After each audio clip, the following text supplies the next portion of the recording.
interesting today as drivers have to complete their run, at minimum one run here, and then make the final cruise back to Darlington Dragway. David, it's been an interesting day and night. We took the drive, followed the route yesterday. There was a lot of backwoods, into the middle of nowhere type of stuff where we saw some pretty notable names struggling.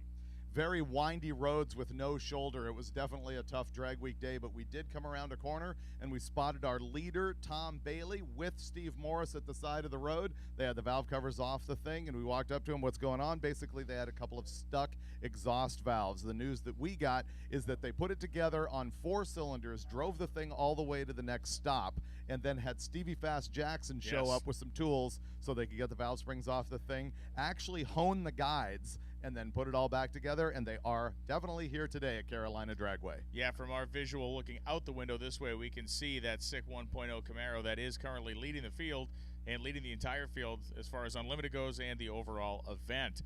Let's talk a little bit about what we should maybe be expecting today. Of course, the street race small block power adder category continues to be an incredible story, with Dustin Trance having an average of 8.504 seconds, but right behind him is Randy Seward at 8.514.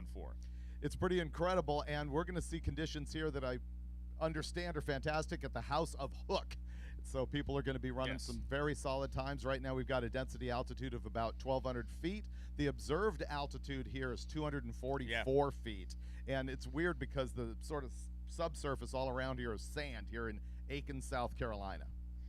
So as we have done over the last couple of days, things are going to kick off here in the next couple of minutes, get started right about 8 o'clock, and we're going to run until the early afternoon. Drivers, for those of you just tuning in, if you haven't watched it all this week, we always give the brief Drag Week explainer. What began on Monday with competitors coming in to Darlington Dragway, making a run, and then having to drive the same car they took down the racetrack on the public highways and byways across this 5-day route. So they went from Darlington Dragway the first day to Rockingham Dragway in day 2. That's right, jumped in, joined the circus. Then yesterday we went up the road and ran at Bristol, Thunder Valley. Thunder Valley, of course. Here today, and then they have to complete the drive to Darlington tomorrow. For the majority of people in this contest, the near 300 cars that we had started, the goal is simply to live long enough to get to Darlington and make a final pass to say you completed the trip. The next level of that are the people who have showed up to win their classes and categories, and over the course of the day, we'll keep you up to speed on everybody who's leading a class, and those class leaders, for the most part anyway, look as though they're all here. We have a good visual of the pit area, and as I kind of scan survey the scene here, I can see the big names servicing their cars right now. Yesterday as we came in, we knew that there was 22 cars out. I don't yet have that data for the day. I will be getting that here in a moment, and we'll tell you all about that as we go on with the live feed. Right now, we do have the A and B group cars in lanes. Those are the quickest cars at Drag Week, so those are the ones that are going to come up first. Once again, we ask you to share the live feed link with your friends so that everybody can watch. It's going to get real good here at the House of Hook. So, Drag Week, this is a first visit to Carolina Dragway for Drag Week. We've gone now to nearly 3 dozen tracks over the course of time since this event first came into existence in 2005, and it's always great to add another one to the list. And it is our personal first visit here as well. So I'm up now to, I think, about 116 tracks that I visited. You are? 178, 179, somewhere in there. So, yeah, knocking on the door of 180. And it was funny because the route on the way down here took us directly. I mean, we drove past Ware Shoals Dragway, and you and I were both like, all right, cool, that's going to be an additional one we can throw on. Except that was you pulled up to it, we went, we've been here before. Together. So, yeah, we'd actually visited that place together a few years ago. We were trying to figure out which tracks a couple years ago the route carried us through that way, but no, it's been a really fun week so far, and for our competitors, they've been battling they battle fuel pumps, they battle engine issues, and they keep kind of fighting their way through. Brian Acton, a story from yesterday. Acton was one of the guys that was in the hunt, at least in the discussion, for the street race small block power adder category. Unfortunately for him, a Power Glide transmission that decided it didn't want to be part of the program anymore caused him to run way off the pace. But they got the parts they needed. They rebuilt the transmission in the pits, and he is going to finish the week here. He did make a run yesterday. It took him out of kind of title contention, so to speak. There's no way. But he's going to finish the race. Yeah, he ran slow enough yesterday that mathematically I don't think he can overcome the average to come back from how far down he is. The other thing we saw yesterday is Tony Hayes, who was leading Pro Street Power Adder. His connecting rods got afraid of the dark, and at least one of them came through the oil pan. 2 others, I think, put dents on the other side, so that car is out. What happens is guys who are in the number 4 place struggling, all of a sudden there's attrition. Somebody falls out, and they're up on the podium. Yeah, what's really interesting about that particular bit of carnage, we went over and talked to those guys after, and I mean, one of the rods was clearly just hanging right out through the pan. They run a very nice engine diaper on that thing, and he went out there and blew it up. It killed 3 rods, they thought. One of them made a full-on, exit stage right move, but not a drop of oil hit the racetrack. And that's an important thing. It didn't slow us down a minute. Several years ago, I'm going to call 2018 or 19, we had the Oil Down Nationals here at Drag Week. I mean, it was bad. A lot of stuff kicking rods out. All the people who are like, oh, I could take a junkyard LS and run it forever with 30 pounds of boost. Many of them found out that was not true, at least on that particular run. And we lubricated the track nationwide, and that's when we really started to enforce the rule that is an NHRA rule anyway, which is that you have to have an engine diaper, and I forget what the cutoff is for that. Maybe Lonnie Graham can tell us. $9.99 or something like that. I think it is something comparatively slow like that. A lot of tracks are just starting to mandate them just straight up. On everything. Yeah. No, it's actually a good idea. I know on my car, I don't want oil under the rear tires. I don't want to get into the wall, and so I go ahead and put a diaper on it. It's a pain in the neck, makes it run a little bit hot, but it saves your life. So we will be keeping you up to date on all the action as the drivers' meeting is rolling on right now. Lonnie promised a quick meeting, and for those of you that know Lonnie, there is no quick meeting. There is no quick meeting. Yeah, there is your meeting has not ended. Your meeting is continuing after this break. So we can continue to take a look at our results. Tom Bailey right now has an average of 669.0 at 206 miles an hour over the course of 3 days. Now, we went 677.9 at 200 yesterday. But then Goldstone went quicker yesterday. Yeah, Brian Goldstone went down the racetrack, went 668.5 at 216 miles an hour. Not his best run ever, but his second best run ever.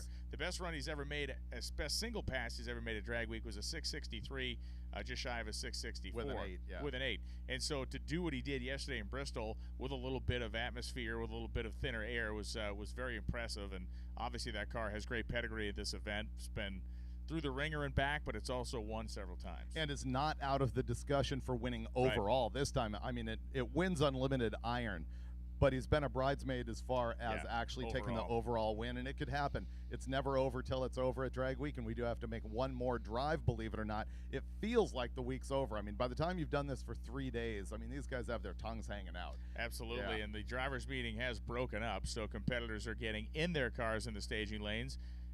A little bit of an inspection being done. So a couple of unique features of this racetrack. Pretty cool uphill burnout box. There's a Quaker City in Ohio, a couple other tracks have it, but this is our vantage point, kind of looks right out over the burnout box. But it's a legit climb to get up there to the starting line, which is cool. This place opened in 1957, and people had told us, oh yeah, don't expect much when you get there. We were blown away. This is a nice facility, really, really clean and nice. So yeah, well manicured. They got a nice maintenance building. Staging lanes are laid out really nicely. Surface looks great. Prep's good. So it's going to be a really fun day. I expect it to be a quick day as well. There's cars in a ton of classes which have been hovering in the 7s. One in particular I'm thinking of, the convertible 7.0s and 7.0s. I think he actually slowed down yesterday. I believe he did. Vanderhoof's Mustang still leading modified power adder, but yeah, yesterday it ran a 765 after 2 7.0s, and I don't know, personally I'm looking for a 699 out of that small tire car. And look, I think those guys are smart, and we often see it at this event where somebody has a car that's capable of, let's say, running in this. Oh, they got a Volkswagen coming in. It looks like one of the Volkswagens that dropped out of competition is actually on a trailer on the way in. Which is something, by the way, that we typically allow. If you fall out of competition, you can show up at another track. We do let you run exhibition. Sometimes it is at the race director's discretion. What I was going to mention is that a lot of times at Drag Week, what we'll see is a competitor like the Vanderhoof Mustang, where they know that they can basically dial her back and finish the week, win a class, but on the last day, they'll turn the knobs to 11. Once they know they got things in the bag, they'll kind of really ramp it up to show what the full potential of the car is, or at least as much as they want to reveal. One thing that we haven't spoken of on the live feed to this point is that there is a Hot Rod Drag Week 200-mile-an-hour club. Yes. And the rule for that is if you run 200 miles an hour through the quarter mile and complete the week, and I think you can't do it on the first day. It actually has to be after a couple days of having driven the car. You do get in the Hot Rod 200-mile-an-hour club, and we're going to have a handful of new members of that if they make it back to Darlington tomorrow. Steady stream of competitors still coming in the gate as, again, we will go through our run groups as we have all week long. We have A and B run group, we have C, D, and then we go into a effectively open session for anybody who is still looking to make a run, anybody who's been working on their stuff all day, anybody who is looking to increase their performance, as well as the fact as we have an impound lane. Now, the impound situation, which we talked about yesterday, will remind you if you're a top 3 runner in your class, or if you are running... Well, if you're 849 or quicker and you are a top top 3 in your class, you report to impound, and they also do hand select people who are hinky who have to go to impound to be observed. Here's a new thing that the Hot Rod staff has been doing this week. We got a whole bunch of staff members here that are contributing to all the content on hotrod.com that you can see. We got the news yesterday. They had 1 million hits on Drag Week pages, 1 million unique visitors, 7 million hits. We know that that's grown today. We'll get that number for you. I was going to say that the Hot Rod staff, instead of following every racer who they're interested in, they're dropping those air tags in the car. Yes. So that they can follow them, you know, on the GPS on their phone. And someone said to me, well, okay, so you get a buddy, you take the air tag, you throw it in his rental car, and you have him follow the route while you do something else. Well, the thing is, the Hot Rod staff knows where the air tag is. Yeah. And they're not doing that for kicks. They're doing that because they can then find you. So Yes. when they drive up and see a guy in a rental car and, like, you know, what's going on with this, then they, in effect, have caught that competitor cheating. A situation that really is not an issue here anymore. Brian and I drive the route often, not always. We see cars everywhere. We don't see people with support vehicles like we used to in the early days. Yeah, it just, I'm not going to say it doesn't happen. I remember, like, I think I remember the first year, like, Canan was in, like, an unmarked Crown Vic rental car, and he would, like, park on like, overpasses and just sit there. Oh, like, like with a fake mustache and dark sunglasses on and just kind of watch and see. I remember sitting on a side street watching cars come by to see if they had, like, trucks following them. Well, actually, we got got busted by the cops. Exactly. We were there, yeah, so... We were sitting in a bank, which this is brilliant. This is how smart both of us are. It was you, me, and Wes Allison, I believe. We were sitting, like, behind a bank in a bank parking lot, and there were some guys we thought doing something sideways at a gas station across the road. So the 3 of us are running a stakeout operation, and we're, like, hiding in the bushes, basically, and all of a sudden the blue lights come on, and this cop rolls, and he's like, what are you guys doing? Three guys in the joint. Yeah, three guys in a car behind a bank at night. This doesn't look suspicious. And that is the origin of the universal excuse for anything that you do, which is we're on Drag Week. We're on Drag Week, yeah. You know, just this morning we were committing some violations. Wrong way down to one way. We're on Drag Week. Yeah, we're on Drag Week. Yeah, I don't know what you want out of me. Yeah. All right, so drivers have fire suits on. They're slapping their helmets on, and they are going to be closing doors and heading down the racetrack here in just a couple minutes. Get a look down there at the staging lanes at Carolina Dragway. Big thanks, of course, to Gear Vendors Overdrives for the presenting sponsorship of Drag Week. Have to thank Mickey Thompson Tires, Summit Racing Equipment, Molly Pistons, Edelbrock, of course, a great associate sponsor, VP Racing Fuels, and Holly NOS. Holly and their NOS brand of nitrous oxide has been a huge part of Drag Week for so many years. The nitrous that they have aided our competitors with over the years, the stuff of legend in terms of its volume. And Summer Racing Equipment really doing a great job this week providing, you know, not only support via people, but getting parts overnight and getting stuff to racetracks. That this event has per capita more racer in need parts calls than maybe any other race that an announcer in the world calls, and Summit's been able to aid a lot of racers this week in getting them the things they need to put them back on the racetrack or keep them going down the road.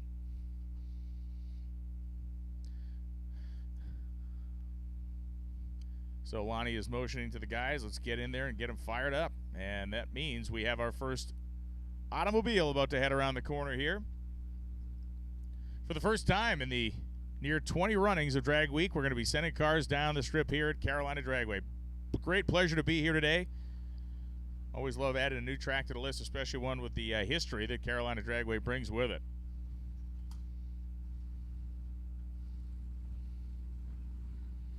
And Jeff Sias of Massachusetts will be running in the first pair here. Jeff is leading his category right now. This is a really awesome, insanely clean, stick-shifted Mustang.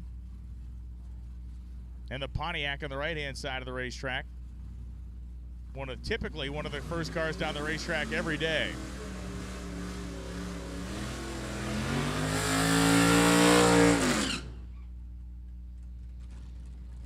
Jeff Sias, the 1990 model year Mustang. Nitrous being purged here out of the Pontiac. Running in the street race big block power adder category. And this is Dave Burke, the 79 Le Mans for Burke. Burke's running in the number 2 spot in his class, so he's going to try to make a representative hit here. Burke been running in the mid 9-second bracket between 960 and 972, really. And for Jeff Sias, current leader in his category, we're going to watch that Mustang go down as he snicks through the gears. Burke on the right side, Sias on the left side, and at the finish line stripe, parachute out for Sias, a 954 and a 960 for Burke. Nice run there at 138 miles an hour.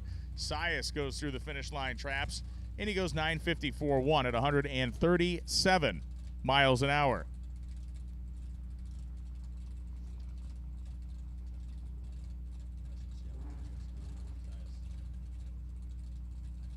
So that run for Sias is a nice piece of kit there for him. Puts him right down to that 960 bracket. Mark Cicino, the Champagne Express on one side, and Mr. Steve Winningham on the right side of his Mustang.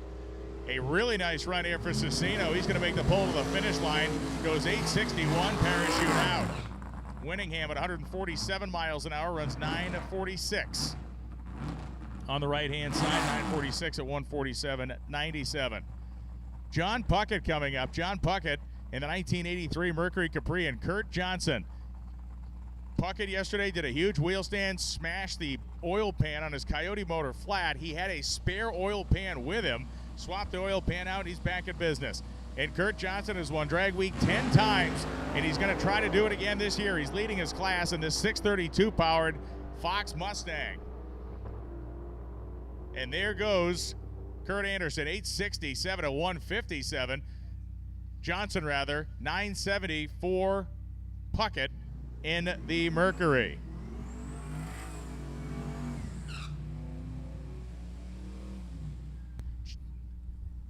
Jeff Mole and Kevin Parton coming up right now.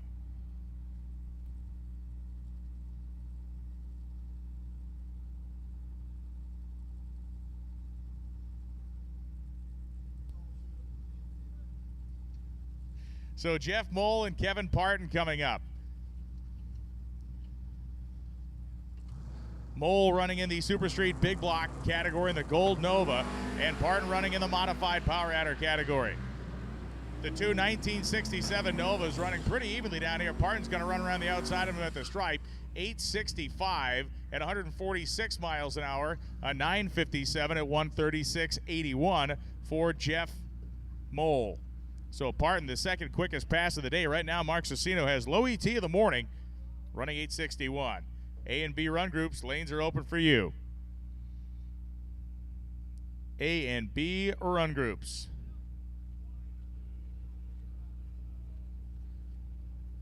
Jake Buckert and Mark Campbell now. Campbell actually backing out. Pitched a serpentine belt off it when he was doing his burnout. So no serpentine belt means no fun for Campbell. He's out of the way. And Jake Buckert takes his 86 Buick T-Type down to the finish line with an 868 at 157.23 miles an hour. So Jake Buckert, the street race small block runner, 868. And here comes Honk If Parts Fall Off, the 1967 Chevelle 300 of Rick Steinke on the left-hand side. Four-door machine, turbocharged small block, 850 capable. Currently running third in the street race small block power adder category, and Mike Good Good, running Ultimate Iron in his black Malibu. So a steel car over here. Good is not necessarily flirting with a championship in Ultimate Iron, but he's been running pretty strong. Best run of the week so far, 965.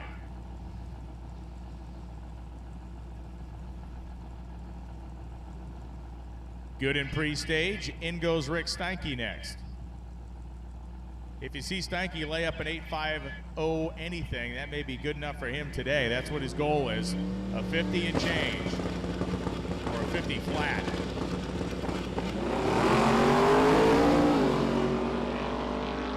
Off and gone through the 8th mile. Steinke's looking pretty strong. He goes across the finish line stripe, runs too quickly, 8:47 at 160. House of Hook living up to its name here. He picked up 9:706 at 137 miles an hour for Mike Good. Keeps him in that same range he's been running all week. But Rick Steinke, low ET of the morning, but 200s and change too quick for his goal of running 850. Matt Tracy and Mike Delaney. Delaney rolls up the 1980 Pontiac Trans Am and the C3 Corvette of Matt Tracy, a 71 model year split bumper car in the back. Modified power adder machine for Tracy. Tracy runs down 966, 139 on the binders. Delaney goes 10.708 at 126.03. The fan favorite, crowd pleasing Rusty Nova of Wayne Baker on the right hand side of the drag strip. The big blown motor in the front of that thing, it sits way up in the air. And Joel Burke, the maroon Mustang, running in street race small block power adder. So the quickest Wayne Baker has been is 9:00 this year. If you see an 8:99 pop up, it'll be a week best for him.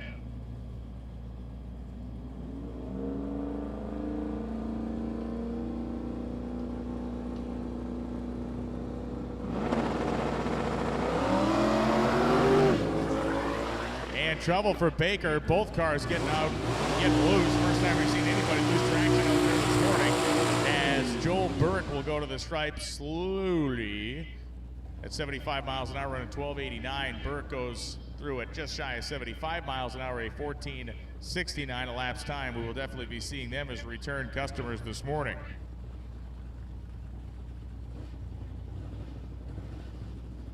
The Chevrolet Colorado pickup truck of Tom Ressler and Jamie Jarvis. Jarvis, the very fun to watch 55 Chevrolet Gasser on the left-hand side. And Ressler on the right side. Very shallow stage. He's going to have to bump it in a little bit. There he goes.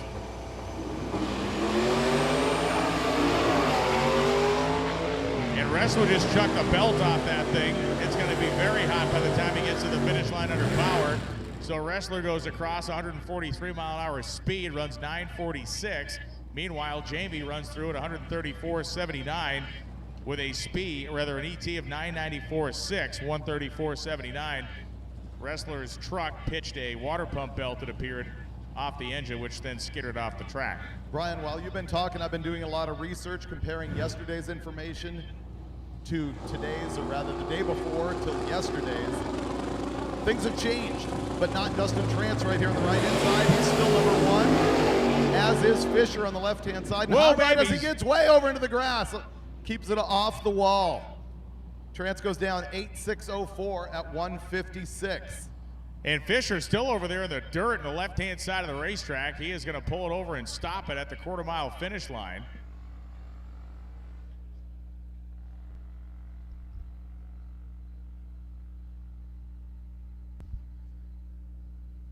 So Fisher was able to get it stopped. He's going to get the door open there and get a look-see at what's going on, but he had his hands full. Got onto the warning track, if you will, on the left-hand side of the racetrack. Onto the lawn is out of the groove. Right, right. Dustin Trance, 860 with a 4 at 156. I bet we're going to see Dustin do exactly what he did yesterday and just kind of pick his way right to where he needs to be. Rick Steinke was oh so close, but just a little quick at 847.3, 160. Cicino about a tenth behind at 861.5, but those are the quickest three cars of the morning so far. There has been a little change up in the top 5 in that street race small block power adder class. Top 3 still Trant, Seward, and Steinke. Yeah, there's going to be a lot of classes where I'm going to be able to give you information about people who have dropped out, which has changed the podium positions. In fact, let me sit here and count how many people are gone as of this morning. Looks like Randy Lee out there in the scooter was able to pick up what appeared to be a serpentine belt off the racetrack. And for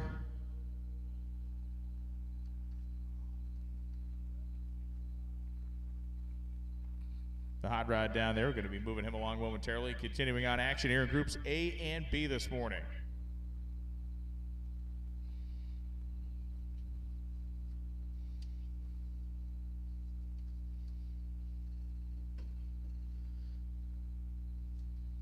Randy Bellahar and Jeff Oppenheim will be the next 2 cars to run down the racetrack. The Pontiac Firebird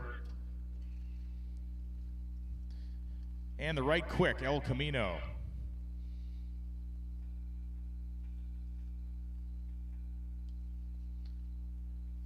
All right, the serpentine belt has been launched over the fence like a discus by Randy Lee. That's good form. Hot Rod's going to pull its way off the racetrack. Randy's going to combat roll over the wall, and we'll be back to running cars here momentarily. Brian, we have 30 cars known down walking in here to Carolina today. Yesterday it was 22, so we dropped another 8. Actually not too bad. Interestingly, the most cars out are in street race small block NA. Known down is how I often describe your energy level. Yes, that's right. Let me just mainline the Red Bulls now that you mentioned that. Grab that can right here. Brian gets the baton size and you get the children's size, so that's good. I have referred to it as Brian's EKG in a can.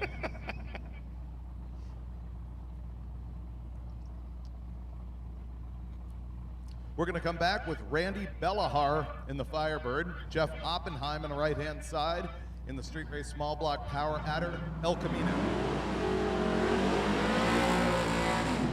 Bellahar is a guy who had a class change earlier in the week that put him right at the top of his big block category, sort of bringing a shocker to the next 3 people down as they got bumped.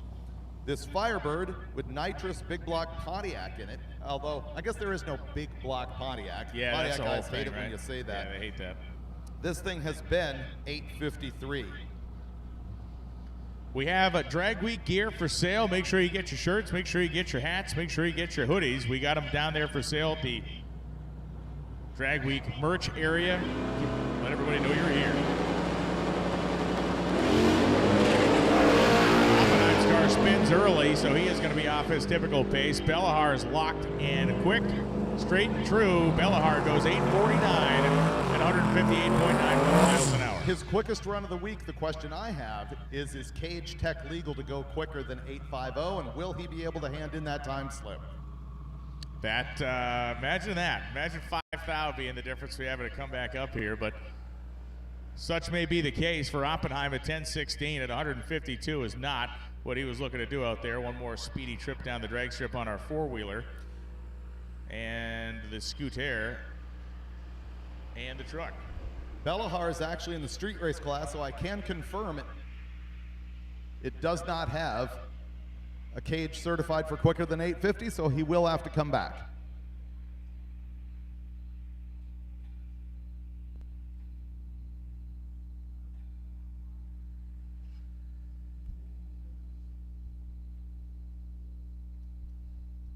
So safety going down there just to make sure everything is copacetic with Jeff Oppenheim's car.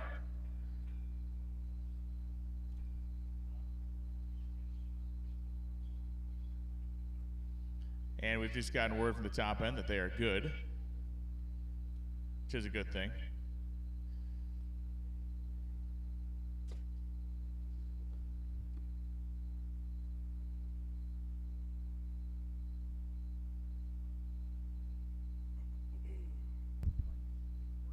This will bring up Randy Seward and Ryan Hargett. Ryan running Super Street small block. Power adder, of course. Not only running it, leading it. Best run of the week for Ryan, 7:17 at 196 miles an hour. And of course, Randy Seward has been living in the 850 zone as we'd expect him to all week long. Seward is running second right now in street race small block power adder. He's a singular hundredth of a second on average behind Dustin Trance. And once we get our starting line safety folks back in place, we'll fire up this next pair and send them on down the line. A and B groups, lanes are open. As a reminder, A and B groups, lanes are open. There is a Chrysler Airflow, David. Look at this. Is that an Airflow or is that a... We're rolling into the front gate. My goodness, a really cool stock 1940s looking coupe rolling in. Is it a look at the Chrysler or a DeSoto? It may be a DeSoto. Either way, beautiful car coming in under the trees here into the racetrack. The Airflow, both sold by Chrysler and DeSoto, although the body styles are radically different. And I think, what are they, 1934, 35? 34, 35. Yeah, right in that. They were an early experiment in aerodynamics, which really had nothing aerodynamic about them at all, other than the fact that they looked radically different than other cars of the era, and therefore no one bought them. No one bought them. Yeah. There was one that ran Bonneville. Remember Yes, that thing like 10 awesome. years ago? Yeah, that thing was cool. awesome. Yeah, I With really... a Hemi in it, I think. Or did it have a... He ran a 6 in the thing. Yes, that's right, too. He had a straight... He had the flathead 6 in it. He had a bunch of stuff. I had to buy their T-shirt because it was a great cartoon of the car, and underneath it said, "The trailing edge of technology." Yeah, right. I love that. Competitors continuing to pull in as well, as I'm hearing race car noises, which is a good thing.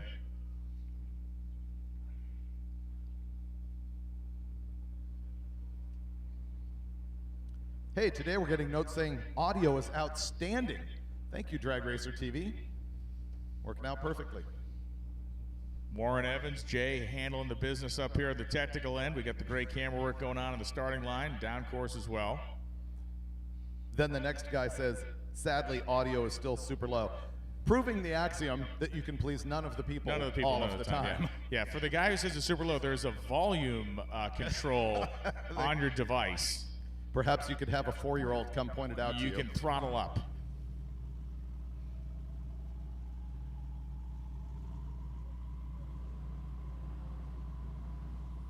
This guy says, I live further away and I can hear fine. That's pretty awesome. That is pretty awesome. Looks like Boston had a rough night, huh? It's fantastic. So I think it's going to be a single here for Seward, as I think they're going to mop some stuff on the right side of the racetrack. Quick squirt of the old lacquer on the mop, and we're going to clean up whatever's there. Have we beaten the audience into the information about street race small block power adder yet? I think we have. No, I think Yeah. I think we just got to point out who the players are, and everybody can sit there and hold their breath to see if they can run an 850. Maybe we should just call it an index class and get the rest of this gibberish out of the way. Wouldn't it be much easier? Kinda.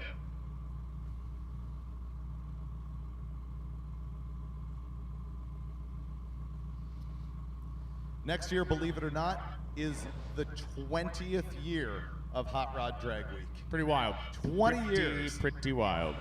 How long have I known you, Brian? 20 years. That's right. Yeah. Yeah, you passed that test. Regret every single one of them. I know. Yeah.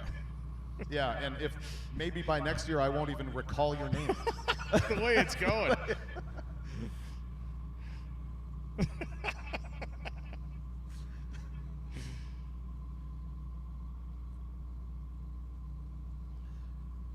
So Ryan's going to back that car totally out now. I'm not sure. Producer Michelle, how many years have you been at Drag Week? 20. 20. Her and Tanya Turk have been here 20 years, each one of them having attended every single event. The only humans on Earth who have accomplished that feat. All right, Randy Seward now going to be on his lonesome as Ryan Hargett backed up.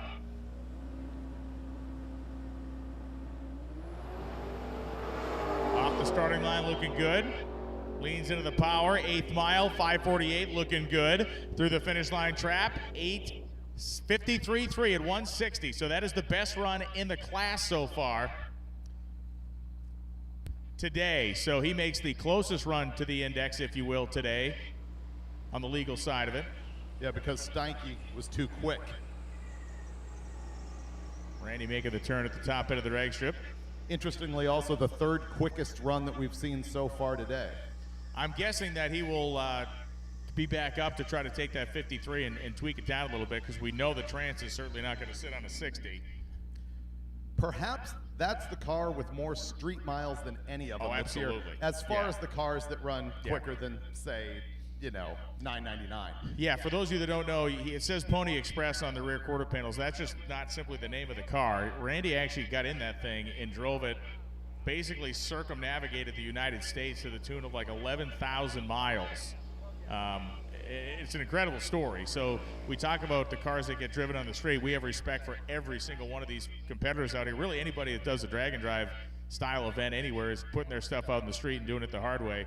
But Randy Seward has gone where no man has gone before or since in terms of putting miles on a car that is capable of reeling off 850s like nobody's business.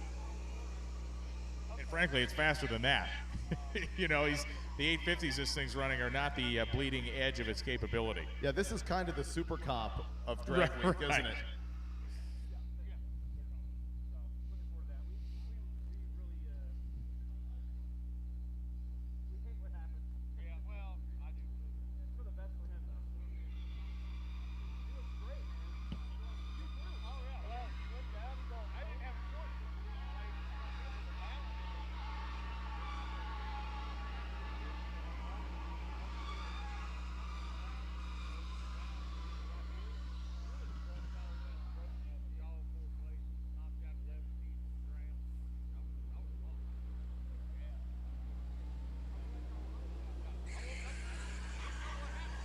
Another pass to two of the flat drag. We'll be right back at it. Good news, you can hear it squealing and squeaking down there. It means it's getting some good grip shit. Here's a good paying attention kind of question. This guy asks, now that we have a rule that you cannot have a reaction time quicker than or slower than 1 second without having the overage added to your ET, he's like, so if I overrun my tech legal speed, like I run 845, but then ET is added to it, am I okay? Nah. The issue is you can't run down track that quick. So I like the question. It shows you're really paying attention. So that is a good gray area rules interpretation. Respect on that front, but that ain't how it goes. Someone's claiming not many cars in staging. I'm going to say 20 plus. So they'll keep adding to the end. I appreciate that a lot of people ask about what's going on with Steve Magnante. I guess they're aware that I have worked with him for a long time, been friends with him since 1989, and Brian, of course, well acquainted with Magnante as well. And the issue of this is, if you're not aware, Steve Magnante, longtime automotive journalist, junkyard crawl specialist. He has been in the hospital for quite some time with a brain infection. We ask you to go to his YouTube channel, which is called Steve Magnante, M-A-G Nante, and you'll see the update on him. He apparently is showing signs of improvement, so we're happy to report that, and you can get more direct information from the videos on his YouTube channel. And do him a favor, subscribe and watch a bunch of those videos so that he can get some cash flow.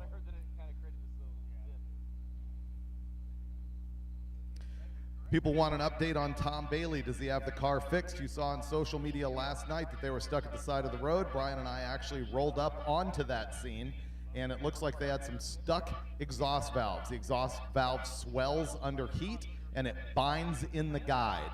And that's what they had going on, but they did get the cylinder head off the thing.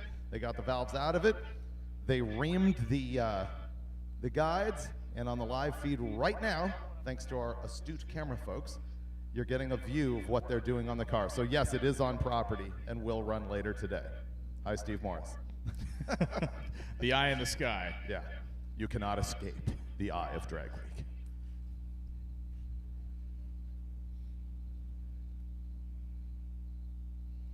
All right, going to be solo, I believe, for Ryan Hargett here, and then we're going to fire up pairs and pairs and pairs and pairs.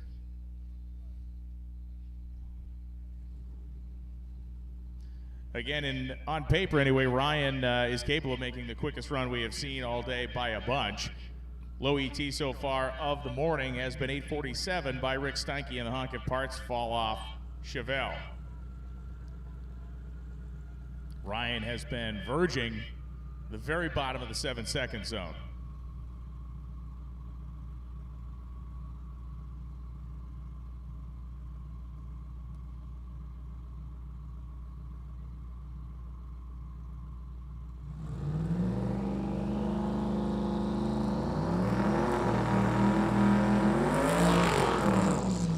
.717 is best number of the week, leading Super Street small block power adder. Super Street allows a roll cage that allows these guys to go quicker than 850. So we talk about that 850 index class. This ain't that. This guy can go deep sevens.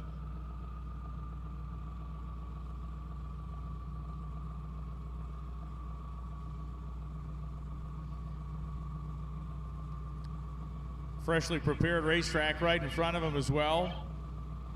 All the factors in place to really let it fly.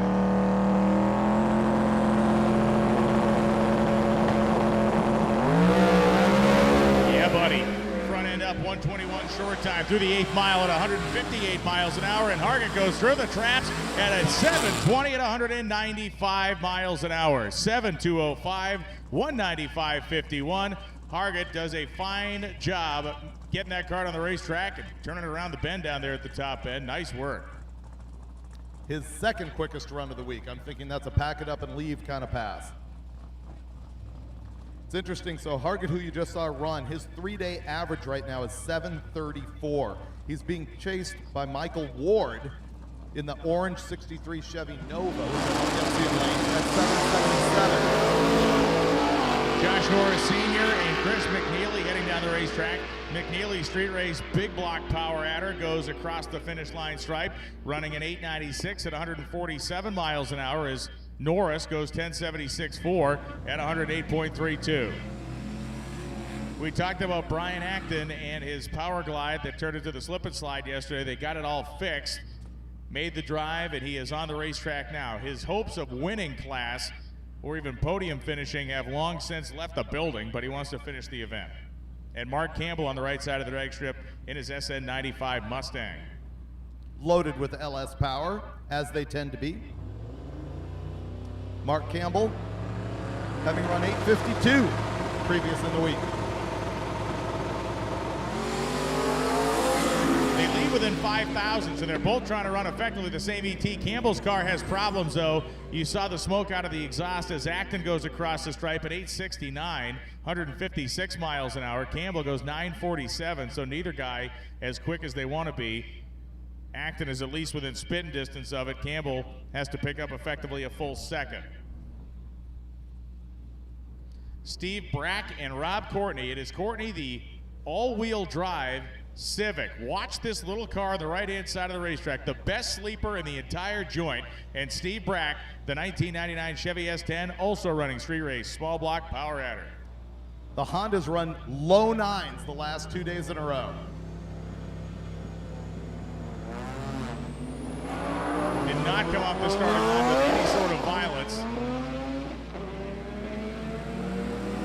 Still going to run 120 in the 8th as Brack goes 865, 137. The Honda goes an 1116, way off the pace, but at 152 miles an hour. Steve Brack will be back. Rob Courtney will definitely be back. Yeah, look at his mile an hour from earlier in the week, Brian. 9:15 at 160. Clyde Carlson and David Burke. Carlson, very shallow stage. He's going to go in. Carlson had lower orbit earlier this week. Burke was the first car on the racetrack this morning. He's going to make another shot at it. Carlson takes it over through the lights, throws the chute, runs 846 at 160 miles an hour, a 1009 for Burke at 131.83. That was Carlson's quickest run of the week, and he is chasing Trunkett for Super Street Big Block Power Adder, and Trunkett is on 7 cylinders today. So it'll be interesting to see what happens with that yellow Nova.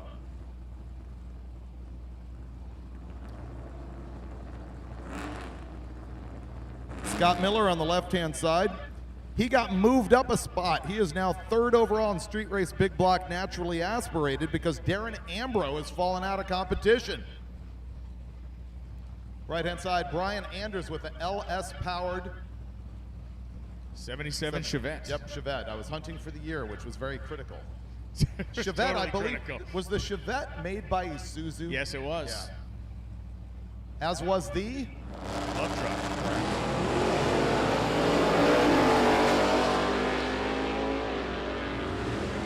So Scott Miller going to try to run upside the Chevette at the 1,000-foot mark. He will. He's actually going to run around him, 923 at 144. The Chevette goes 974, 135 miles an hour at the stripe. Alex Carella coming up on the right side now. Carella, street race small block power adder, and Mike Reminis on the left side, the all-motor big block Mustang.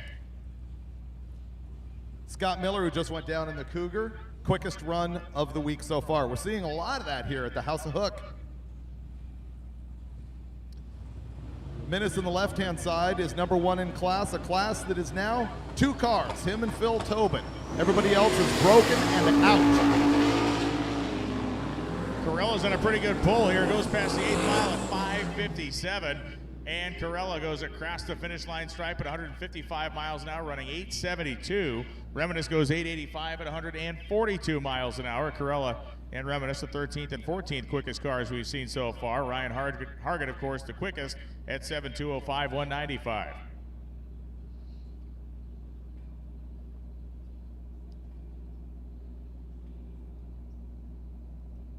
Joel Burke and Matt Tracy on the way up. Tracy back up in his Corvette. Burke, the 2011 Mustang.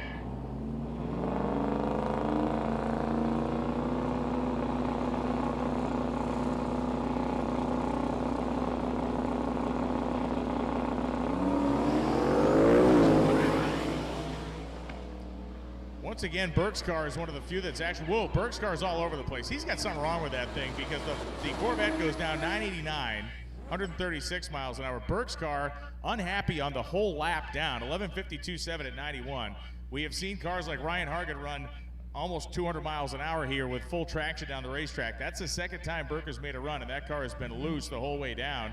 And you can see we got the starting line leaf blower action going out there, so maybe something mechanical or who knows what's going on with Burke's Mustang. Meanwhile, back at the line, we do have our Supra 2JZ powered with a stick. And in the other lane, we got Gebhardt with his 10-second, nearly stock Hellcat Red Eye.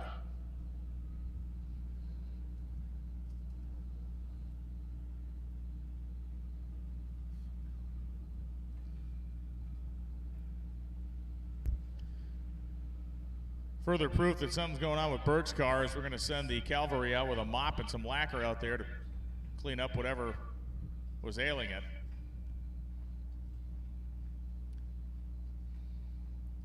Damon Elf's Supra here on the left-hand side. Watch him. It's been 8.775 at 163. I mean, I remember when those cars, this generation of Supra came out in the mid-late 90s. They were a pretty hot ticket. I think they were a bunch more expensive than a Camaro of the time, but they had all the performance that like a Camaro or, of course, a Mustang of that era did. And of course, look at what has gone on with those engines. Oh yeah. It's whack.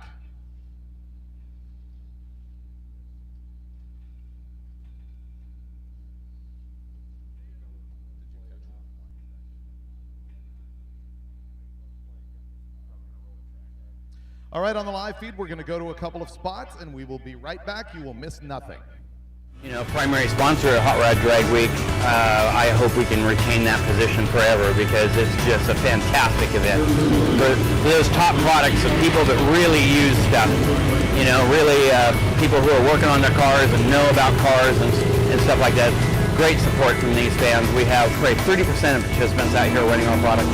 Without gear vendors, you couldn't have low 6-second cars driving in the street because, you know, the heat's immense and you need that extra gear to get the RPMs down. And when your RPMs go down, your heat in the motor also goes down.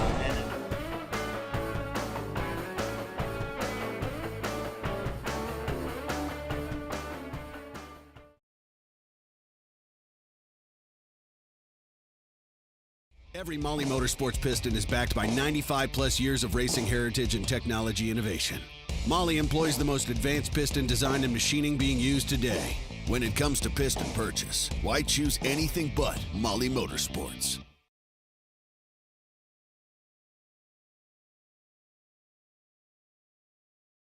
Classic car owners, make your headlights over twice as bright with Holley Retro Bright LED headlights. A plug-in replacement for those dim halogen seal beams, Retro Bright maintains that classic look and lasts 6 times longer. Stay safe and click the link below to learn more.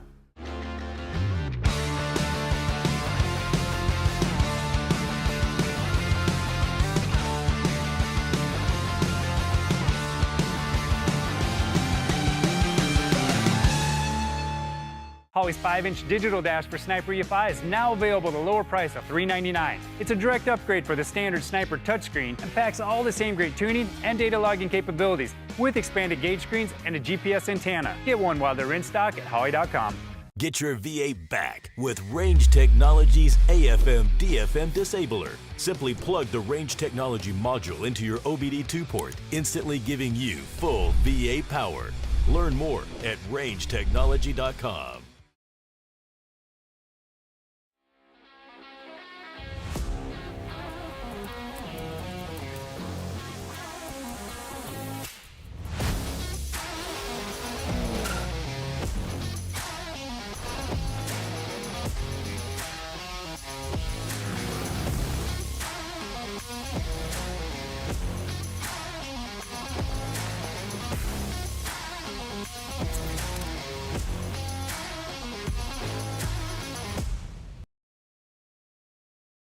All right, we are back here at Carolina Dragway. Great look into the pit area, into the impound area where our class leaders are all set up. Some are marinating the famed Vanderhoof Mustang.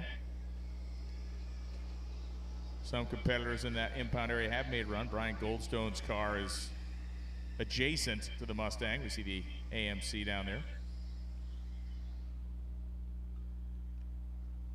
Another pass or two with a flat drag, and we'll be back at it with our A and B run groups here this morning at Carolina Dragway. Those of you just tuning in to the MotorTrend YouTube channel, this is Thursday at Hot Rod Magazine Drag Week 2023, presented by Gear Vendors. Take a minute to thank not only Gear Vendors, Rick Johnson, and all the work that he has done and continues to do in the world of drag and drive competition with his Overdrive units. You should check those out. They're here, they have information, and they can answer any questions you have. He's also probably one of the most knowledgeable men in America on automatic transmissions and manual transmissions. So if you're having transmission issues, he can also be of great assistance there as well. Mickey Thompson Tires, the official tires of Drag Week, on the property here this week. Been great to see the Mickey Thompson fellas out here hanging with us. Summit Racing Equipment, they got the big trailer, they got the toter home, and they have the access to parts, pieces, and equipment that you may well need to finish this week, and they will get it to you as quickly as possible. It's been a great service they've provided this week to our racers. Molly Motorsports, the official Pistons of Drag Week. Rob Canan and the boys from Molly are out here. Tim Grillo's actually running in the event, so they put their money where their mouth is. Their Power Pack piston kits, big time stuff. If you are building an engine, mile to wild, the Power Pack piston kits that they offer for an insane spectrum of engines, definitely the first place you should be looking. Holley and NOS, the NOS brand. What else is there to say about the legacy that NOS has had with Drag Week, really since day one, basically.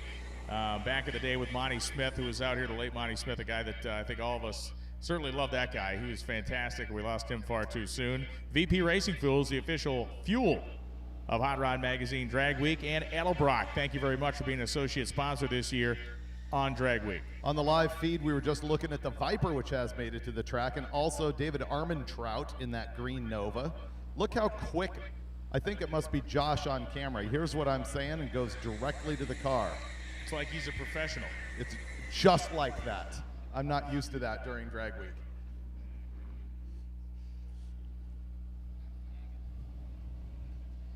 So Armentrout there on the right-hand side in the green car is a twin-turbo big block Chevy, currently running a number 2 in Unlimited. And you can see Tom Bailey's Camaro just beyond him. Up.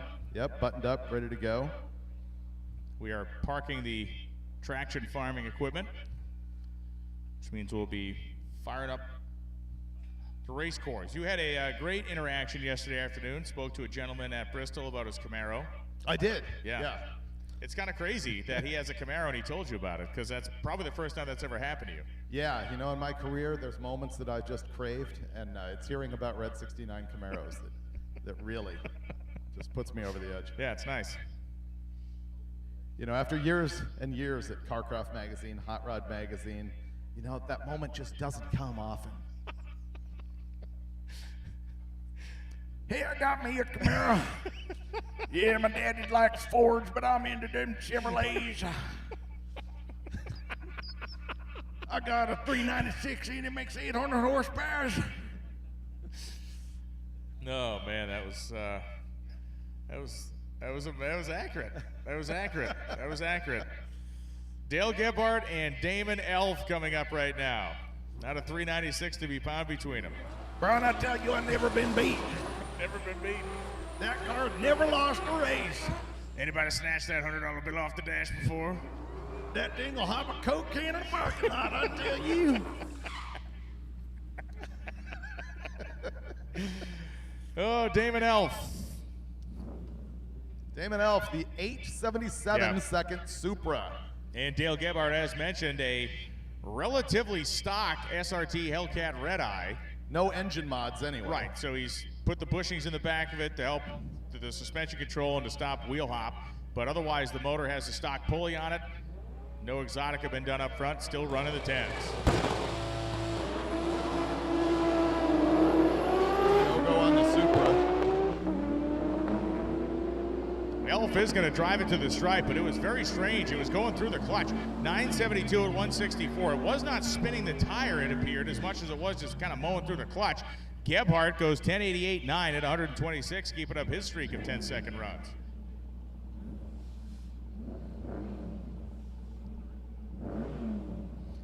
Dan Dine in the Mustang Fastback in white, left-hand side of the racetrack, and Jim Weiser, the street race small block Monte Carlo Super Sport. That one, that is not Dynan in the Mustang over there. 60. Weiser goes 941.2 at 139. You know, that's what break the beams and back up. John Mankia. He is running a modified power adder. And just having completed the day, you can turn this in and basically you get a default 20-second time slip. If you fail to stage the car, you're removed from competition and you cannot claim to have actually finished the event.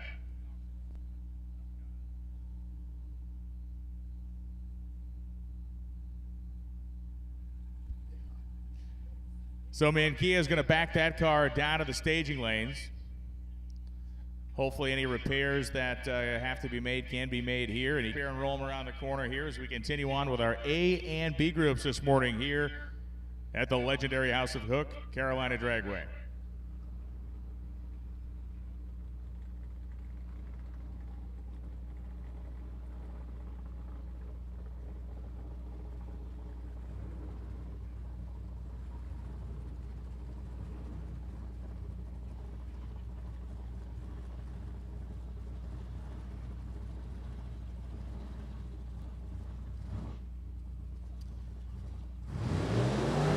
Mark Fisher burning the tires again. He is your leader in the hot rod class.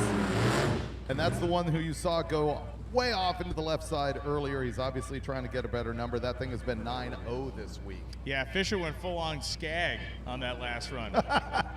Yeah. The close cut. Dominic going to roll the gears down here in the 55 Chevy. Fun car to watch. 3-1-34. And Mark Fisher is officially out of the lane. In the pits, make sure to get your parachute out. Just blossoms right when they're past the stripe. That's what you want to do here. Larry West overstaged his wheelies, and he could have backed up and staged it again, but he's going to run down and get no time.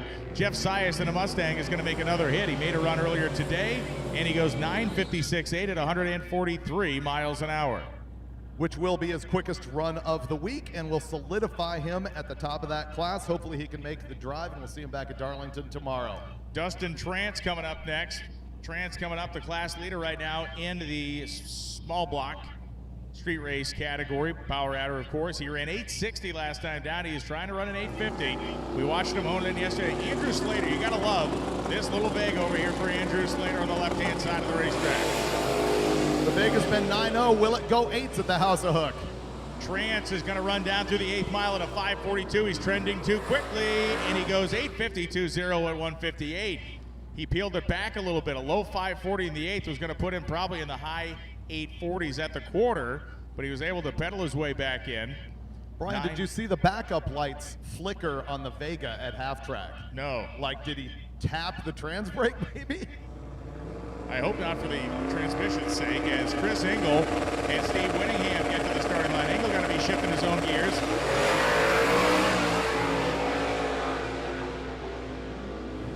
Winningham going to be passed down there at the top end. Engel goes through the lights. Parachute comes out, goes 8:42.4 at 164, as Winningham goes 9:40 at 148. Engel in the Nova, again, his quickest run of the week.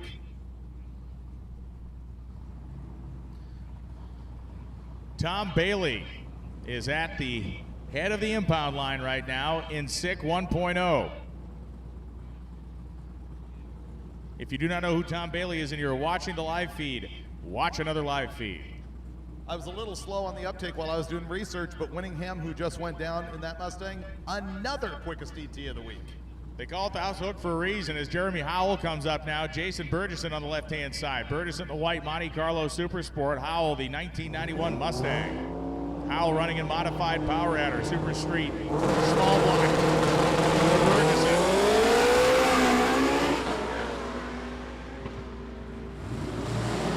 And Burgesson goes to the strike. Both of them throw their laundry out. 797, 178, but look at Howell, 771 at 190.46 miles an hour.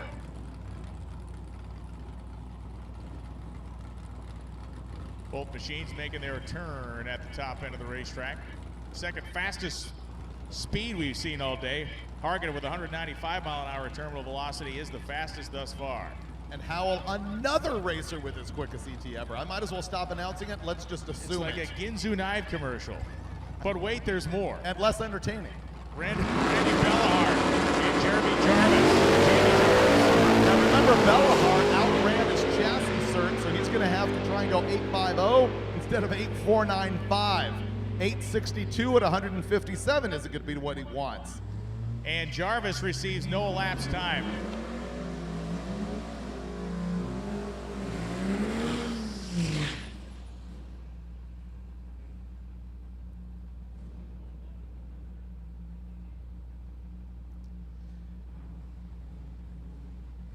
Going to be just 1 second. We're going to run down to the quarter-mile trap. Do a little beam alignment action down there as Jason Tabscott and Jesse Harris will be up next. Harris in the diesel Chevy pickup truck, which will basically obstruct our entire view from the tower as the exhaust exits from the tower side, which is a benefit for those of you in the grandstand so you don't smell like soot. Well, it's honestly a benefit also for the guy in the left-hand lane, because if the truck was in the left-hand lane, he would be blowing unburnable fumes into the inlet track of the other race car. That's not going to happen to Jason Tabscott. Let's talk about him for a little bit in that silver second-gen Camaro. He is a 6-time winner, absolutely dominant in our small block, naturally aspirated classes. In 2015, he came out here and lost by 15 thou, and then he won in 16, 17, 18, 19, 21, and 22, only skipping 2020 because there was no 2020. And stair-stepping the performance of the car, we watched this car in 2016 averaging 949, 2017 948, 2018 929, 2019 912, and then he really got serious in 21, averages in 898, averages in 869 last year, and a best pass of 864 last year, and he has gone quicker yet this year.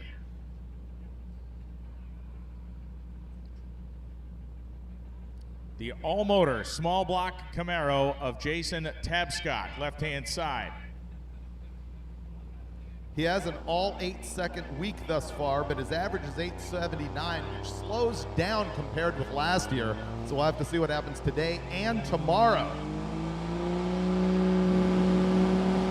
You want to know what it was like in London in the 1600s? You've got a clue.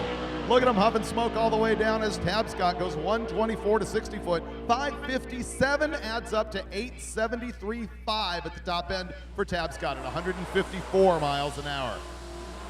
And the truck 925 at 145. All right, John Puckett in the left-hand lane. Watch this Capri bang gears. We were talking to him at a stop last night. What was it that had gone on with his car? Oh, they did the giant wheel stand, Taco the oil pan. Oh, right. He had a spare oil pan with him because that's what you do on Drag Week. You have spares of everything. He swapped the oil pan out and has continued upon his merry way. And that's Jeremy Howell on the right-hand side. There goes Puckett.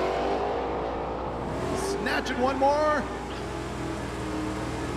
John Puckett went 970 earlier. He goes a 982 on 44. It actually pulled the motor down pretty hard. You heard when he let the clutch out, it pulled the RPM down, kind of bogged the car a little bit. Jeremy Howell goes 1386.3 at 108. Here's the crew cab Chevelle on the left-hand side. Rick Steinke, he's currently third in Street Race Small Block Power Adder with an average of 851. His best runs have all been 851s. And of course, Scott Miller, having moved up in class. Yeah, he moved up one when Ambro fell out, so he's currently number 3 in class. You should see 920s from the Mercury Cougar on the right-hand side with the FE Ford.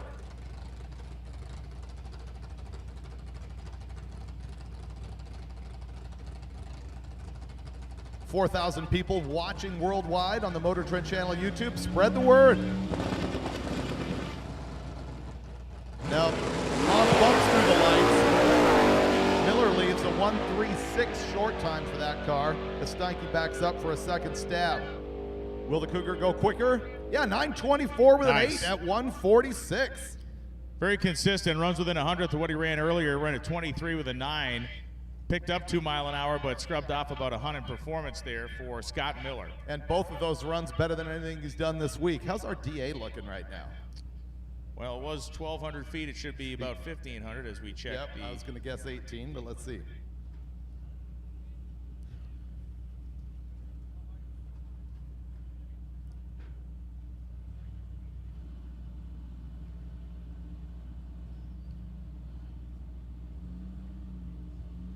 All right, as Honk dips it in again. It is 14:04 right now as once again Steinke rolls the beams. He's got an issue here because it's not like he doesn't know what he's doing. We have seen some of that at Drag Week. Not everybody here has got a lot of experience on the track. This guy has more laps in one day in Drag Week than most guys have on their car overall. So I'm thinking that is a trans brake or bump box issue. Actually, I don't hear him on the bump box. It's probably the brake or something like that. It's the brake. Yeah, it seems like every time he tries to come up on any sort of boost, the thing gets unhappy. So he's pre-stage now. Let's see what he's going to do here.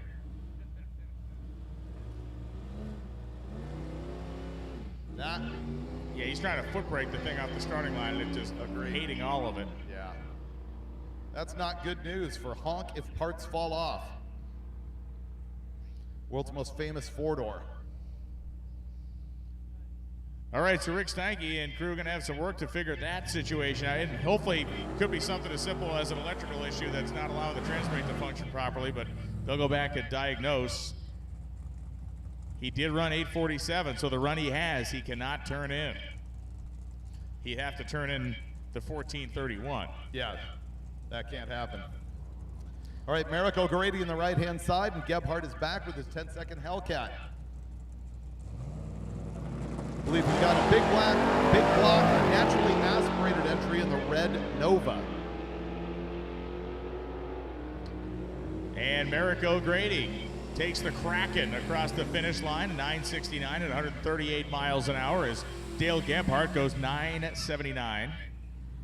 1097, apologies there, 125.72. Back on the starting line, Acton is back. I appreciate him making laps here, doing his best effort, regardless of the fact that yesterday really put him out of contention for his class win. Jeff Mall there in the little four-door Chevy Nova, big block Pro Charger car. The 869 he ran earlier this morning was the first full power run on a pit rebuilt Power Glide from yesterday. So I believe in my mind of minds that what he did there was a kind of a checkout pass, and he's going to really give it the beans here. Merrick O'Grady was making that turn at the top end, hence the momentary delay, but we're back at it now.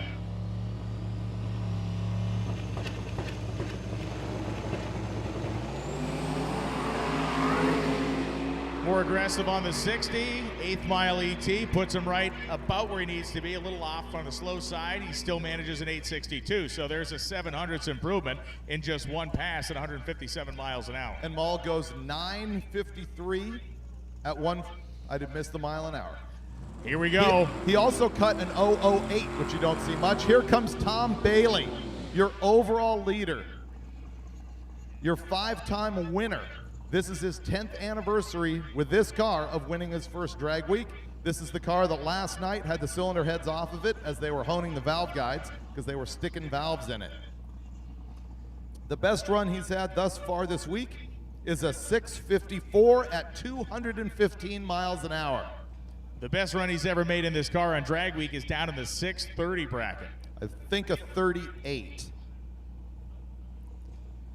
Steve Morris behind him there is the engine builder, and apparently right now the chassis tuner.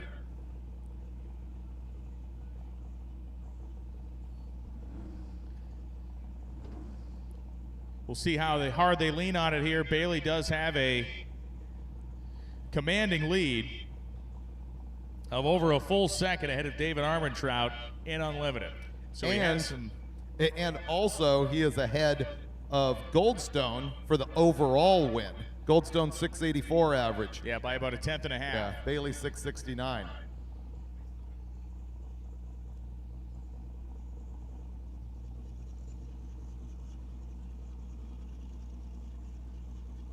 However, Goldstone did run 668 yesterday, actually putting a little bit of a threat to Bailey, who's got to run a number right now.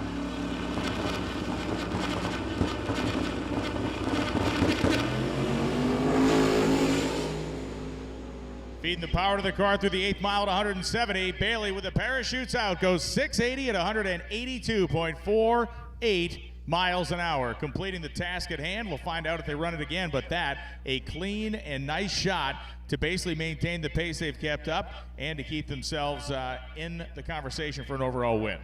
Yeah, that is his slowest pass of the week, both mile an hour and ET. I think he had the chutes out before he got through the traps. Yeah, they were hitting right. I think they hit just as the car was going through it. Probably scrubbed, 5-7 mile an hour off it, but still a nice 680 for Bailey. You heard him get the car off the starting line and then feed the power into the middle of the racetrack. Well done.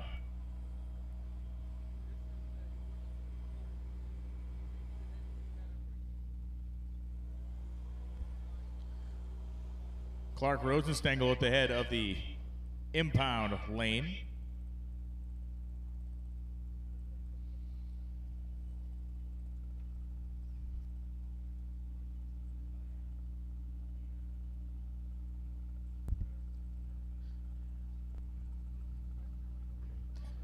Anything that has a button on it is anathema to success for David Freiberger, whether it's operating the button on the timing system or at this point the life struggle he's having operating the button on the microphone. Did you overcome it? They never come with instructions.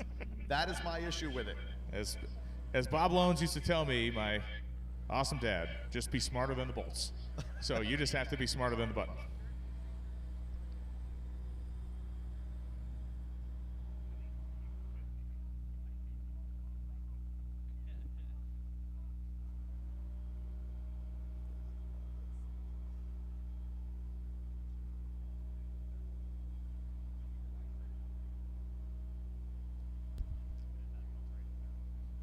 Big thanks. We got folks tuned in from Guam, all over the place.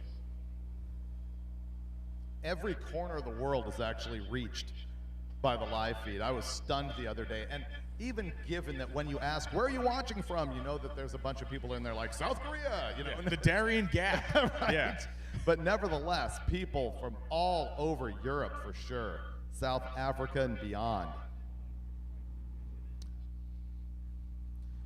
On the live feed, you can see all of the heavy hitters that are in the lines, ready to come up in the A and B groups. There's Clark Rosenstengel up at the front there in that black Camaro. Were we just called Laverne and Shirley?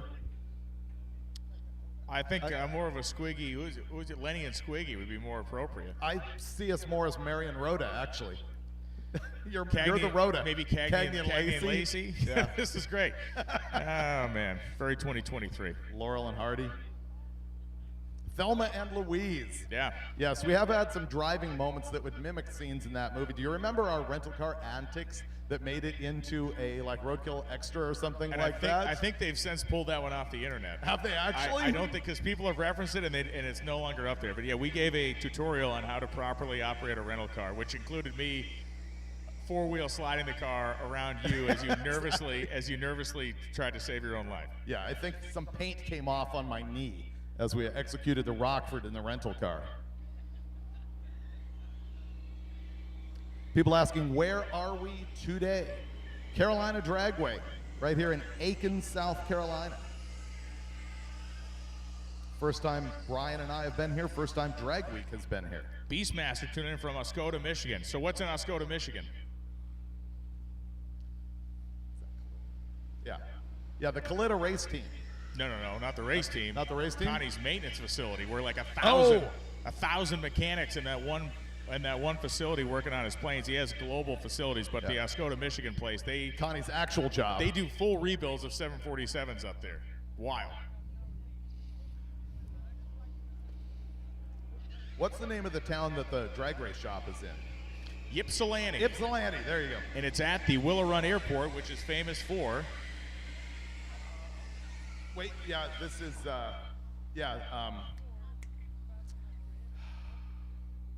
go.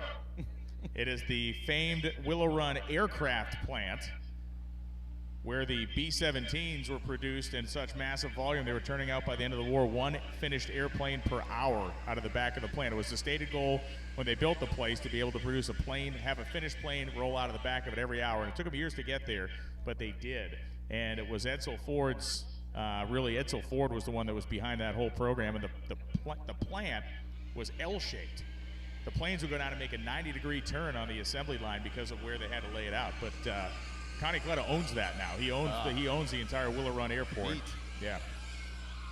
You know, there was a similar deal, the Tulsa bomber plant in World War II. You ever seen that building? I forget. It's something like 3/4 of a mile long, and there isn't a window in it. Crazy. And it's because they were building planes, and obviously they were in a blackout condition, and they just ran them through there. I also like the story of the P-38. Every single P-38 was built by Lockheed in Burbank, California. And what they did is they built them in the Lockheed plant, and they would move them on the street in the middle of the night over to the airport so they could fly them away. Do you know Dick Bong? Well, this being a very family-oriented show, of course I do, and he's a very nice man. Dick Bong, World War II flying ace in the P-38, legendary for flying those things. One of his planes was do you know the name of one of his more famous planes? The Bong Rip? I don't know. As it should be. It was the Private Snafu. Oh, Private Snafu. Do you know what Private Snafu is?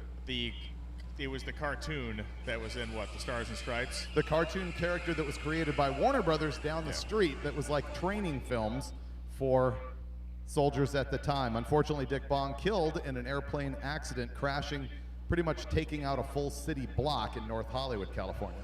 Davey, sorry about that. Yeah, B-24s out of that Willow Run plan, not B-17s. Let me just get out my failure checklist again. You did say the rest of it was accurate, though. So, yeah, okay. So that's a check minus, but not a full-on X. Well, you were just fact-checked by somebody on the chat who you've been berating since day one.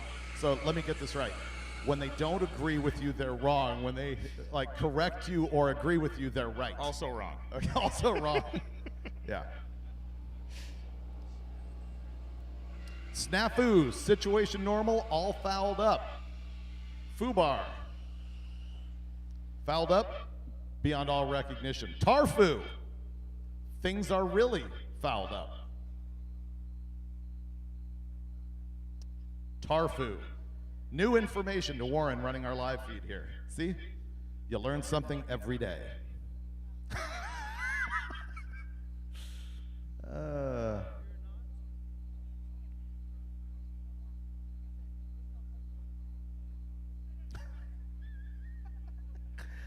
All right, if you're not reading the chat in the live feed, it's some unrepeatable things, but highly entertaining. I would suggest you just go ahead and check that out. Track has been dragged, and tighten back up again. We're going to fire up cars and roll them around the bend as we continue on. Now, one of the cars we have not seen that is a class leader that we know had a mechanical issue was Rick Trunkett's car. Yes. And we've not seen, and he may be pitted down in the back 40 over there, but I've not seen him so far this morning. Hopefully his Mopar product will be on the racetrack today. He is, again, a class leader. It is a turbocharged large inch, 436 cubic inch, small block Chrysler engine. 790s car squeaked a lifter last night. That is one of the things you'll hear a lot on Drag Week, because if you're sitting at idle and you hear your engine going, it's usually a solid roller lifter wheel that is squeaking on the camshaft. And apparently he had a tool steel cam in it that must have survived the squeaky wheel, and they're going to try and change a lifter and go. One of our other small block Mopar racers, Chris Thompson, stopped to help him last night and was like, hey, I've got spare lifters. And sad news, Trunkett had small block Chevy lifters in it. Yeah. Confusing me a little bit, because why would you put the 842 lifter in a block that was designed for the Chrysler 904? You know, sleeving it down to a smaller size? Interesting. Maybe because he wanted greater availability of lifters on Drag Week, as Clark Rosenstengel comes up. Rosenstengel. Modified power adder, running second right now, averaging 759. He's run 200 miles an hour every day so far. With the exception of yesterday. 199.97 yesterday. 203 the first day, 205 the second day, 199.97 yesterday. As I am a positive person that rounds up, that is 200 miles an hour.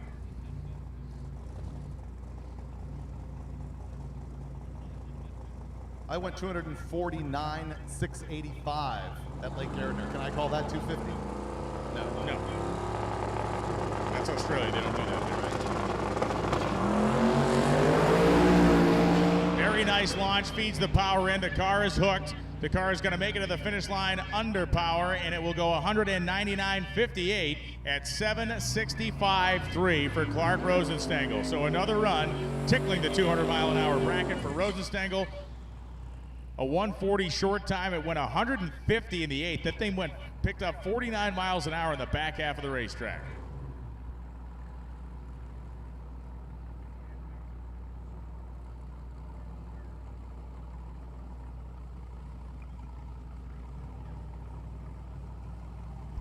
So there is a formula here that we have seen out of the small tire cars. Get out there. Michael Ward's like, here's my formula. I'm going to go 120 to 60 feet. I'm going to go a buck and a half in the 8th, and I'm going to go through the finish line 7:53.5 at 162 miles an hour. Which was interesting. Did you see brake lights at just past half track? But he makes a nice 7:53.5 hit, 162, nearly 163. Not his quickest pass of the week, but right on target. He's going to hold his second place position in Super Street small block power adder. Devin Vanderhoof owns it. Josh Davis is driving it. One of the most, I would say, one of the most advanced cars we have out here on Drag Week. One of the most talked about after he ran 702 and 704 on day 1 and 2. This thing has been 200 miles an hour.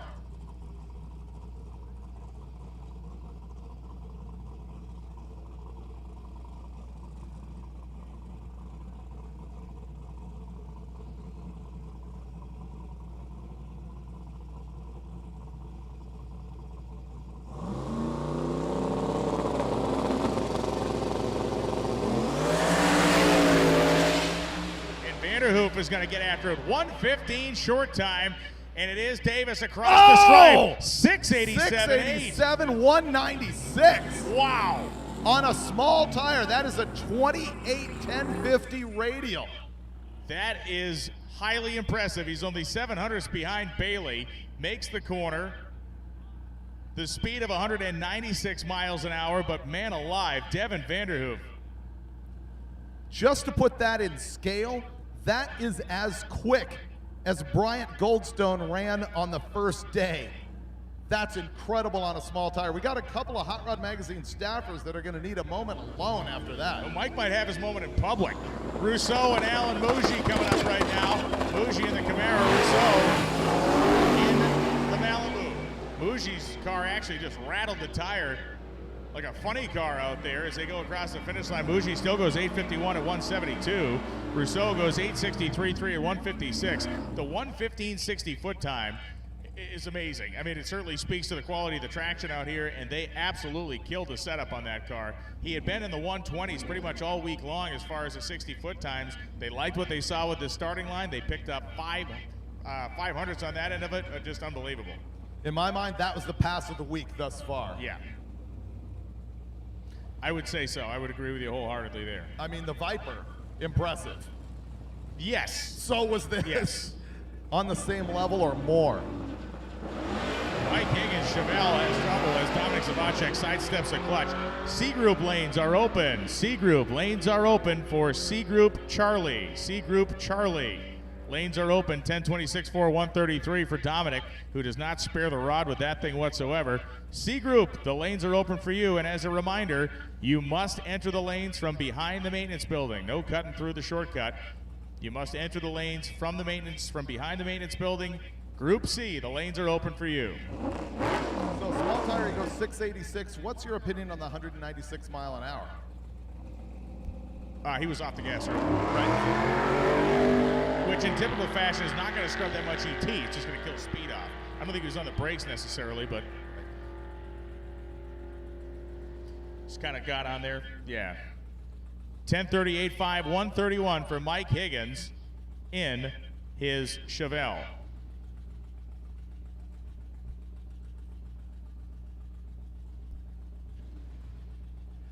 Pure and simple is the car on the left-hand side. Mike Higgins just made his run in his Chevelle. Adam Dory, thank you for tuning in, hanging out and watching. Adam is the host with the most for Rocky Mountain Race Week, part of Sick Week. Moved from Colorado to the Dakotas for a change of scenery.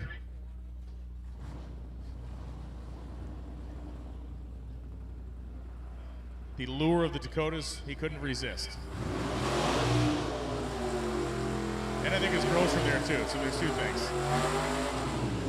Jamie Jarvis and Randy Seward coming back up again.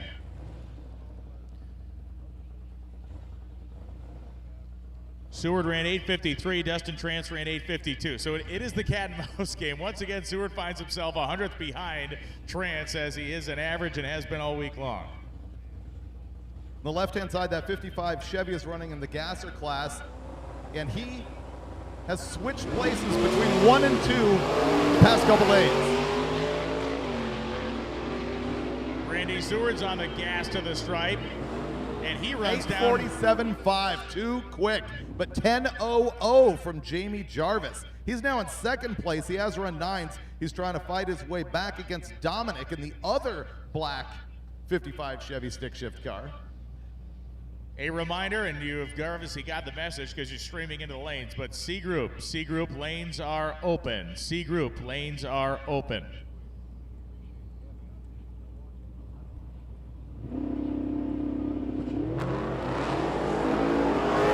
Larry West on the left-hand side, second in our hot rod category thing. Cody Walker on the right-hand side. Watch this Hellcat go into the 9s. There he goes again, 956 at 143 miles an hour, and the Willys 994 at 132.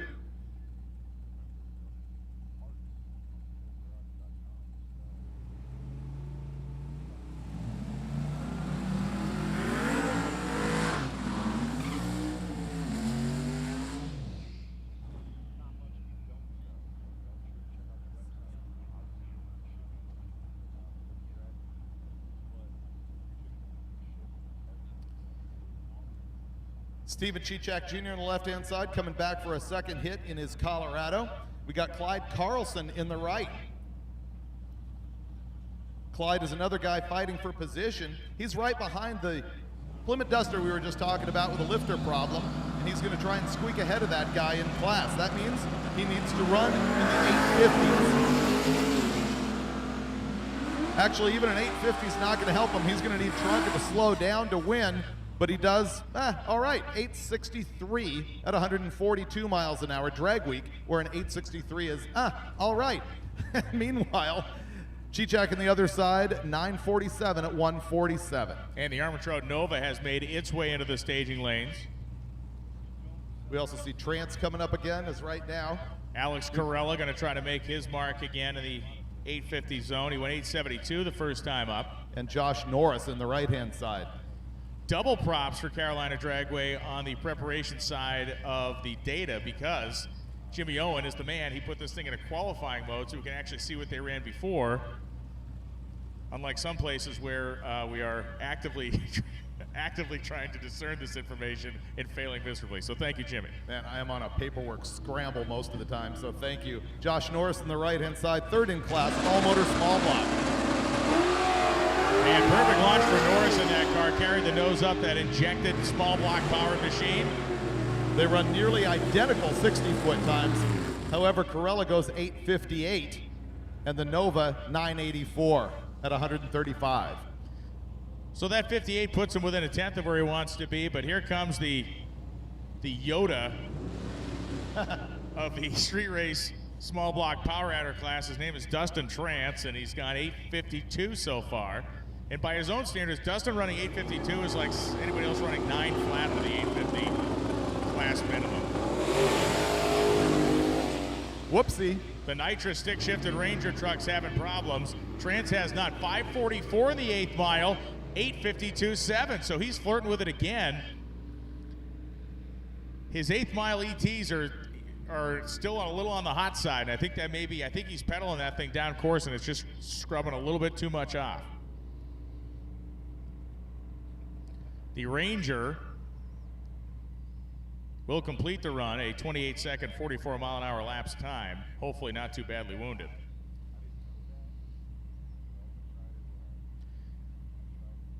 The C Group racers are flooding into the lanes. Thank you for answering the call, C Group competitors.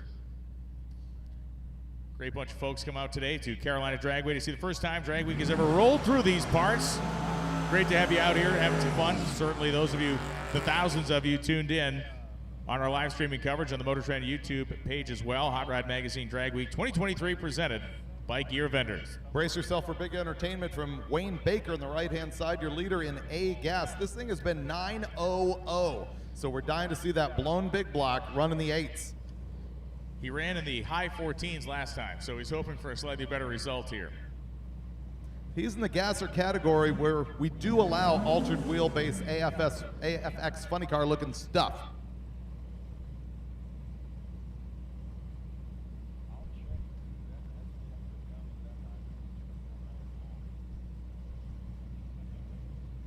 So Brian Anders coming up here, no wheelie bars in the back of the car. I actually hadn't seen those wheelie bars, but our crack technical staff has told me that he did have bars on it. A little bit of a nose up launch there. He does have those weights bolted to the front of the car. And Anders going to run right next to Baker. Anders goes a 947-141. Baker goes a 973-143.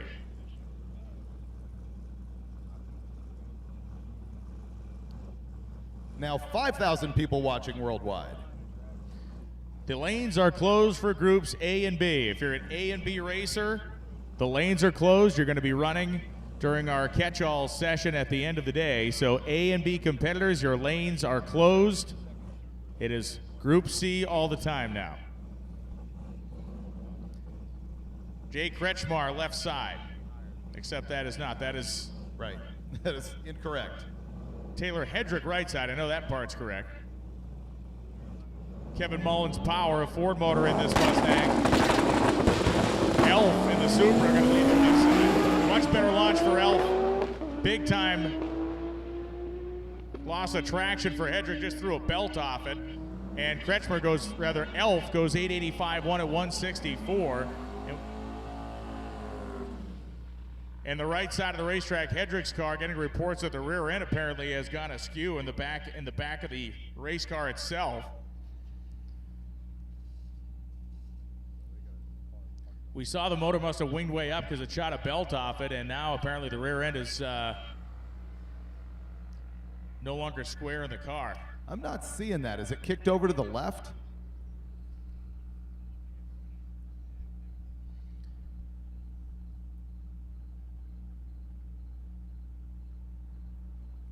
Yep, that's what he's looking at.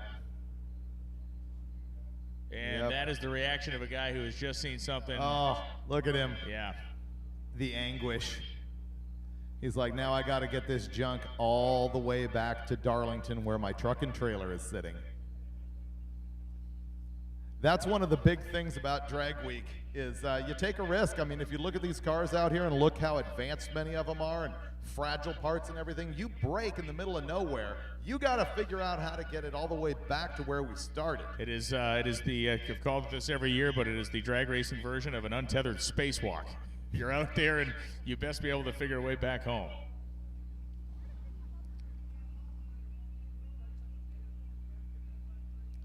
You remember in past years we've had people assisted by, superheroes. Gene Fulton flying into a dirt landing strip to bring a part, but also local farmers. It's like, hey, you need a hand? They bring out their equipment trailer. Yeah, that was Mashmeyer welded the front of his car back together again when he broke the whole front end off the thing, hitting some crazy bump on a bridge. I remember that, and then he got like a 110 MIG welder from a farmer and was able to bodge the thing back together again.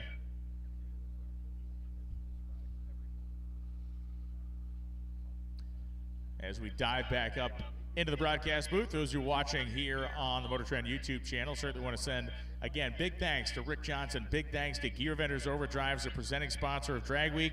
Want to thank VP Racing Fuels, want to thank Mickey Thompson Tires, Molly Pistons, Edelbrock, and of course our friends over there. VP Fuels? For VP Fuels, yeah, I mentioned those guys. Summit Racing Equipment, I was missing a beat on Summit. The 55th anniversary of Summit Racing coinciding with the 75th anniversary of Hot Rod Magazine. And how about Holly and their NOS brand, stalwart in the world of drag week with their nitrous supply. And seeing this week a couple of cars that were back with really big nitrous on them, which is something we haven't seen before. Of course, there's a ton of Street Machine Eliminator cars that are running plate systems and things like that. But I'm talking big 3-stage foggers. We saw them out here yesterday. One of them sending aluminum rods right through the aluminum oil pan. Yeah, it was aluminum on aluminum violence. So it's going to be a minute, I believe, to get this car off the top end if the rear end is kind of broken free of its earthly bonds. It's going to take a second for us to get that thing off the top end. Group C, you're up. A and B lanes are closed. We're going to run out the rest of the A and B cars and then move into Group C. And I will say the lanes are packed. Yes. So once we get this guy scraped off the track, you are going to see a lot of action coming at you on the live feed. Great morning so far, and I think we've could both agree that the run made by the Vanderhoof Mustang is probably among the most stunning runs we've seen all week. Yeah, that's a shot heard around the world for a small tire car on Drag Week. I mean, we have seen others. Remember the gold brick? Oh, yes. What was his best ET? I haven't kept track of that. He did go into the 6s with that. Yeah. He did exceed 200 miles an hour with it. Yeah, that was a very, very cool car as well. We're going to pay some bills here, go to commercial on our live streaming coverage. We'll be right back in just a minute. I got a Ford Galaxy running again after 32 years. Hello? Smells like a wristwatch full of earwax. We got a big blocks, 455. We make loud noises with the Oldsmobile. So we found this 1987 dually. Let's bring her into the here and now. I want to build a Jeep. Anything burning in there? It's alive! Hit it!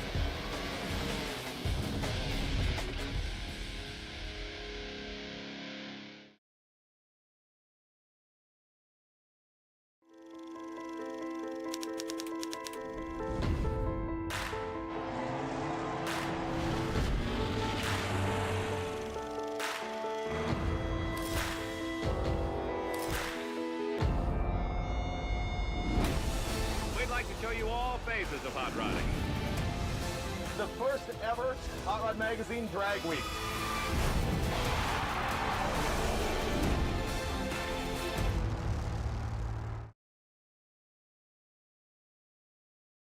Did you know there's over 7 decades of hot rod history sitting right in your pocket? Read over 900 issues of Hot Rod Magazine for free, all on MotorTrend Plus. Just open up the app, scroll over to stories, and read the Hot Rod Digital Archives. The best part? It's all free.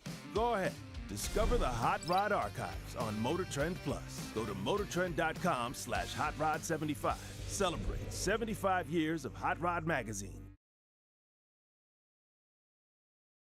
Every Molly Motorsports piston is backed by 95 plus years of racing heritage and technology innovation. Molly employs the most advanced piston design and machining being used today. When it comes to piston purchase, why choose anything but Molly Motorsports? Classic car owners, make your headlights over twice as bright with Holley Retro Bright LED headlights. A plug-in replacement for those dim halogen seal beams, Retro Bright maintains that classic look and lasts 6 times longer. Stay safe and click the link below to learn more.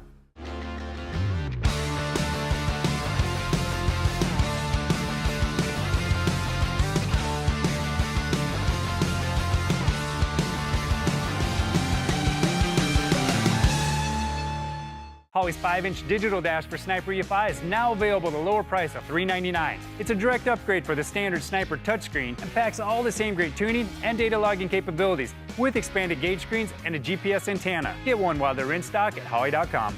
Get your V8 back with Range Technology's AFM/DFM disabler. Simply plug the Range Technology module into your OBD2 port, instantly giving you full V8 power. Learn more at rangetechnology.com.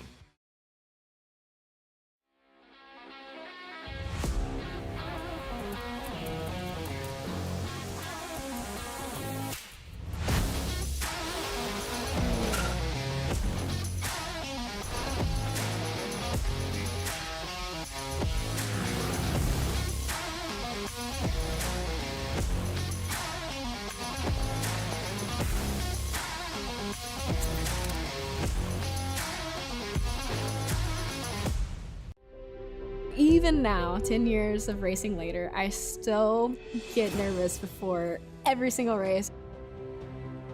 Being able to work with a legacy brand like Mickey Thompson is really special and important to me. Created by a man that was a drag racer for drag racers that have developed and continue to develop over the years. Traction is everything, or the right amount of traction is everything when you're drag racing.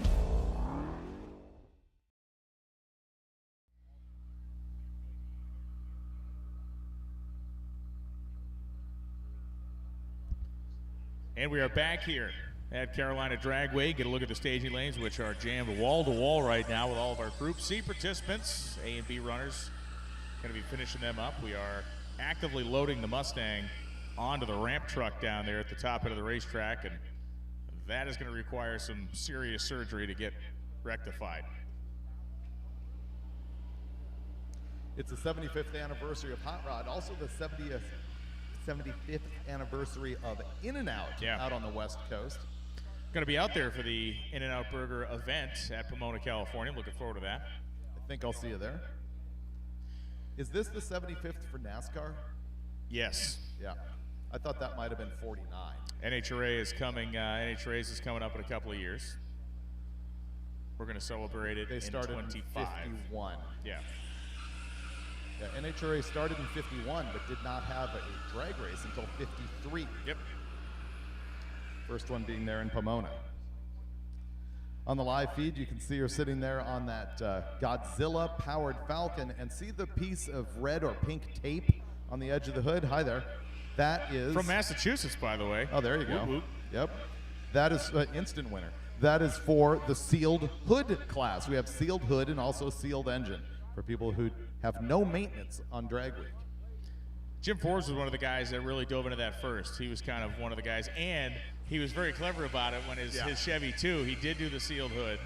But it had no inner fender wells, and it had a straight axle in it, so you could service the thing through the wheel well opening. It was pretty brilliant. Yeah, cheating SOB. But that's a guy who has been here at Drag Week so many times, and generally drives his vehicles out from Arizona to wherever we start. He did that again this year in a 62 Corvette that you'll see later on in the day. Bought that car, the 62 Corvette. We were able to talk to Jim last night at the bowling alley that was the checkpoint.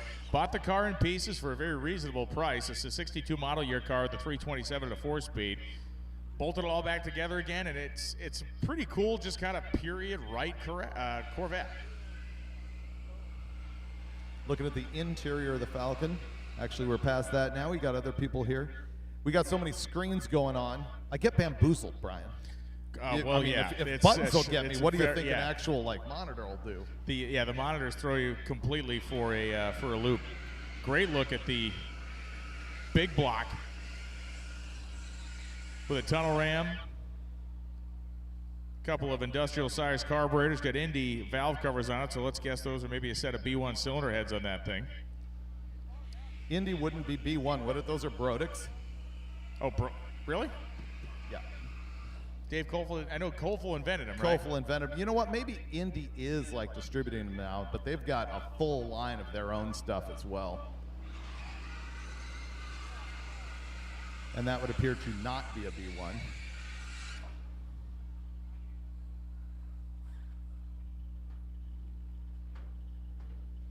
I like that this guy with the purple dusters, hashtag, not Eddie Miller. All right, here we're looking at this yellow Chevelle. That does have a Barra in it. Look at that.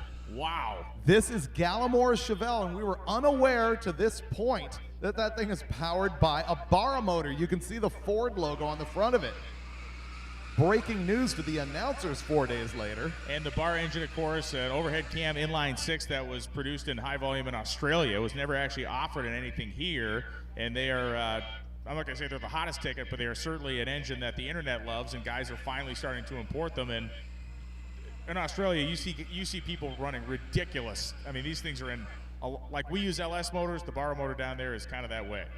You know, people get all torqued when you mismatch the engine brand with the car brand. I think that was born in the early muscle car era as they were really promoting drag racing and, you know, stock and stock eliminator. I think that's when brand loyalty really came in, because in the 50s, you just installed whatever made power from the junkyard. So I got this big magazine collection at home, and I use it for reference material, and I'll often send David texts with some photos of stories I run across. So over the course of maybe 3 issues of 3 different of the same magazine, they ran a story about a guy who swapped a Pontiac 421 into his Corvette, a Cadillac motor into his Corvette, and then an Oldsmobile engine into the Corvette. There was one that had an FE in it too. What was that? The FE, that was also was a 406. It was a 406 right. Ford, yeah. What you typically don't see is the Ford engine in the Chevrolet. Yeah. That Barra counts. That is a Ford engine in a Chevy. You know, the Fox body Mustangs, we always talk about out here about how they generally do not have the original Ford engine in them. Look at this 57 Ford truck that is loaded with a common rail diesel.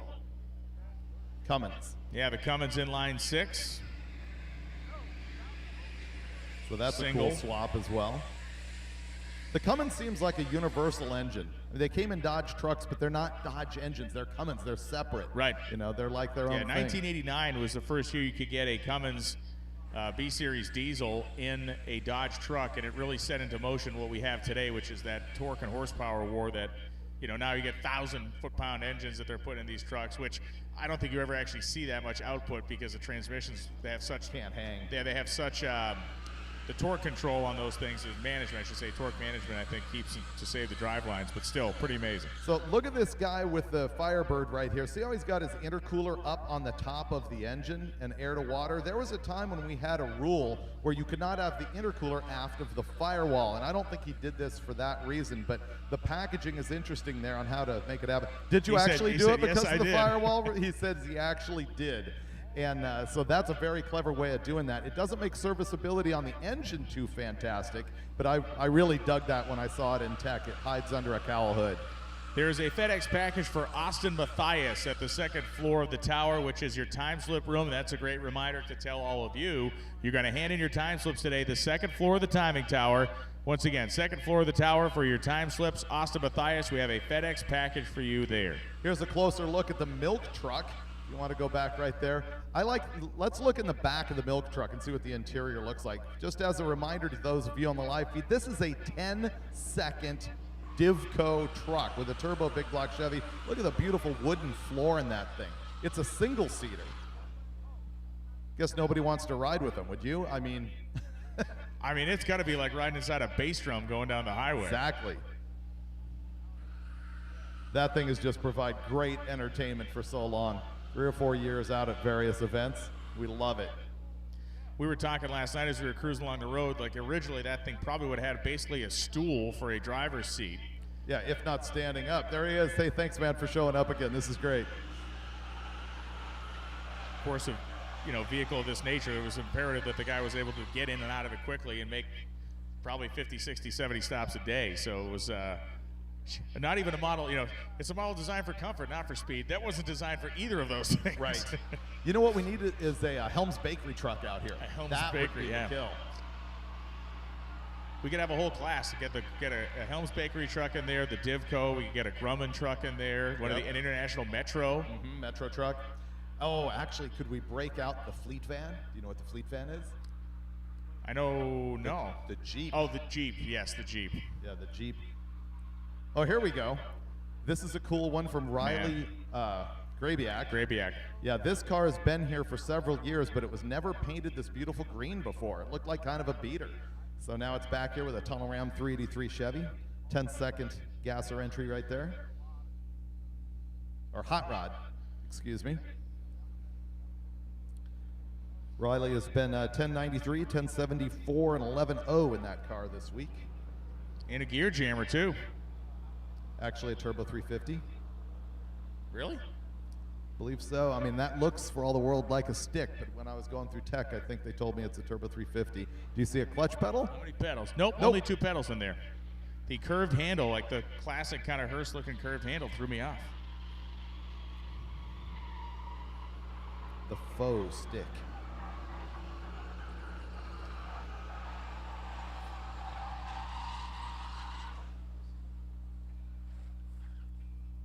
Oh, let's have a look under the hood of the Pontiac. Oh, the Pontiac, here. yeah. Let's go over the Pontiac. Another car from Massachusetts, or from the greater New England area. He's from New Hampshire. It's as if they've regained consciousness up there and come down to Dragway. Yeah, it's and a Pontiac. It is, in fact, a Pontiac. I thought it was. It showed up a few years ago with here 2 as a Carters beater. on it. Yeah, with 2 AFBs.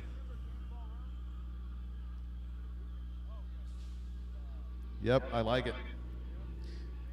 So the bolt that runs through the top of the Pontiac water pump that goes into the intake manifold, it's an awesome one to snap off when you're working with your dad on his 64 GTO, and he looks at you like he wants to absolutely murder you. Did he beat you with the flashlight? I ran. Yeah. He threw it at me, but I ran.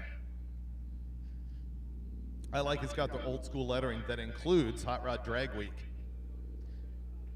There's Admire there on the left with the GTO.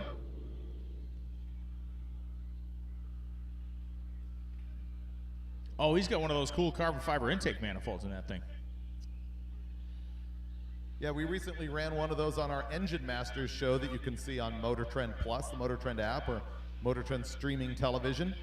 And he's got clear runners. How cool is that? So it's a carbon fiber top, and the runners are clear plastic. Boy, is it Performance Fabrication that makes that intake manifold? I think that's the name of that company. Yeah, Carbon PR.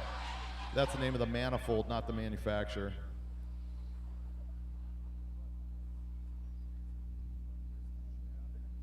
That's trick.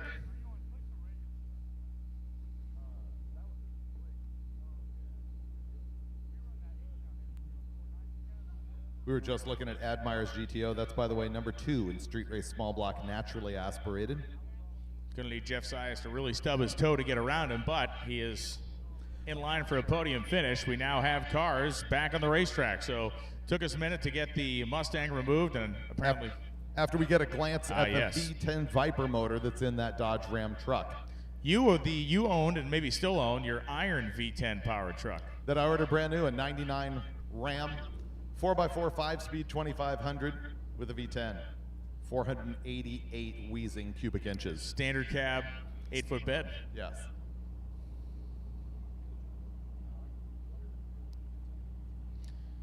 KJ Jones, our embedded reporter in the pits, saying that the transmission might be, probably will be, coming out of Rick Steinke's Chevelle. Aha. He's trying to stay in competition. You remember he came up here and seemed to have an issue where he couldn't hold it. Yeah. Honk actually texted me, trans brake not holding. Yep. Gonna foot brake a pass, try and get something to hand in, and that failed. So Chris Engel and Jim Weiser coming up right now. Once again, you want to see HOTROD.com for all your stories, photo galleries, and results from Drag Week. Thus far, 1 million people have done that. 1 million people viewing Drag Week coverage on HOTROD.com. And currently, 5,200 people watching the live feed.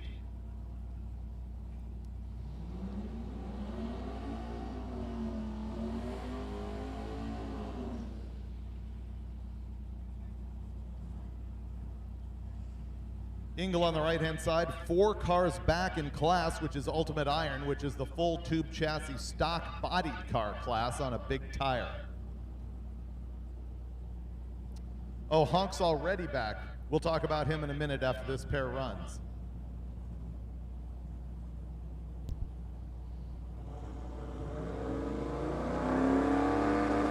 So Weiser and Engel have rolled their way to pre-stage. In goes Engel.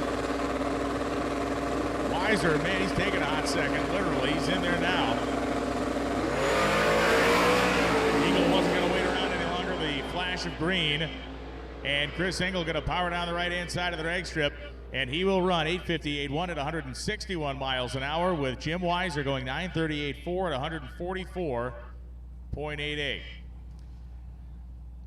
Back on the starting line, we can see that Clayton Hartman is back with his big Mustang. And in the left-hand side, Honk is back with a transmission brake failure issue. You could discern that if you saw his last pass. The thing was pushing through the beams as the button wasn't working. He's back here to try and foot brake it to get a good enough ET to remain in competition. And then they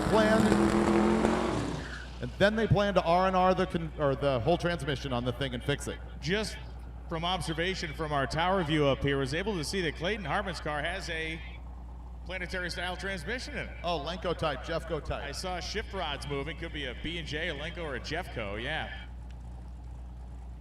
Rick Steinke. You know, one of the things that becomes annoying too with the trans brake problem is you lose the ability to back your car up. You actually lose reverse typically. And the ability to build boost easily. Yeah, the foot braking deal is going to be hard.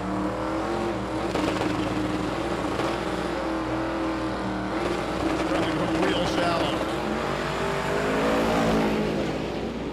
Whoa, Clayton's got that baby sideways. He's going to pedal it again. Dirt track that thing at about 330 feet. Steinke's going to go around him.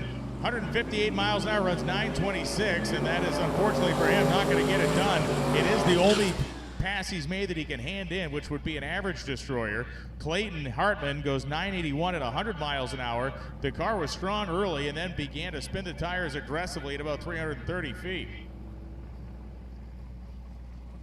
Here comes your turbocharged Mopar powered Chris Thompson driven 68 Dart in the right side, and Chris Mary, who was hot lapping at the end of yesterday trying to run 850. Yeah, Chris Mary currently 4th down in class in this thing where you got to run 850 to be somebody, and his average is 85423. So especially if Steinke fails on what you just saw happen going down the track, if he can't improve the number later in the day with a different transmission, this guy right here in the left-hand lane is going to go to number 3 in class.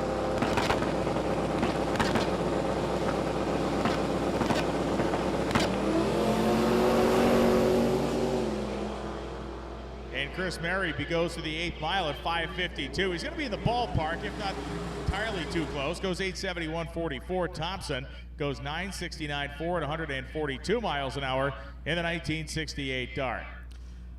What's interesting is yesterday, Tony Hayes was leading the class that Dart was in, which is Pro Street Power Outer. He's the one that kicked rods. And so that moved Erkowitz, Muji, and Chris Thompson in that Dart up into 1, 2, and 3. And if he can maintain just driving the rest of the way on drag week, there's no way that Thompson can fail to get number 3 in class. Rob Courtney coming up again, this all-wheel drive Honda Civic, a disappointing 11:16 at 151 last time. The thing simply did not leave with any sort of alarm. And Dave Deal coming up in the orange Mustang on the left-hand side. Courtney left before the tree was activated. The revs came up and the thing just pulled itself through. He's going to get a whole bunch of nothing. Deal is going to pedal his car down to a 799 at 174. So Courtney swing and a miss times 2. This appears to be the, well, no, we got a couple of our impounders out there, but it is going to be Mr. Acton, Brian Acton, coming up in the Nova. Following him, a pair of shoebox Novas, and then we'll go into the C Group cars. So C Group drivers, if you're at the head of the lanes, let's get in, let's get your helmets on, ready to go. C Group competitors, if you're at the head of your particular staging lane, let's get in the cars ready to roll.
You notice the volume of transmission issues that we see on Drag Week. I think a big bit of advice is to get a massive transmission cooler with a fan on it. Yeah.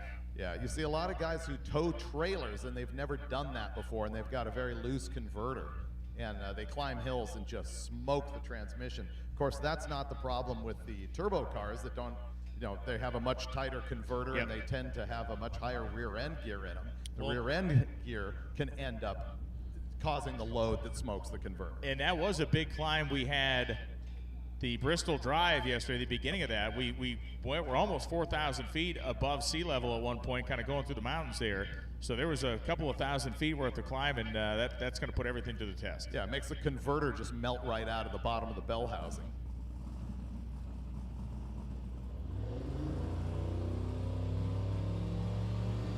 So Brian Acton, 869 and 862 is what he's produced for performance so far. At the 8th mile, he is 553. He's going to be in the 60s again. He runs through the top end and goes 865.7 at 157. So the car is not making the move that they needed to make in the front half of the racetrack. Here comes Armin Trout, number 2 in Unlimited. This thing has run a best of a 724. Twin turbo, big block Chevy. Brian Goldstone kind of surveying the situation here with Armin Trout.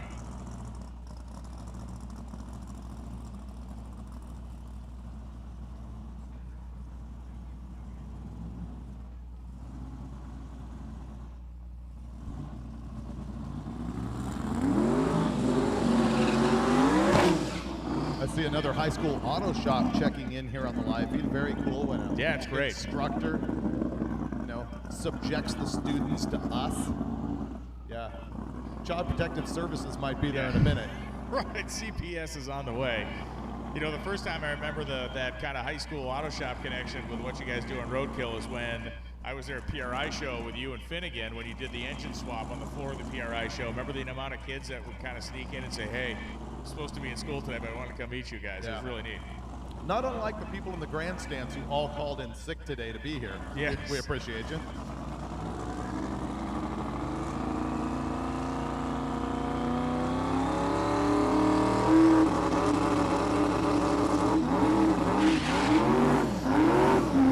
And that was an unusual decision. Yeah, he could have backed it up, but they may also be having trans brake issues. That thing was just not doing anything it needed to do. And Armin Trout will get no time and go back to the pits. Now he is in an impound situation, so he can jump in during the C group. When we get to the D group, that is only limited to the D cars. We don't need you yet, but I'm just explaining the fact that the impound cars have access to the fast lane, if you will, only during the A, B, and C groupings. Next up, Graham Hayes, one of the big nitrous cars that we were telling you about. Big block Chevy, 3 units on this thing. Currently right behind Goldstone in Ultimate Iron.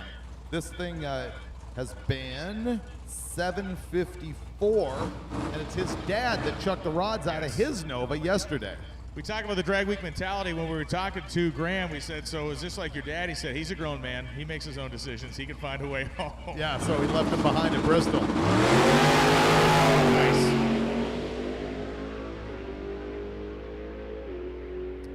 .486 to the 8th mile, 751 at 184.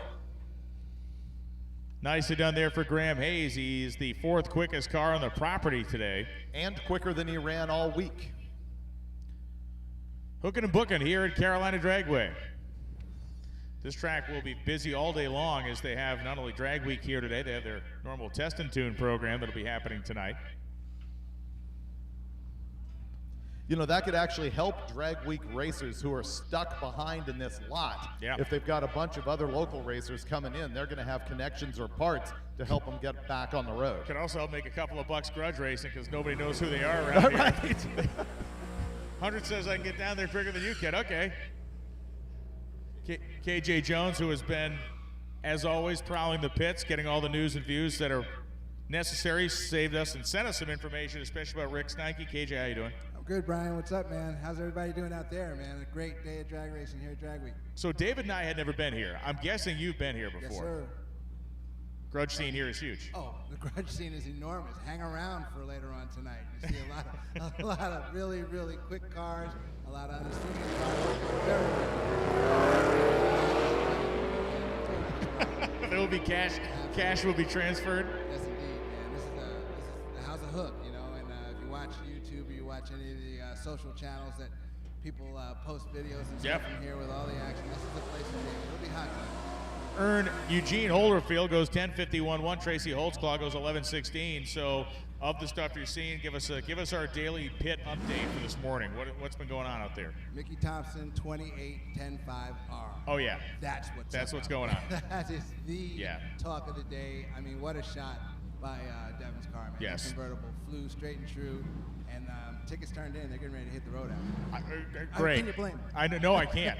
I'm only jealous we don't get to see it again today. But the 1:15.60 foot time was the first. That was the referee throwing the flag up. Oh, what's going to be the call here? It was awesome. You know what's going on. I mean, it's one of the things when you have this vantage point, also you and Dave are standing here. When you see it leave home, you see that charge start, especially with the Colorado cars, the supercharged and turbocharged cars. You see that high gear, and the second half is the mile an hour in the ETM Raven. Rovic just takes his Oldsmobile down to a 995, one of his best runs of the week. Paul Llewellyn in the Corvette runs 10.10.2 at 133. We are in Run Group C here at Carolina Dragway, Drag Week day number 4. How about in our 850 category? There's some drama. You mentioned Rick Steinke. We saw him up here trying to foot brake the car. You and I both know, and he certainly knew that wasn't going to go as well. But the only time previous to that was one that was too quick to turn in. He has to get it fixed and go again. I mean, he's up against it, and he's sitting in a really tight spot between him and Randy Stewart. Yes. He's really doing a phenomenal job out here. You know, he's a drag and drive / True Street veteran. Oh, yeah. And he knows how to operate that car and come very, very close to the number. I think he might be able to nail a 50, honestly, before it's over. He's been very close. He's averaging a 51 and change. He's right behind Trance, and that's what's keeping Trance so honest out here, trying to knock down those 50s as well. Corey Pant runs down 10.56.2 on the right-hand side. Mike Turner ran 10.91.9 on the left. C4 Corvette of Brian Kelly and Brian Eaton coming up in his late model Charger.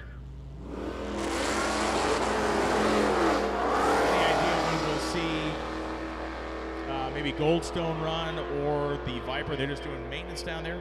I didn't talk to the Viper guys. I hadn't talked to Goldstone. I thought maybe he might be getting ready to make a run. Okay, car was kind of complete. Exactly, but the Viper, I don't know. It could be a maintenance deal. You know the situation that they're in, so they might just be trying to tidy it up and get going, just use the facility. So I don't know in that space. Brian, though, I think is going to try to make something.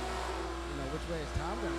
Question as well. It's a really good lick. You know, to me, I'm not sure why he would make another one. I'd love to watch the car run again, absolutely. but at the same time, you know, he's done what he needed to do. That 80 is more than enough to keep him in a very good spot, average-wise, statistically speaking. And it's the 80 considering last night, you know, when the engine was completely torn apart, and you have to wonder, you know, it'll run and idle and get to the line, but will it go all the way through? And it certainly did. Wheelie bar is coming off the back of the car, so I think that tells us all we might need to know. Is Mike Reimer is currently the #1 qualifier in Street Machine Eliminator, and Dennis Rayleigh coming up, the 1995 SN95 style Mustang.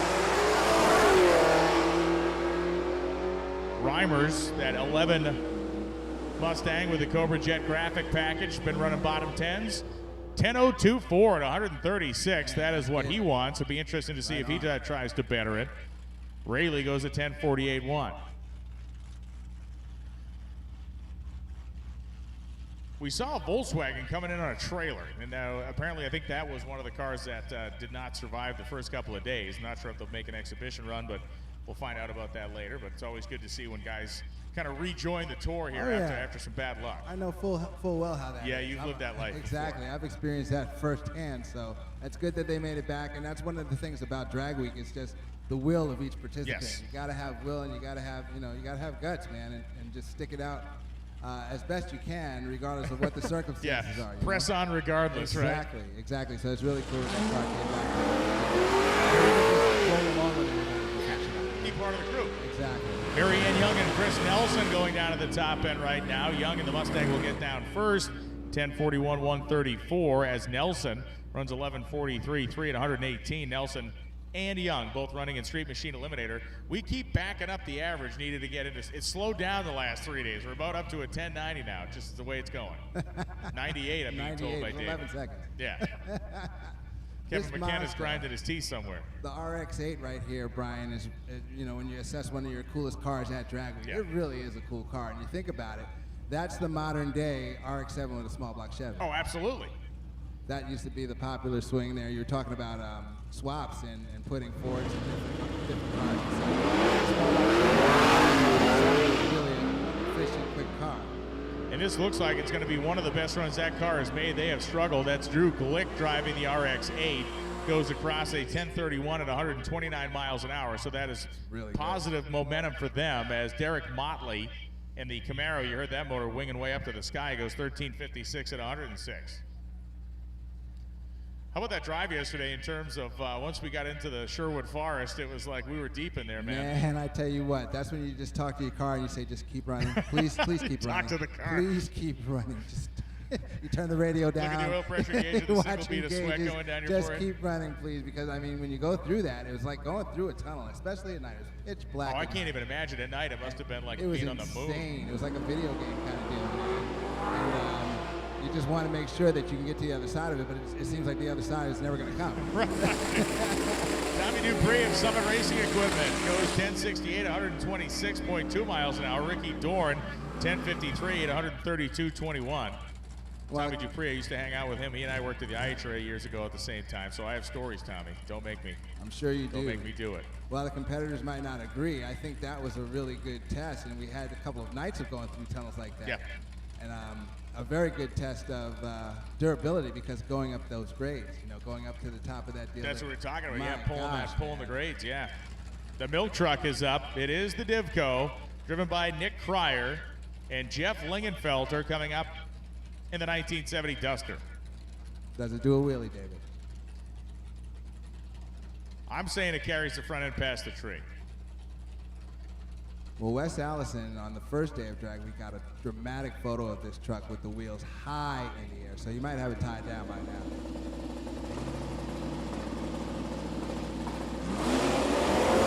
Look at that. Look what I just did. Announcer man does not speak with forked tongue. I speak for sure.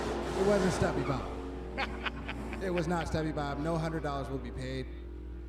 Nick Cryer, 1068.6 in the Divco at 123 as Lingenfelter goes 1062.1. You were a part of the Stubby Bob episode when you wandered into the shop that day and just burned that thing to the ground. I don't just make those references like just wantonly, Brian. Yeah, yes, indeed, man. I walked into the shop and saw what the guys were doing and immediately thought that they had lost their mind and made a bet that that I lost. I know people are wondering, did I lose the bet and honor it? We settled everything as men. That's all I'm going to say. We settled everything as men. But it was a good job by David and Mike to get that contract. Clark Lamb and Ken Senko. Senko driving the Trackhawk, and Clark Lamb in the 1968 Barracuda that he has run successfully so many times at Drag Week. Goes 10:54.3, 125. He is comfortably in the quick 32 of Street Machine Eliminator that will contest the bracket race tomorrow. Ken Senko, left before the tree was activated, gets no data.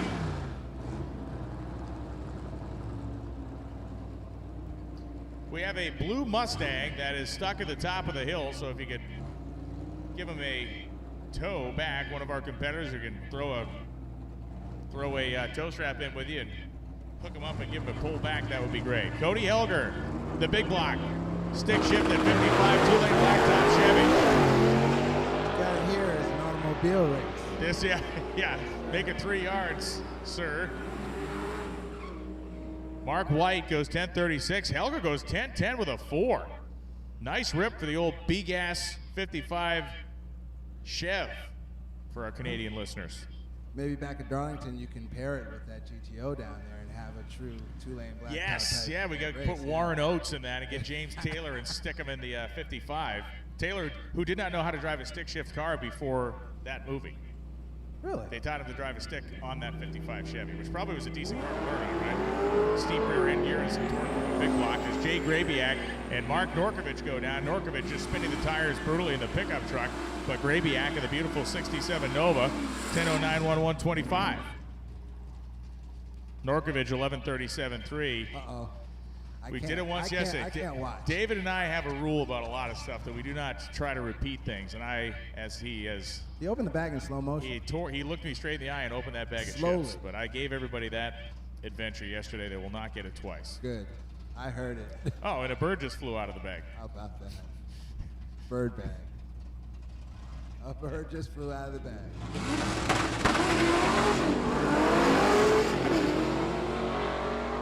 Four gear. It's a cool car. Right? The Muse car is awesome. It's a cool car. 10:43.2 at 134 for Steve Lemieux in the 4-speed Pontiac. And Monique Allen. Allen and her Corvette goes 10:76.6.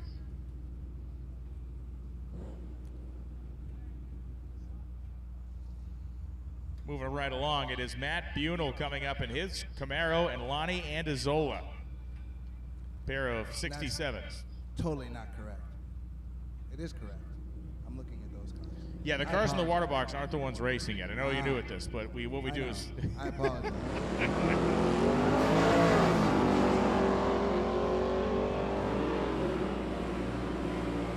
Pretty evenly matched here. Andazola was just way late leaving his starting line. 10:80 and 124 as Andazola goes quicker. 10:309 at 129. Gotta love some early Monte Carlos on Drag Week are a staple. Well, that early Monte Carlo belongs to Charlie Krause. He's from Brooklyn, New York. Get out of here. Charlie and I might have been on a certain street in Brooklyn, you know, participating in something that involved cars. What was the hot ticket? What was the street?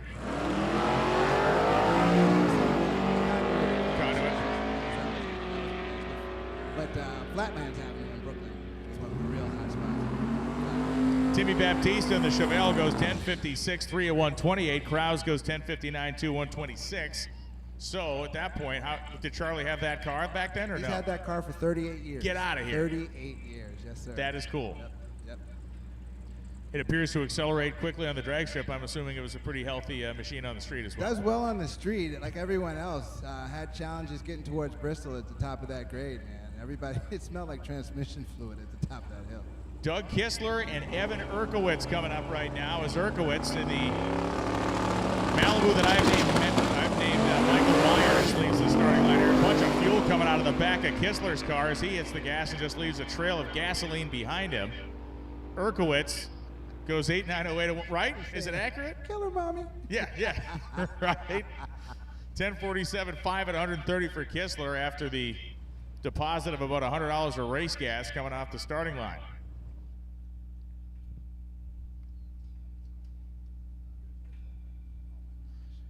So, KJ, we talk about climbing a grade and everything, and you and I, you were the guy running the event, but the Diesel Power Challenge, when you're in charge of Diesel Power Magazine for years, you had me come out to that deal. So you get these big, hairy diesel trucks, and it's like, these things are unstoppable. Except when you have to drive them on the highway at like 7,000 feet of elevation going through the Eisenhower Tunnel. They hated that. I mean, those trucks would be boiling over all over the place. The real ragged edge tune trucks. That's what it was about, though. You know, you say you have, just like Drag Week, you have a street truck. Yeah. But it's ragged edge. Get out there and prove it. And what we tried to do at Diesel Power Challenge was try to prove a truck as a truck. Yes. Not as a specialty item. So, you know, exactly, not as a specialty item. So, yeah, when those hill climbs and getting up Ike, and that was actually before I got on Diesel Power, but I'm very familiar with it. You know, we had to take it inside and do the drive on the dyno, but we simulated that through the dyno. Yep. And there were some trucks having problems on that cool, too. Flowing out of those things like a river half the time. Yeah.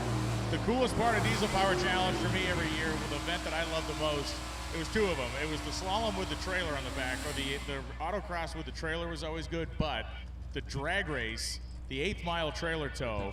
So you'd have these diesel trucks with a 10,000-pound Bobcat on the back of a big double axle trailer behind them, and they would go in 4-wheel drive to the deck at Vandermeer Speedway through the 8th mile, and that trailer would be wagging behind. There was lock up in nitrous, man. A lot of cringy moments, but a lot of fun moments in that one. Randy Hammonds and Riley Grabiak coming up in the baby.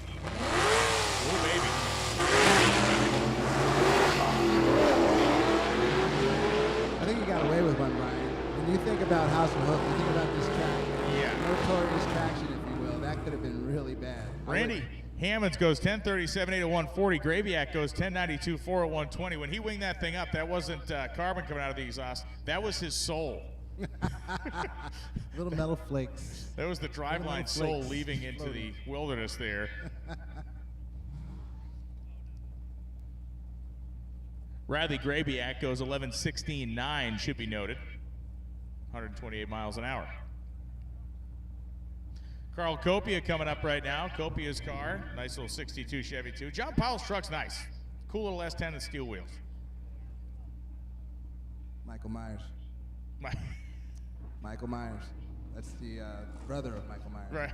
Right. Ronnie Myers. Yeah, lesser known. We're going to make a quick run to the top end here. Now, Continue Brian, on. in your travels and Yes. hundreds of racetracks, of course, and I've been to quite a few myself, but how is this your first time here? I mean, this is one that Pretty good on East Coast the stuff, most man. Obscure tracks Yes. on the planet, and you haven't been here yet. It just never the stars never lined up. Wow. I mean, Jimmy Owen really doesn't like me, right? So there's the first thing there. So I will never be invited here. So I've basically snuck onto the How about property. that? Snuck in. They have Mr. Dent here, who has been the announcer and has worked at this racetrack since it opened. He is with us up here. So they don't need my help or anybody else's help here. Well, and every once in a while on a Thursday night, they have our good friend, Mr. Willie Watson, also known as Dog. Yeah, you invited Willie Dog. He said he's working on his car here. Willie Dog, one of the most fun guys I've ever worked with. He's something else. Been around forever. Yes, indeed. Dude's got great stories. Veteran. I think he was an Army Ranger. I know he served in the Army. I know that for a fact. I won't say he was a cook. He was an Army Ranger. He was an Army. Yes, he was an Army Ranger. But awesome dude who loves the sport. And certainly is a fun guy to work with. Definitely. Split level Corvettes and all. I wouldn't doubt him being here tonight. You know, he didn't say where he was going to race. He's just working on the car, so he could very well be here tonight. And just on that grudge race news, last night, I don't know where they were racing, but I did speak with Willie after we texted him, and he said that Tony Bynes had a little problem yesterday. So he okay? Yeah, he's okay, and it seems like the front's kind of tore up on his car. Okay. For those of you following Grudge, Tony Bynes, yes, what a name. That's a Hall of Famer in the Grudge world. Yes, indeed. Racer of the Year several times, and whatever the Grudge collective sanction is that follows things. Grudge Racer of the Year. That's what we need to do, Brian. We need to just drop all gloves and go to a Grudge race together. We do. We really need to do that. That would be interesting, seeing you at a Grudge race. It'd be interesting for me, too. Stick with me, you'll be fine.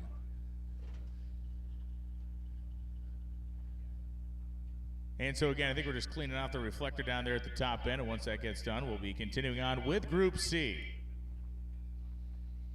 Impound lane, of course, is open, and when we get to Group D, the impound lane is closed for Group D. All new for 2023, the Mickey Thompson limited traction tire. This is a brand new tire for Mickey Thompson that is designed to perform on variable track condition surfaces. It is designed, quite frankly, to be the type of tire you would use at a back of the track style race, at a no prep style race. They put a lot of engineering in this tire, and it comes in 3 different sizes. You can visit the Mickey Thompson display today to see the new ET Drag limited traction tire and the full line of Mickey Thompson drag racing tires, as well as information on the extreme off-road truck tires that are offered in the form of the Baja Legend, the Baja Pro, and the Baja Boss. You can check those out either on the display here at the racetrack or at MickeyThompsonTires.com. I helped my friend Jason Moulton at Mickey Thompson. I helped him out in finding a racer with a car to test that tire. They're actually working it out right now with all types of shock sensors and data collectors, et cetera, to really get hard data on that tire and progress it going forward. It's pretty neat to me that it's you know, sometimes the process is quick, sometimes the process is long. But when people come up with new angles to this sport, companies like Mickey Thompson will find a way to create a product that fits that niche. You don't have to make compromises where you're running maybe too much tire to try to overcome the fact that there's less traction. Air pressures might get weird. Like, there's all kinds of things that you can do to crutch up the wrong tire, but when they make the right one, it's going to be fast. Well, the secret sauce in the tire is softer than it is on anything else. Absolutely. Carl Copia manually shifting his way down next to John Powell, and Copia goes a 1060 at 125. John Powell 1168 at 117.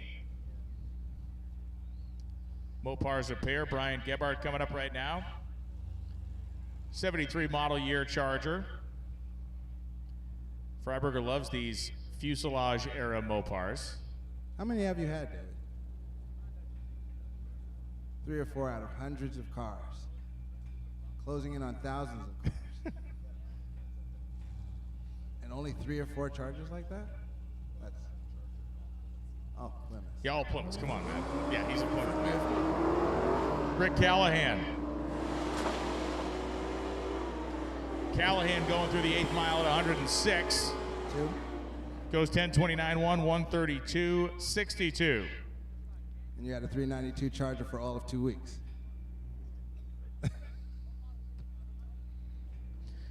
So Steve Calloway and Dave Morahan coming up right now. Morahan, the 13 model year, 5th gen Camaro, and Calloway, the Mustang with a Roush style wing on the back.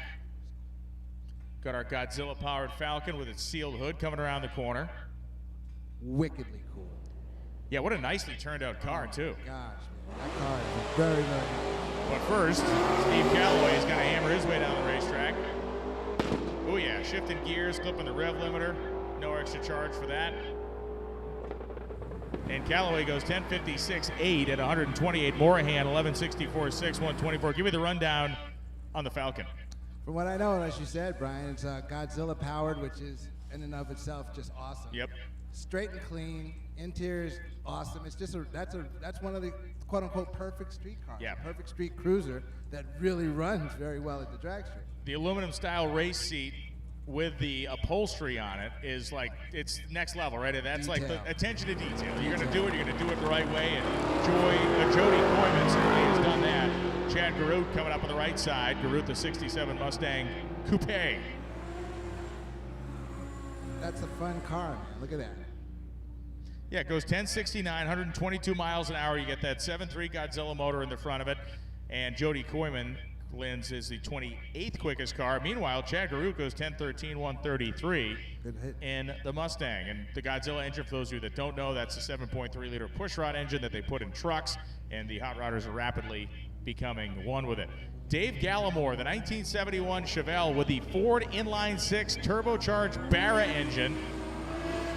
Yep, now you can hear it.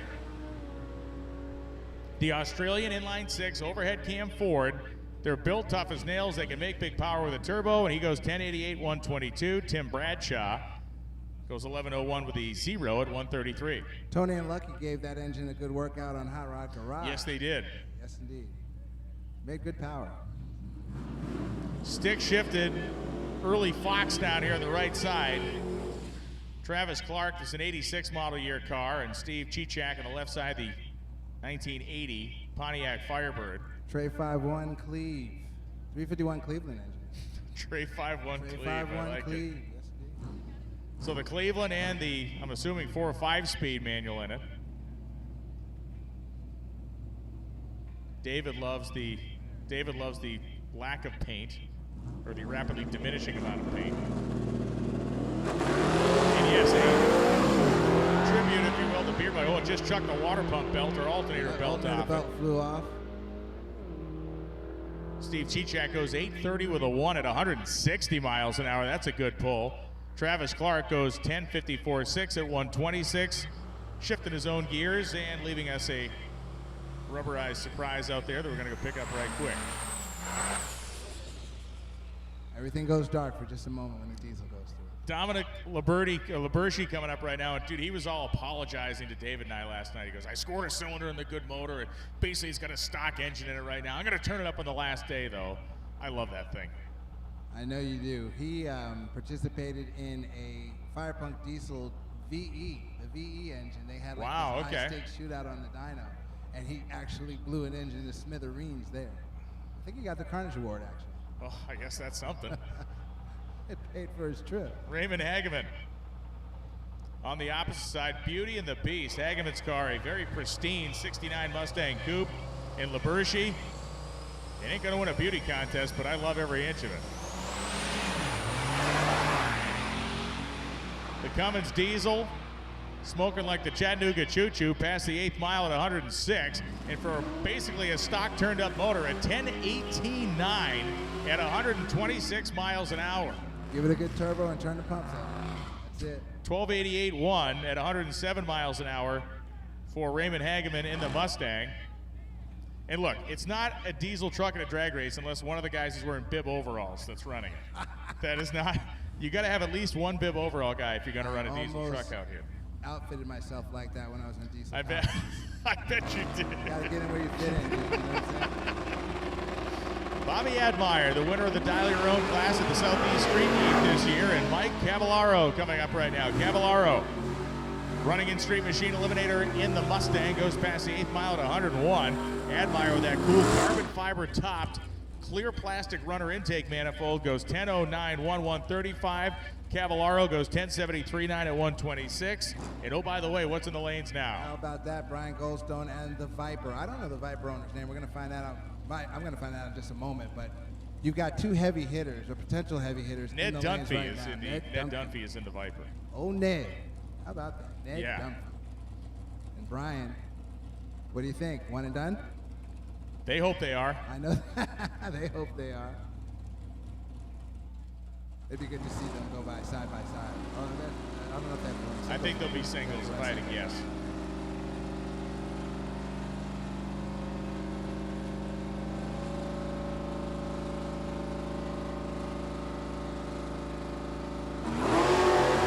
Here the ATSV 16 model year ATSV. Kevin Wells wasting no time in the 1972 Chevelle, just shy of 100 in the 8th. And Wells a clean 10.82.7 at 122. Steve McNair goes 11.91.7 at 120 miles an hour. Bob Filger and John Sharp. Sharp going to be doing the G-Body shuffle out here, the 79 Malibu.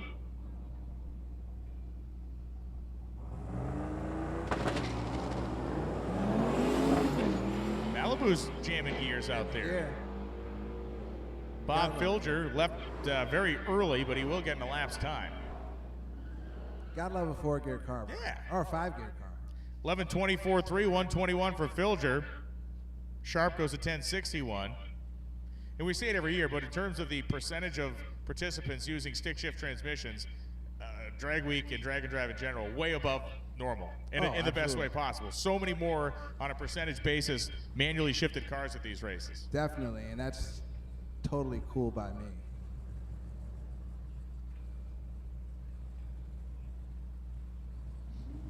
The big Monte Carlo in line too. We got a good quartet of cars over there in the impound side of the world.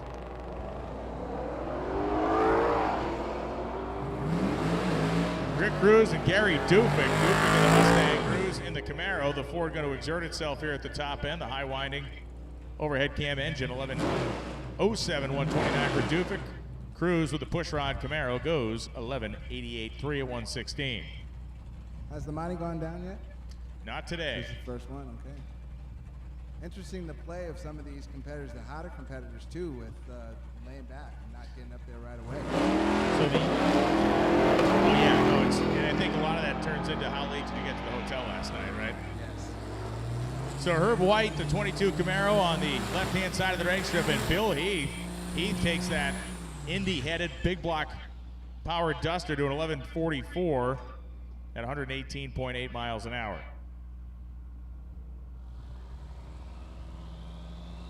Kevin Parton and Dave Workman. Workman, another of the Cummins powered heroes here this week.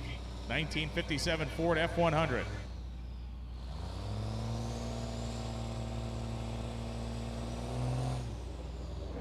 Having trouble getting the turbo to light or something, huh? Yeah, it looked like he was having a problem getting up on boost there. I was trying to figure out what crew guy, bib overall guy, is doing, looking in the bit. I think he's trying to watch something. I can't discern what that is.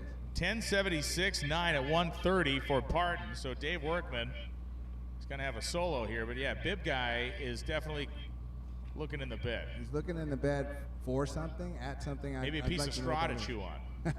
Complete the look.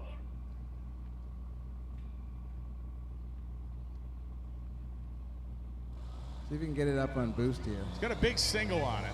That's one. I'm not going to call it a problem, but it's a concern. Off the traction. Kind of bounced his way through the first 150 feet or so, but Workman doing just that at the top end, 1034, 125.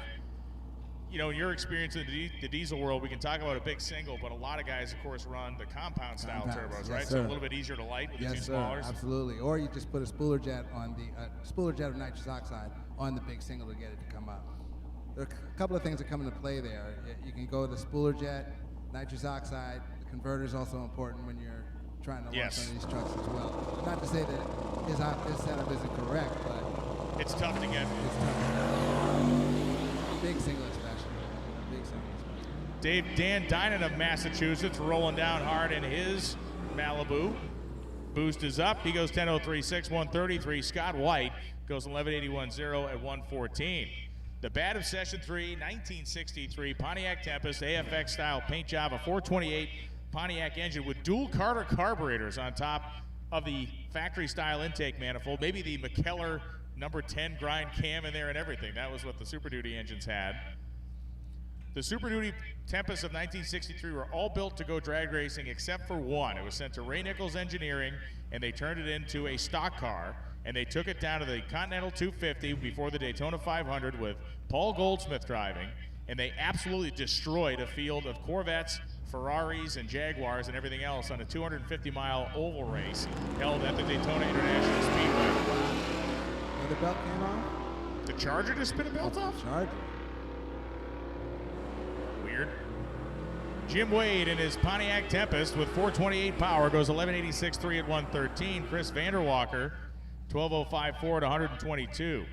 Paul Goldsmith won the race. Second place was a Ferrari 250 GTO that was 5 miles behind him, 2 laps down.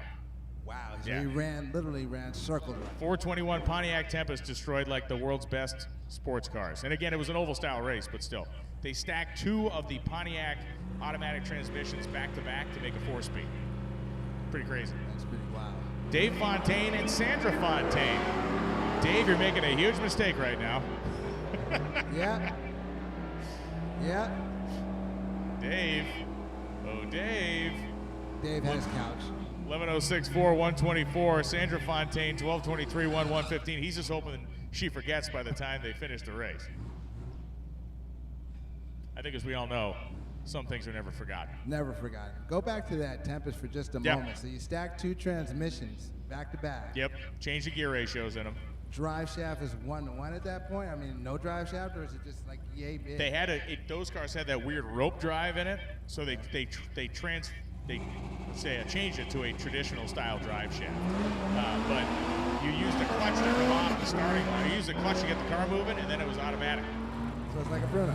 Yeah, it was like even like a Volkswagen back in the day with that semi-auto deal. And Andy Savakinas is having trouble getting his Viper-powered truck down the racetrack. 13.25.5 at 109. It was either cutting out or he's in and out of traction there for a minute. Right-hand side of the drag strip, 11.64.4 at 115. We are sawing through our Group C competitors here. Cliff Olson coming up in a Corvette. Scott Thompson, 78 C10.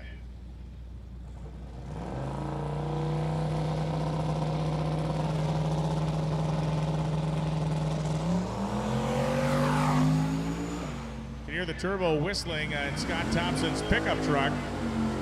109 in the 8th for Thompson. And a full pole finish of 9.99.9 at 132 miles an hour for Thompson. Cliff Olson goes 11.74.2, placing him 58th quickest on the day. Thompson, 4th quickest on the day at 9.99.9. Carol Barhorst coming up now, the 1974 Pontiac GTO. And Rob Barhorst. We saw Dave and Sandra run down. Yeah. Here's what I'm going to tell Rob, though. Rob does not have a chance here. That is a quick little Pontiac. Rob might just exercise good sense as well. Well, this problem takes care of itself because Carol's going to slap the silly down there. They're going to have fun doing it. So any plans, like your Mustang project is when it comes back together, any drag and drive plans with that? What's the kind of end goal? The end goal is do it all if I can. Okay. You know, do it all if I can, and that's based on time. That's based on having the means to do it.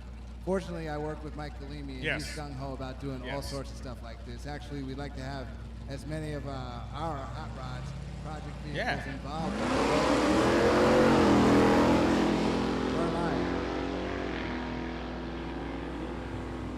Carroll wasting no time, 102 in the 8th mile. And Barhorst goes 10:67.4, and Barhorst goes 12:23.6 at 110. Carroll getting there ahead of Rob. Tim Grillo from Molly Pistons coming up now on the right-hand side. This is a cool car. It really Tim's is. car is really nice.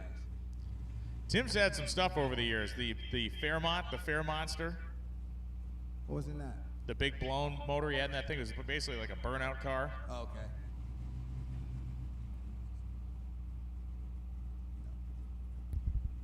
In fact, he didn't. So a guy with the same name had the Fair Monster. This Tim Grillo, always a Nova guy. Always and forever a Nova guy. And a piston guy. Carrying a shine left side. And a good old-fashioned stick shift guy, too. When he grabbed second, he laid about 6 feet behind him, and as he powers down all the way to the quarter-mile finish line, 11:12.123, carrying a shine goes 12:33.5.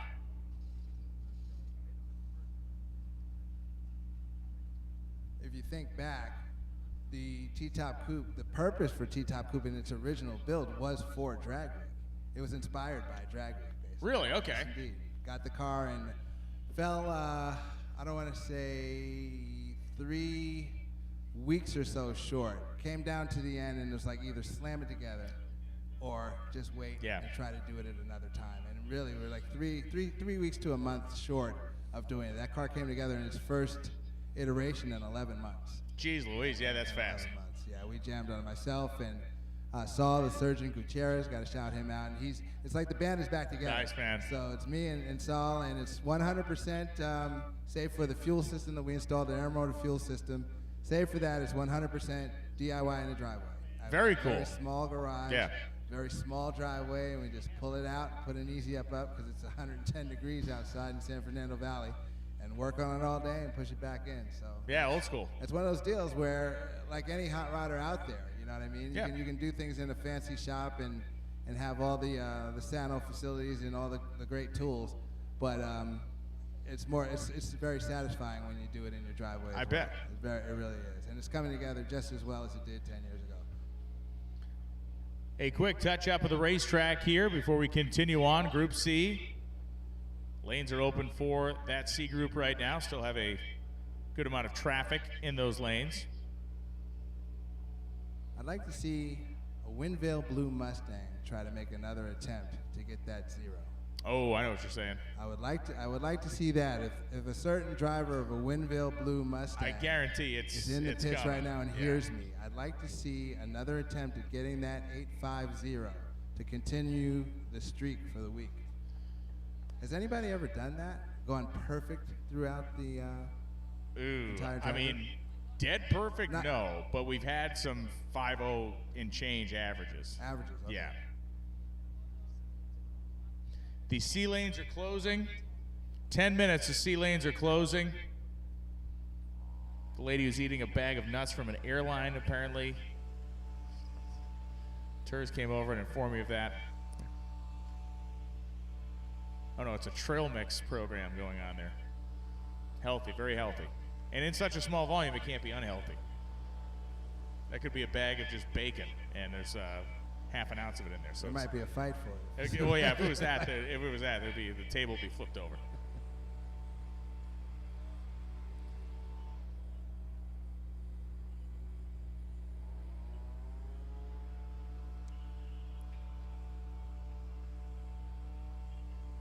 Taking a peek here at the always entertaining chat.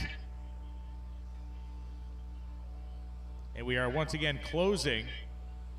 We are once again closing the C lanes in 10 minutes. C lanes will be closed in 10 minutes. Any C competitors not in that time will be running in the all-run period at the end of the day. KJ does have a aversion to the reference of a Fox body Mustang. But do I go postal about it? Yes. Yes. Yes, you do. It's I gotta reel that in. It's a Bill Bixby Hulk situation where your eyes change color and your clothes begin to tear off. Shred clothes and everything. Yep. I'm sorry. Not a Fox body. Just don't say it around. You can say it to everybody else in your life. Just don't say it to him. If there's any concession, I was born uptight. This isn't anything new. Okay? This isn't an act. This is who I really am. This is really Cage, 100%.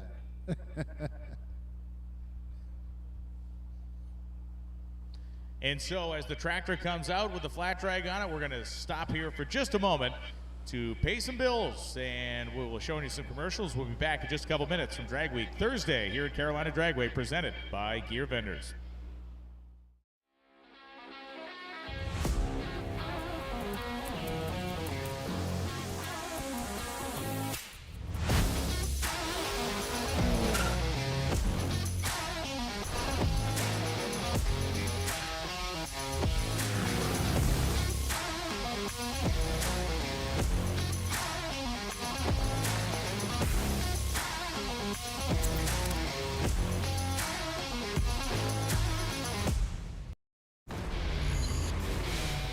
Ford Galaxy running again after 32 years. Hello? Smells like a wristwatch full of earwax. We got a big blocks, 455. We make loud noises with the Oldsmobile. So we found this 1987 dually. Let's bring her into the here and now. I want to build a Jeep. Anything burning in there? It's alive! Hit it!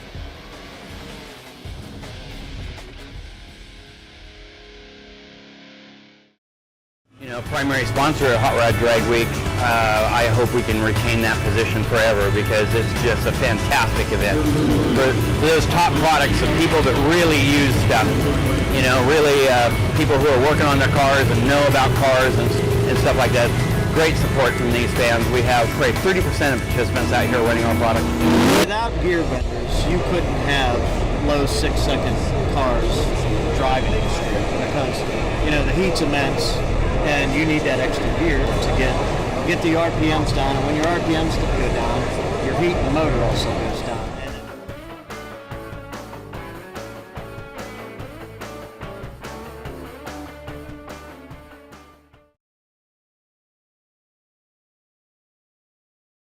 Classic car owners, make your headlights over twice as bright with Holley Retro Bright LED headlights. A plug-in replacement for those dim halogen seal beams, Retro Bright maintains that classic look and lasts 6 times longer. Stay safe and click the link below to learn more.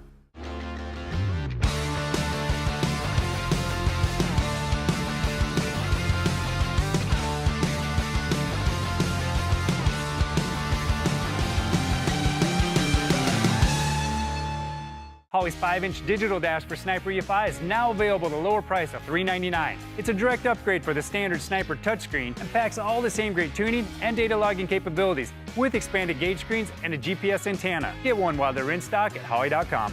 Get your V8 back with Range Technology's AFM/DFM disabler. Simply plug the Range Technology module into your OBD2 port, instantly giving you full V8 power. Learn more at rangetechnology.com.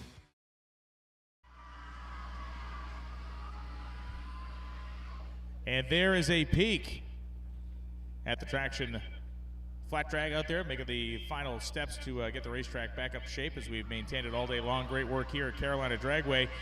We have a racer in need. Clayton Hartman in the blue sports roof style Mustang. He is parked by the entrance to the racetrack. He is in need of a 1-inch 4-bolt drive mandrel for a Ford fuel pump. 1-inch 4-bolt drive mandrel for a Ford fuel pump. If you have one of those, go find Clayton Hartman in the blue sports roof Mustang, which is parked by the entrance of the drag strip.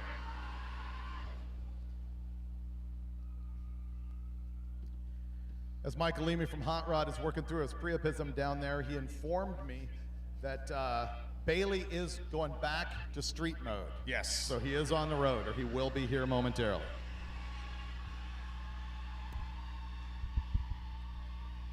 And Lonnie Grimm has sent word, Delta, Delta, Delta. D group is open.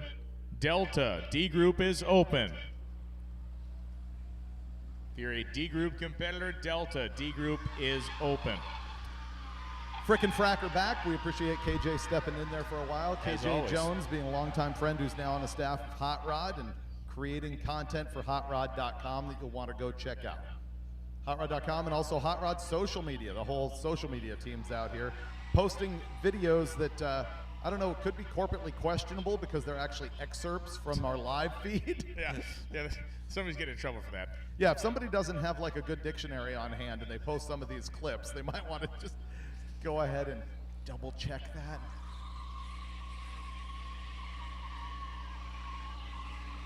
I did work in Flexious yesterday. Yeah, Flexious is a great word. Yep, Flexious is a good one. The Viper's first run was Alacrity. Flexious. It was.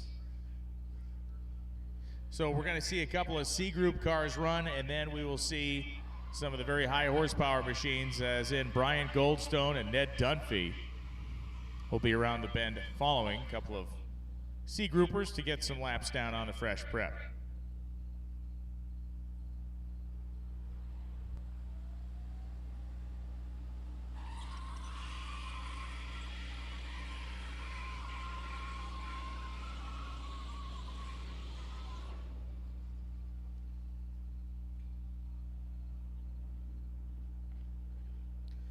One of the things I think of, Brian, when I go back into the so-called golden era of drag racing is the tires those guys were running on, and also the surface prep. Yeah. I mean, you look at the House of Hook here, and you think of what this would have been like in 1957 when it opened, and I mean, top fuel cars went down all the way smoking the tires. We know that. But even in stock and super stock, imagine the challenge then of getting out to 60 feet. Yeah, really hard tire. I mean, those cars, then that's, of course, why we saw the funny cars become what they did, because of the shifting of the wheelbase on the chassis and everything to try to get the static weight transfer better. But, yeah, no, it's that's been the big evolution. Even till today, we're talking about Mickey Thompson with this new limited traction tire. I mean, It's still an evolutionary process out there. You had very limited options. You had the Bucyrus recaps you could run. The butyl rubber tires were like an advancement back Bruce then. slick. Kasler, the Kasler pie crust recap style slick. So those were all the things. Came in. Well, M&H, Marv Richmond Changed the came world. in, and that really did change it. And you had Firestone in there and Goodyear, and M&H was this tiny little company in Watertown, Massachusetts that really took on the big boys and won to a large degree. If there wasn't for M&H, Goodyear would not have invested the money they did in drag racing to basically try to squash Marv, and Marv was able to keep his head above water for many, many years. I mean, Watertown, Mass is about 25 minutes from my house, and the M&H building is right there. Guys would roll in, and you didn't even order them by model.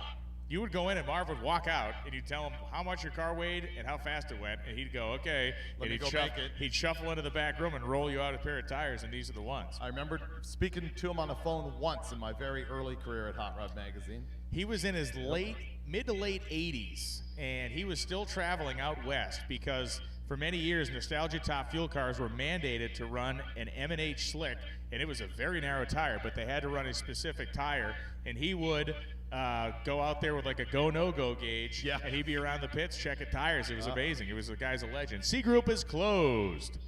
C Groupers, lanes are closed for you. The D Groupers are coming in. C Group lanes are closed.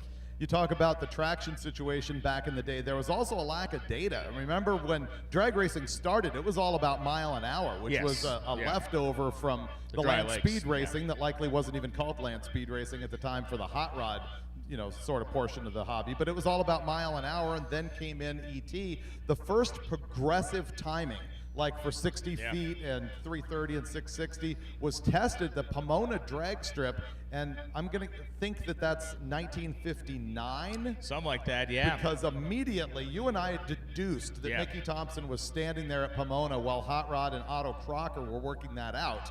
And then immediately put progressive timing in at Lions, where Mickey Thompson was the manager. And he would do it like in closed sessions, and we found, you and I were looking at those old ads they would put in Drag News, that you could pay money. It was a limited thing. They would only allow several cars in at a time, and for the era it was pretty expensive. But they set up, wasn't it 11 traps or something like ridiculous? It was absurd. It was something, well, because I think it was every 10th of a mile. Yeah, that's what it was, every 10th of a mile. Yeah, something like that. It wasn't the delineations that we see today, which is 60 feet, 330, 660, 1,000, and 1320. And even reaction time in terms of its ability to be measured, we're talking the early 80s for that. 1983 in that time frame is when you really start to talk about, other than visually, say, oh, this guy was great on the start line. You wouldn't believe it. In the 70s, nobody left on. It's like you have no clue. You don't know that. As a matter of fact, the staging situation came in. Well, the Christmas tree was first used at the Nationals in India in 1962. I thought it was 3, but 63? There, yeah. Okay, somewhere in there, and there were a 5-amber tree at that time. The stage and pre-stage bulbs came in Pomona. They were down on the ground instead of being up on the top of the tree, and obviously this all progressed. over the years. Yeah, if you look at old footage, especially when the Christmas tree was relatively new, like in 62, 63, there would actually be an NHRA official in each lane that would be lining the guys that would be bringing the cars up to the starting line. And that was, of course, a highly inefficient process, and pre-stage and stage bulbs became a much more fast way to do that without having to have an additional body run around on either side of the track. So it progressed from flagmen to a single bulb to a eyeball stage to two bulb stage situation, which we still have today. And then the most recent change to that, I'm going to think, is from the 2 amber bulbs for stage and pre-stage into the LED. Yes, yeah, the LED, the introduction of the LED back in about 20 years ago now, believe it or not, to the National Event Tree was the latest. And I should say, I mean, there's been another, we have a new addition or a new National Event Tree that we started using a couple years ago that has the 4-sided lights for the fans to see kind of when people are staged and stuff. Right.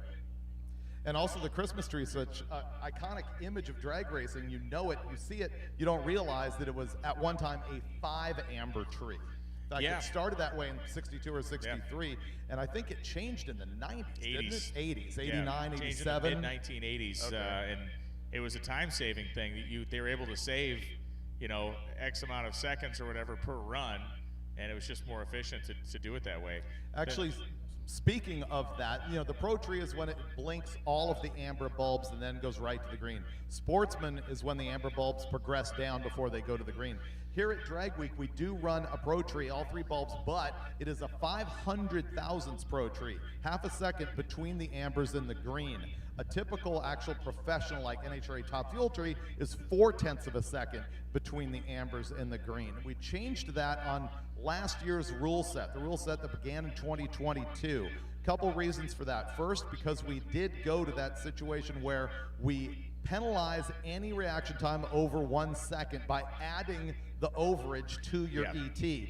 It is more difficult, I guess, or the reaction time is easier to pull off with a 5/10 tree for an amateur, and so that's one of the reasons for that. And for a street style car too that doesn't react very, even if you're a good reactor, physically maybe in a car that does not mechanically react very quickly. There you go. And also, the reason we run a Pro instead of a Sportsman is it's just more like flashlight drags. Yes. It's much more streetish, I guess you would say.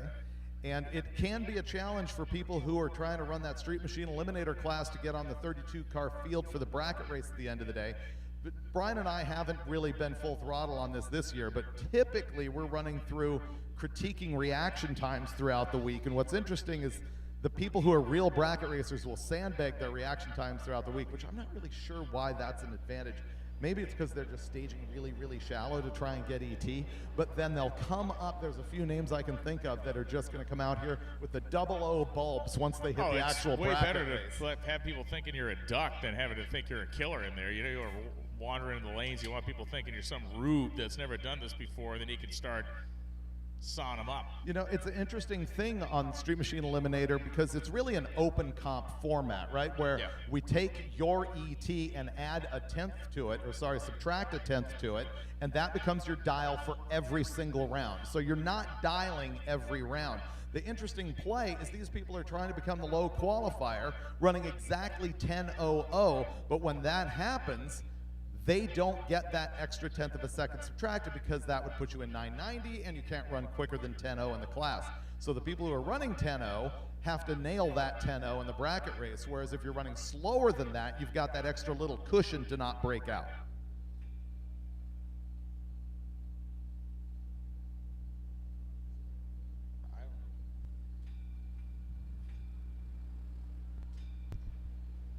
All right, so the traction compound hitting the racetrack, meaning that we will be right back at it here. And again, this is one of those breaks we take during the day just to touch up the racetrack, keep it consistent. It has been very fast. We have seen many, many people already making their quickest runs of the entire event so far today. This cloud cover is a great boon for us as well, helping to manage that track temperature. Certainly keeps it nice and comfortable out there in the pits.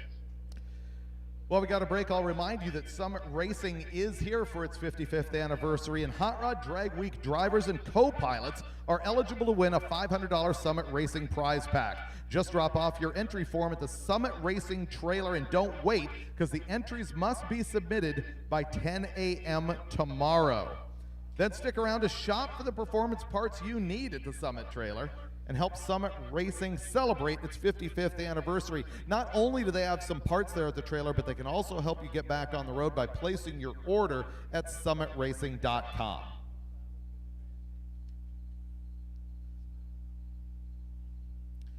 For people who want more power, more longevity, and winning performance from their vehicle's engine, Molly Motorsport makes the highest quality forged piston kits, backed by decades of engineering, knowledge, and experience that consistently give the greatest levels of proven performance. The Molly Power Pack builds something great. Molly Motorsport is the official piston sponsor of Hot Rod Drag Week 2023, which is presented by Gear Vendors Overdrives. The Gear Vendors is a unit that will bolt into the back of your existing transmission and let you grab an extra gear. You can also split gears with it. You can also play around with your rear end gear ratio and get acceleration out of doing that. The other thing you can do is, rather than shifting 1, 2, 3, you can go 1, 2, and then hit that overdrive unit so that you're splitting a gear between second and third and carrying more RPM up in the power band as you get to the top end of the drag strip. Gear Vendors Overdrive. Rick Johnson and his family from Gear Vendors are here. They can help you out with those units as well as any of your transmission needs.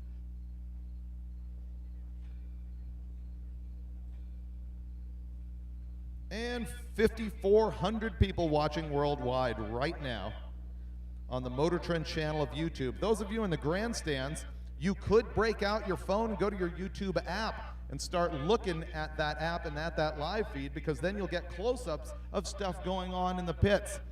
Like we're looking right now at an LS motor with one of those MSD intake manifolds. I can't quite tell which car we're looking at.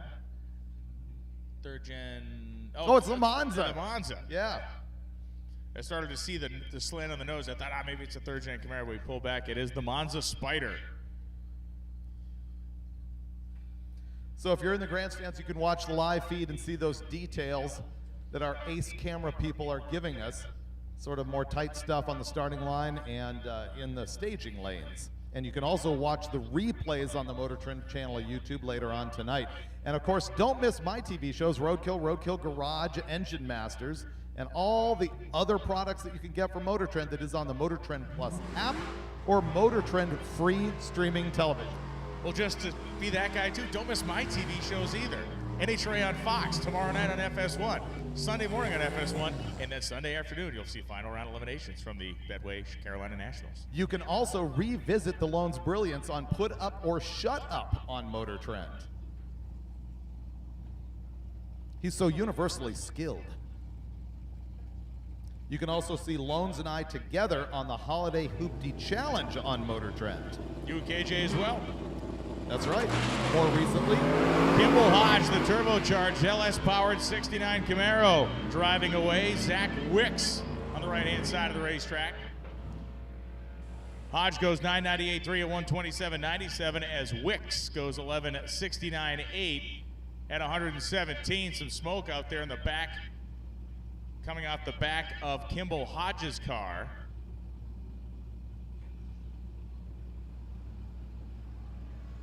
Hodge appears to have her hauled down and does pull it off the top end. We're going to run down and make sure there's nothing coming out of the bottom of it. Brian Goldstone is strapped inside his race car. The window net is up, and I think after run a couple of pair of C groupers, we're going to see some of those impound cars round to the bend. Brad Berry and Zach Muji will be next, and the quad going to make the full pull up the hill here.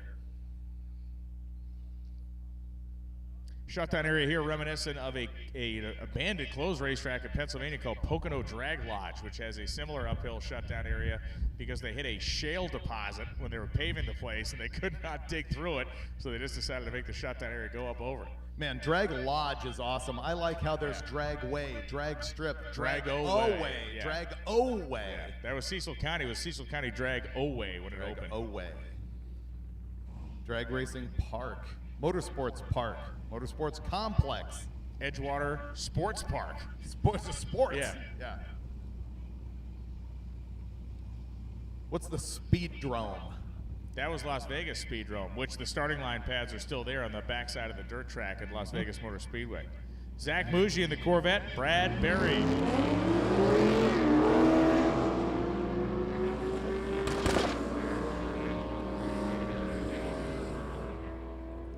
And Zach going to complete the run first, 11:22.41.20.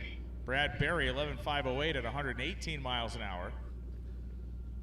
There's the famed Bunker Hill drag strip, which is in fact slightly west of Massachusetts, where Bunker Hill, really got famous. Can we open our own track? Because I want to call it the Dragorama. Dragorama. That'd be real good. Kyle Buntley and Jason Stanford. There's Speed World.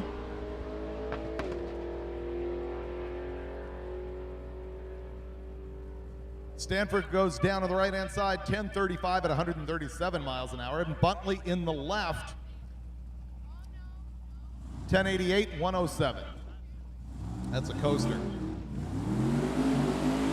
And here comes Brian Goldstone. Look at him coming in that long lens shot up and over the hill from the burnout box. Majestic. So Goldstone went 6:68 yesterday in this 1973 AMC AMX, and it has come to a stop out there after he began to back up. That may be a problem. Doesn't appear to be making any noise. See, if I was racing Brian, I'd just make you run all the way out there before I was like, and then fire it up. Just start backing up. Yeah, that's exactly what would happen. All right, going to cycle the power switch back there. Now, this is the second quickest car on site that is still in competition. Tom Bailey is packing it up to hit the road right now. Mathematically, Goldstone here is going to have to run a 6:30 to have a shot at it tomorrow if Bailey makes it all the way to the next stop. It's a tall hill to climb, of course. We talk about when the irony, of course, in this sport is the quicker you're going, the harder it is to pick up even incremental time. So running 660, trying to chop that down. I mean, if we see this car make another mid 6-second run, it's going to be fantastic and really right in the wheelhouse. And he's got it fired up, and he is backing up. One of the neat things about Drag Week is the situation like you just saw right here. We're able to give Goldstone some time to fire the car up and get it back, whereas at a traditional race, this happens to you, the thing dies on the racetrack, and the other guy's trying to stage, forget about it. They either heave you out of the car and make the other guy run, or they push you back to the starting line and you get carted off. My old refrain, this is not a drag race, this is time trials. Yes. That's why you see people also just staging for 20 minutes, getting in, getting out, going deep, coming back. I mean, that doesn't happen in an actual drag racing competition.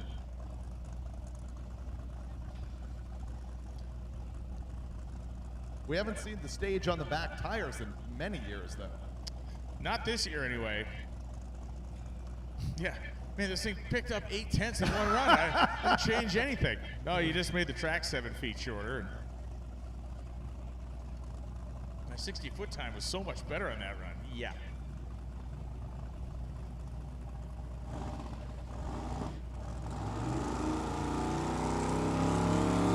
So here comes Brian Goldstone. 3 flashes and off he goes, shook the tires. This is what it did yesterday. Pushed him right. He pedals his way down, and Goldstone still manages a 163-mile-an-hour run at 7:29. Yeah. So Goldstone turns it on the first turnoff, and he had to pedal that car. It's what happened to him yesterday. Started to wad the tire up and pushed him right. Now it is Ned Dunphy's turn to take the spotlight as Dunphy comes up in this SMX-powered twin-turbocharged Viper that has run in the last 2 days rightly quick.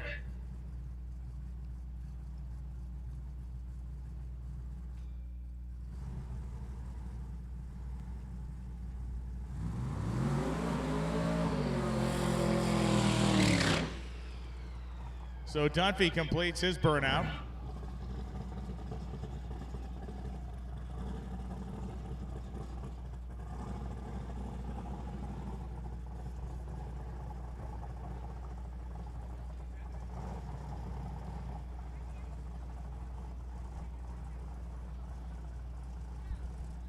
So Dunphy has great history here at Colorado Dragway. He treated the place like an airport, apparently, with his other orange Viper where it took flight.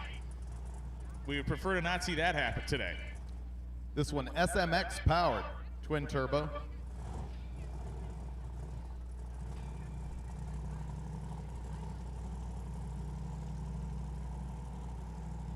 So Dunphy now inching the car ahead.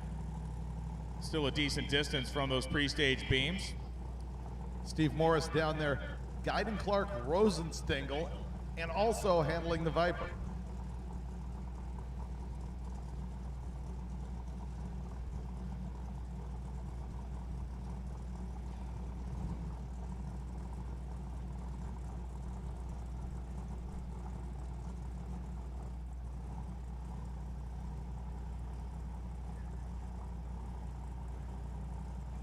All right, so Dunphy now going to get that last couple of feet handled as he places the car just ahead of pre-stage.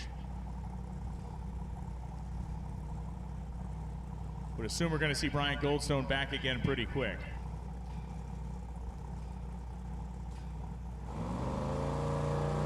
Dunphy going to spool the turbos. Bumps the car in. Gone, baby, gone. Dunphy blows parts the flying off it. Looks like the hood, some part of the thing flew off it. He still manages to go 706 at 135. That is that a quarter panel?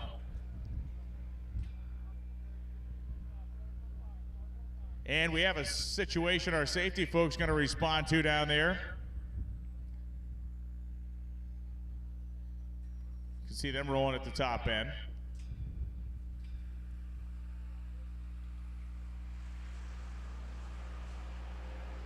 We have a ambulance down there as well. You can see on the left-hand side there is some smoke. They are responding with a fire extinguisher.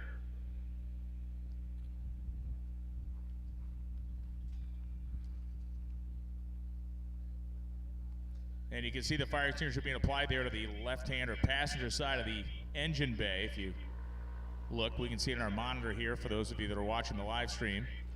Made the turn off at the top end. Again, the car was not carrying near the speed he wanted it to.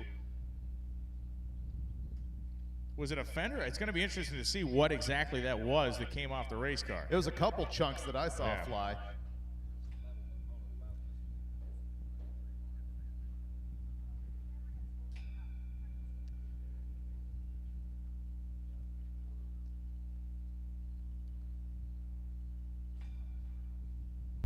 So we're kind of doing a little. Oh, there we go. Is that Les down there? Yeah, Les, Les. what do you got here? You got that piece? That is. Right, that is a hood. That's a hood. Yep.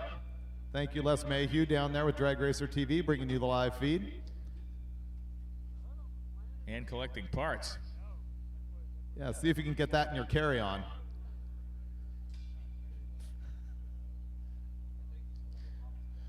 So that's a one-piece nose. No longer is it a one-piece nose. So if we start doing some backwards math here, we get pieces of a one-piece nose out there. We got a car that clearly needed a fire extinguisher to put something out. That's probably an intake manifold popper or at least a discharge tube. You know, you pop a discharge tube, just the airflow coming out of that thing is going to blow a bunch of carbon fiber to bits. It's now carbon fiber. Carbon fiber. It's official. We had fiberglass earlier in the week, now carbon fiber. Yeah, if you're watching the live feed and you're struggling to see what's going on, you can see the Viper is off to the left-hand side of your screen. And you can see that there is still some smoke puffing off the thing, but clearly all the safety crew is there managing that situation.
Even now, 10 years of racing later, I still get nervous before every single race.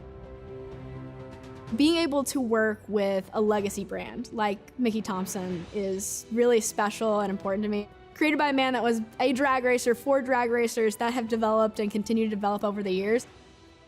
Traction is everything, or the right amount of traction is everything when you're drag racing. That's the first win. We did a burnout. To these guys, All we're focusing on is horsepower. speed is the rule of law. Go! That's a good start. And rules are meant to be broken. A lot of boosty boost. The stuff that'll break, I didn't put any money into. What is going on? Might want to stop.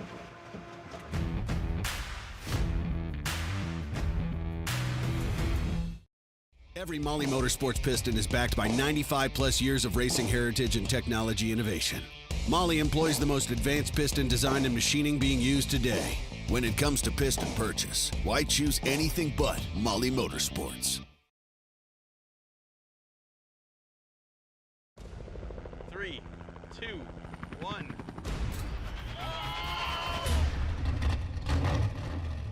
Let's go! No seatbelts. Let's go do wheelies. Oh, this thing handles pretty nice.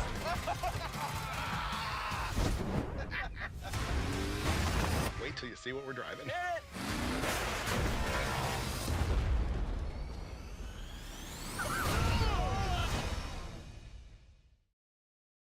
Did you know there's over 7 decades of hot rod history sitting right in your pocket?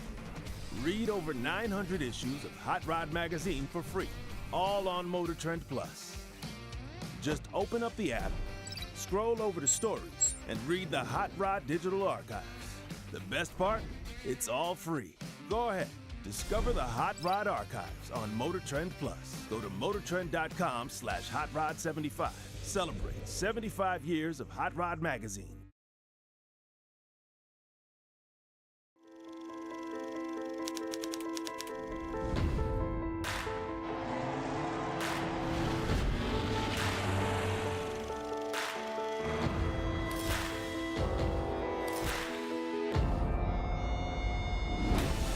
We'd like to show you all phases of hot rodding. The first ever Hot Rod Magazine Drag Week.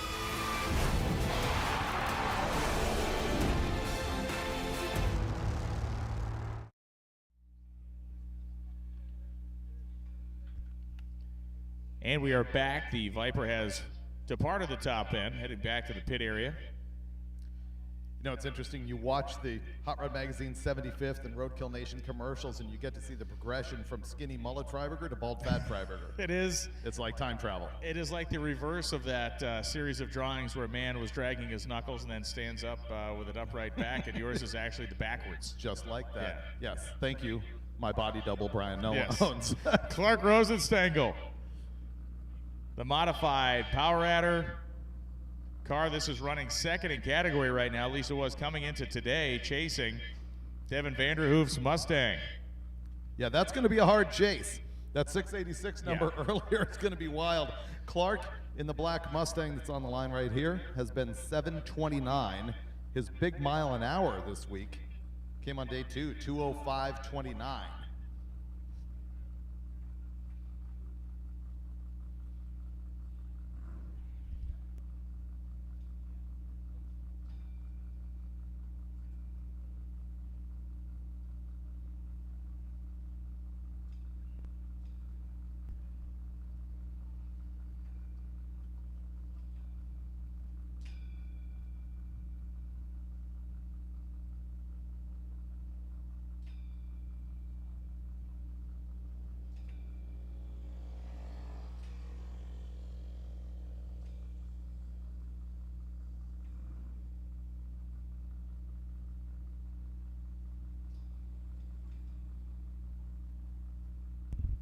And we're just finishing up at the top, and you can see our safety vehicles now coming back to the starting line. Once they arrive, we will send Clark Rosenstengel down the racetrack. And on the live feed, we're seeing the Viper return to the pits here. You can see that the hood is, in fact, all blown apart. Look at the intake manifold, or lack thereof. It's not there. Yeah. So yeah, it did blow the top of the intake manifold off, and as you mentioned, the concussion from that thing escaping is just going to knock anything in the way out. Wow. So much pressure in there. All it takes is a minor leak or something going wrong, and it just kablooies the whole thing.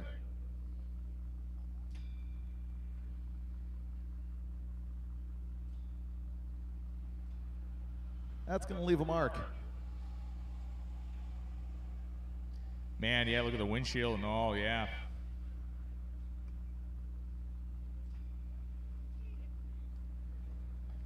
So a tough break for Ned Dunphy and a pretty wild piece of video to be able to look right down to the intake ports of that car.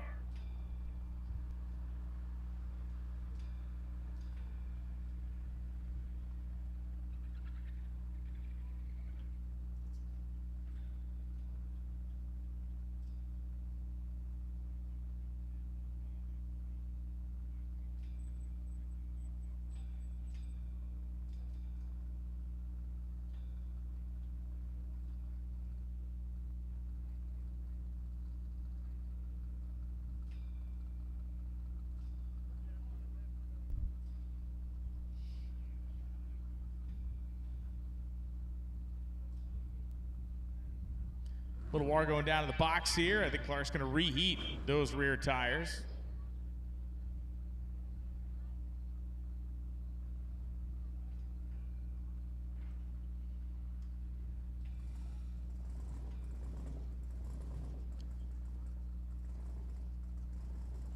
Thank you for your patience, racers, as we handle that situation with Ned and got that cleaned up and handled. We got our safety people back in position, so we're going to pick it back up again here. Clark Rosenstengel, who is in impound because he is running second in category, modified power out of the class.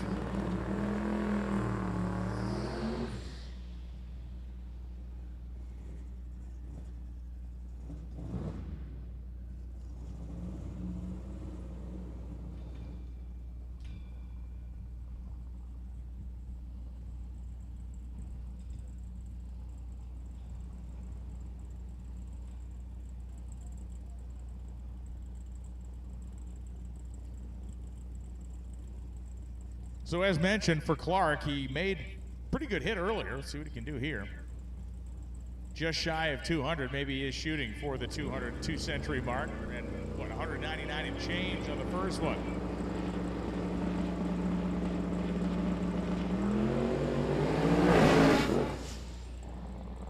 Really, really slow walk that thing off the starting line. They had 140 short time last time, 141 here. There's a burnout for you. Evan Erkowitz, the 1979 Malibu. And as soon as Tony Hayes dropped out yesterday, checking rods out of his Nova, Erkowitz here came to the top of Pro Street Power Adder. His average right now, 819. His best run of the week, 814.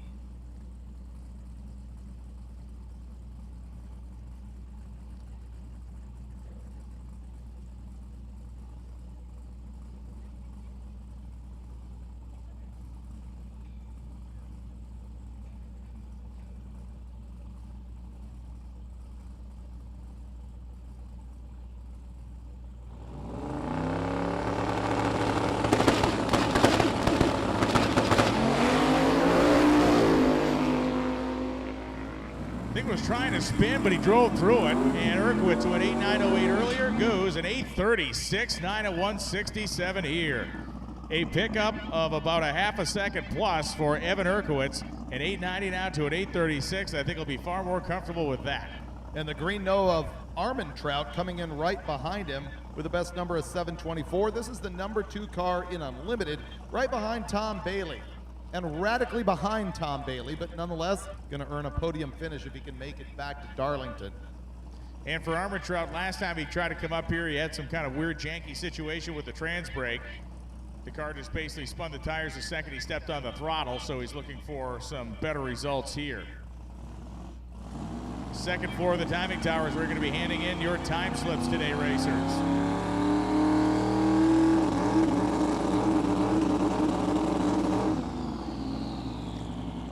So that to me is they're having a bump issue there where it's the thing's coming up and he's trying to get it to move ahead. It's moving way too far. And the converter now looks like the surface of the sun. Yeah, now we can not only fry eggs, we can probably weld on the thing.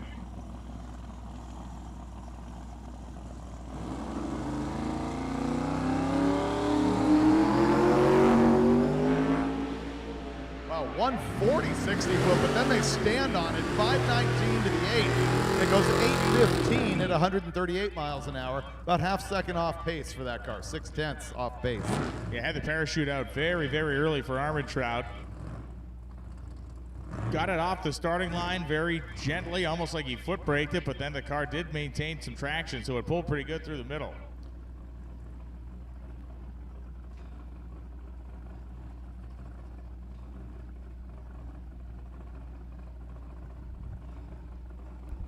Here comes the blown station wagon of Travis Foddy on the right side. Travis pulls the front wheels. Tracy Holtzclaw in the Chevrolet Caprice. And Travis takes the blower wagon to the house, 1027.9, 115. Holtzclaw goes 1087.1, 128.29.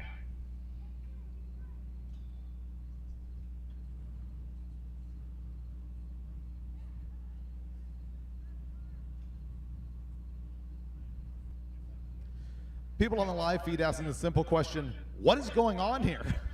Well, it's Hot Rod Drag Week. 5 races, 4 days. You win by getting the quickest average GT. But what's happening right now is we're at Carolina Dragway, and we're in the middle of our C run group. As Rovic goes down, I did get confirmation from John McGann at Hot Rod. That is a 455 Oldsmobile on nitrous, and he just ran his quickest time of his whole life. 9.94 with a 9 at 133 miles an hour. And Llewellyn on the right-hand side goes 10.10 at 133. 10.15. Previous best. Mike Reimers and Brian Eaton now. Reimers, 10-0 run. I'm surprised to make another hit just because he seemed to have run where exactly he would want to go, like a 10.02 He went 02 earlier, yeah, for sure. 10.00 is the quickest you can go for Street Machine Eliminator. What if this is the how quick can my car actually go run? It is. 987 at 138 miles an hour. He saw the house of hook and he said, I need to get this done. He just wanted to see how quick his car would go. Perhaps that's a personal best. His 9-second time slip achieved. Will be interesting to see if Reimers comes back.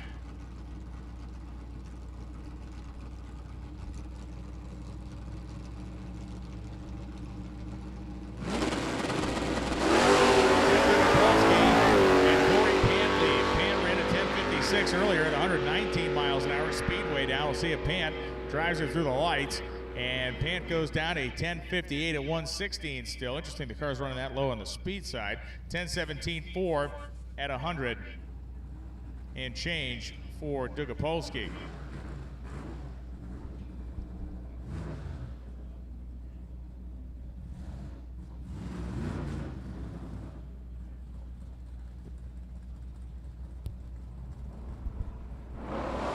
Senko and Mike Turner.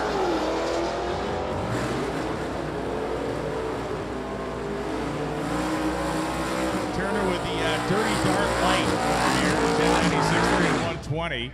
Ken Senko goes 1073, 127.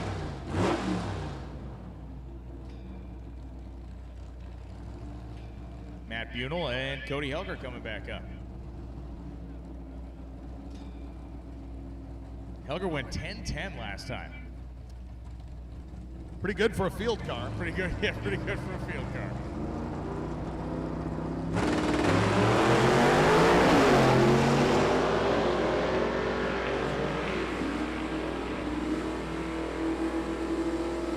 And Cody Helger goes 10:03, 133, verging on the 9s in that 55 Chevy. They're leaning on that thing today. Bunel goes 1080 at 124. That is Helger's best run of the week.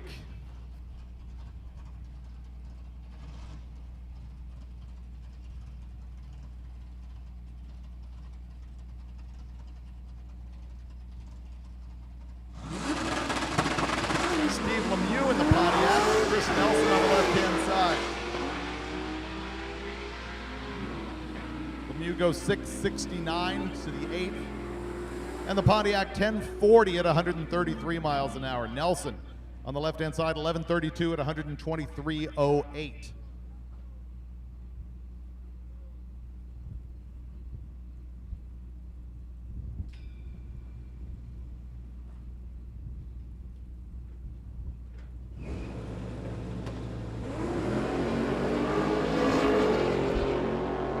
So Monique Allen, second run of the morning, 1076.6, or the day I should say now, 1076.121 the last time, and a 1074 at 121 this time. Charlie Krause, the 72 Monte Carlo that he has owned for some 38 years, goes to 1046.8 at 126.99, his best run. Appears to be the final pair of our C cars here. What if we were getting punked by this Falcon? It is a sealed hood car. What if it's not actually a Godzilla? Well, what impetus would they have? What reasoning would they have to just tell that major lie?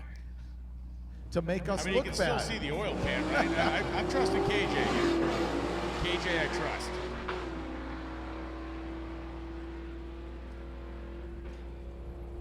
John Powell's S10 is going to finish behind the Ford, 1067.9, 121 for Jody Koyman, as John Powell goes 11.706 at 116. Jody's been having a heck of a week for herself, really enjoying that car. It's interesting, one of the comments on the live feed was, I appreciate the lack of influencers this year. That's something really that Drag Week has never chased. We have never given special access. We've never given free tickets, free entries to this thing. We've never really chased, oh, you're a celebrity, we need you here. You even make me to pay to get in. Right, exactly. I'd pay you to go away here in a few minutes. In fact, it's going to be super functional right at 2 o'clock. Alan Whitaker, another of the 72 Monte Carlos. Whitaker yesterday gave us a brief window into what this car is capable of.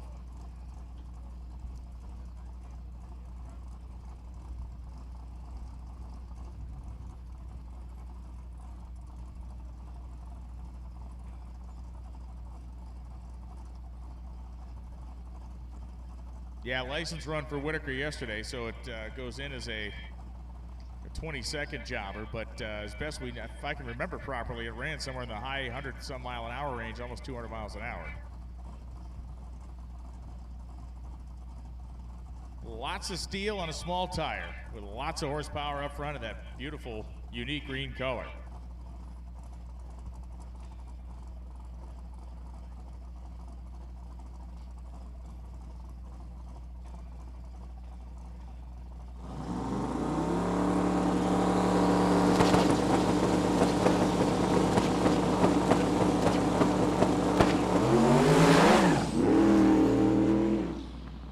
Started to make the move, then broke traction, and Whitaker is going to take the slow road down the right-hand side of the drag strip here.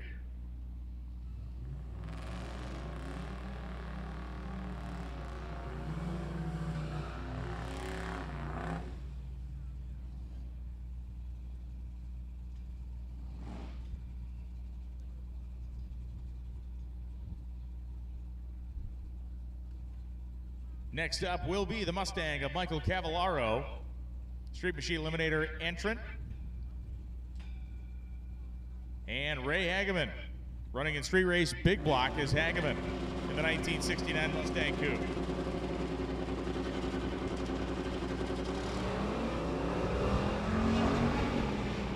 Cavallaro zipped off a 1073 at 126.90 earlier. And Mike Cavallaro is going to go a 11.15.9 at 126 here, maintain the speed, lost a lot of ET. Ray Hageman goes 12.36 and change on the right-hand side.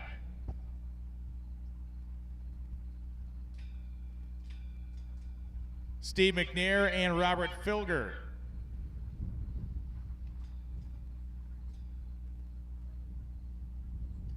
Staging lanes are legit full. We got every D group truck and automobile we can find in there, including the Velour Shaker.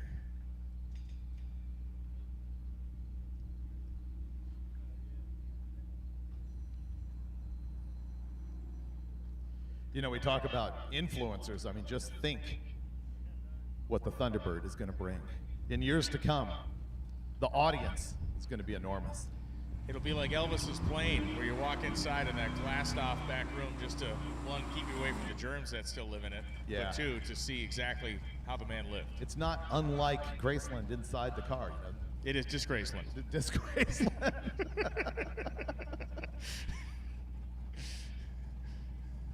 That thing is awesome. The people of you on the live feed who have no idea what we're talking about right now, you are in for a treat. Stay tuned. Stay tuned. Share the link.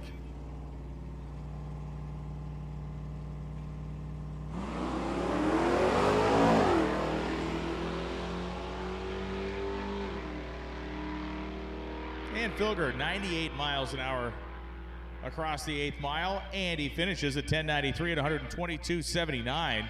Steve McNair in his Cadillac runs 1183.0 at 121 and change.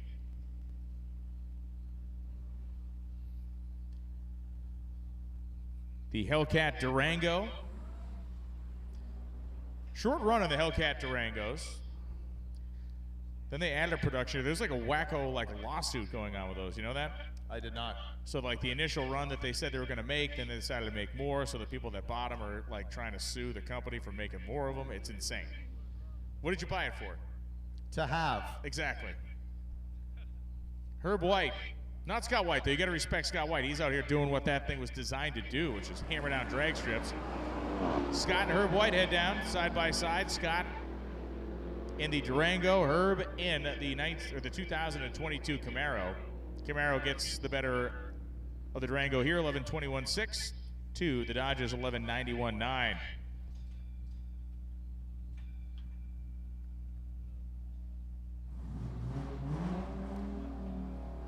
Savakinis is back with his Viper V10 Dodge truck with a stick in it. It has not been everything that he wanted it to be this week. He said it was faster with an automatic in it, but more fun with the stick in it. It's got to be way more fun with a stick.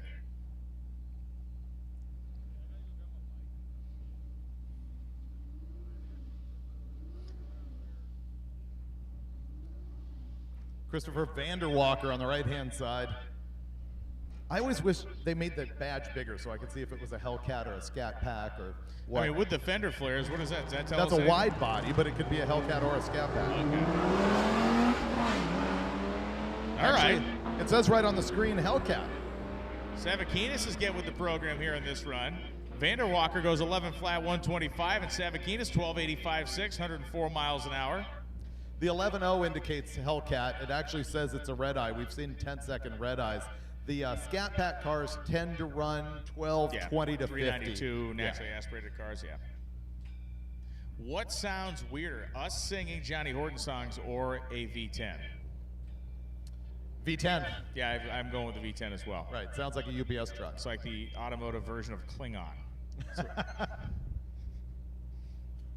Rick Cruz and Gary Dufik coming up now.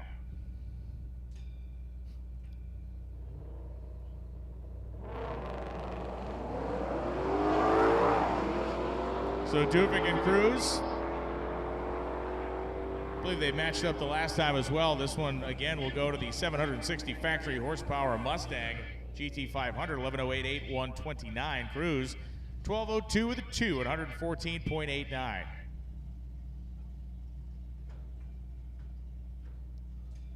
He made it. The electric Chevy Coupe made it. Oh, fantastic. Woo. Oh, wait till you see this. We'll show it to you in a minute.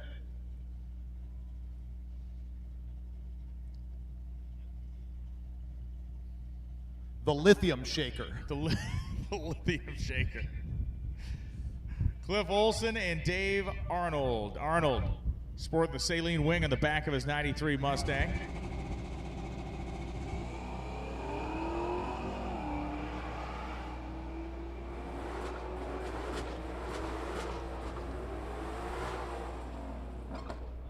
I enjoy the hatred being spewed at the whole concept of influencers here on the chat. 11:45, 6, 115. Sorry for Arnold, and Olsen runs down on the left side at 11:82. Which is just in direct conflict with the whole rest of the world, where marketing departments everywhere are just dying to be involved with so-called influencers. Listen, there is not a single person in this chat that follows somebody on Instagram because they enjoy their opinions on things, or their choice in fashions, or their yoga pants. Right, that's not happening. Not this group. Not this group. They are better than that. Better than everything else. They're not good enough to come here and race, but they are better than liking influencers. Totally. 1075 234. My Instagram handle is at Brian Lones. At David Freiberger. 12:33, 6, 109 miles an hour on the left-hand side. I mean, we've literally had a multi-time Top Fuel World Champion run this event and just be one of the dudes. That's why they're here to do it. Right. We've never had a situation that's upended any sort of order because of a person with social media following. Scott Thompson, Eric Grillo from Molly Pistons, the official Pistons of Dragway.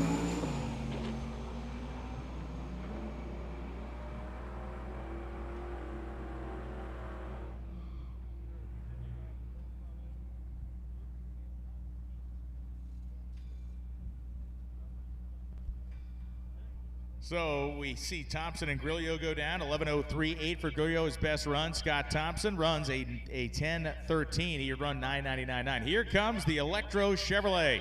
Paul Mangelsdorf, the 1940 Chevrolet Coupe that has Tesla motors, and it has a pair of Chevrolet Volt batteries in it. He built this whole thing from junkyard parts. Went 13s the other day. And he's camping in it, not by choice, but because it runs out of battery power every 72 miles or something like that. He did not know how he was going to be able to get here today because of the lack of charging for the last, he said about 100 miles, but he's made it, and he has Sandra Fontaine in the other lane. The thing leaves like a barge, but it's moving pretty good on the top end. He's going to try to get around Fontaine. He does. 12:65 for Mangelsdorf in the electrified 1940 Chevy. That's pretty awesome. It's just a cool thing because I'm the Gasoline Forever guy, but I do not discourage this behavior. He put that thing together in his house with a bunch of junkyard parts. Really smart guy, doing it on the cheap, camping all along the way. Everything about that is fantastic. Yeah, super neat guy too. We spent, a half hour with him the other day just getting the rundown on his story and even why he got involved in doing something like that. It's all great. John Sally and Kevin Adams leaving the starting line now. Yeah, I guess we spent about half an hour, 1/10 of the time it took to charge his car. John Sally goes 11:30 with a 2 at 123. Adams goes 11:45.6 at 117 miles an hour. It's neat that thing just ran through at 12:50. And by the way, he lives here now. Not by choice. Nate Bender and Kevin Douglas. Douglas battling his way uphill out of the water box here in his 1980 Malibu, and Nathan Bender. Nate driving a 1991, very clean, third-gen Pontiac Firebird.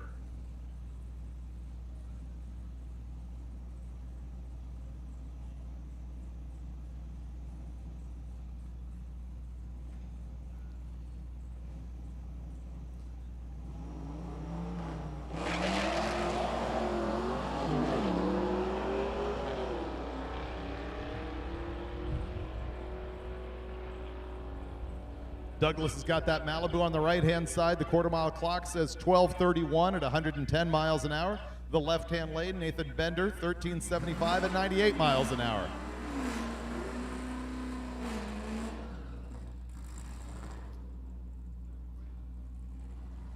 The 64 Galaxy on the left, the LS-powered Volvo wagon on the right.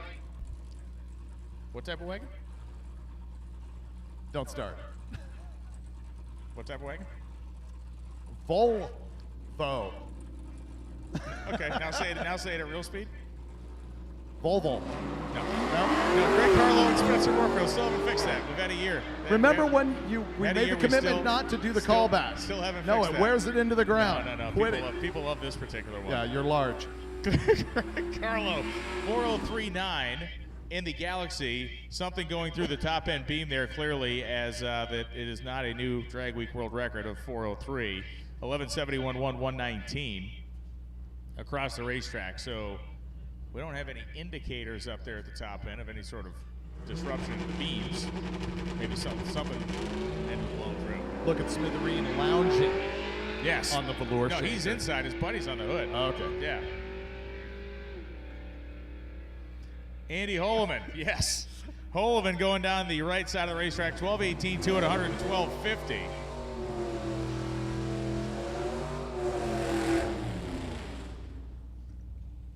If I was offered a car to take home from here, it might be this 32 Ford. I love the simplicity. I love the fact that it runs 12s. I like the stick shift. I like that it's got a Ford in it instead of a small block Chevy. It's a genuine hot rod. It is. It's all steel. Kevin Jackson. Taking on Kevin Dunn here, mostly taking on the clock, of course. Dunn running in street race small block. Really nice, clean, white 68 model year Chevelle. Instead of what, about 18-inch wheels on there. More of a pro touring look car than a drag race car per se. Yeah. Everything about it's great.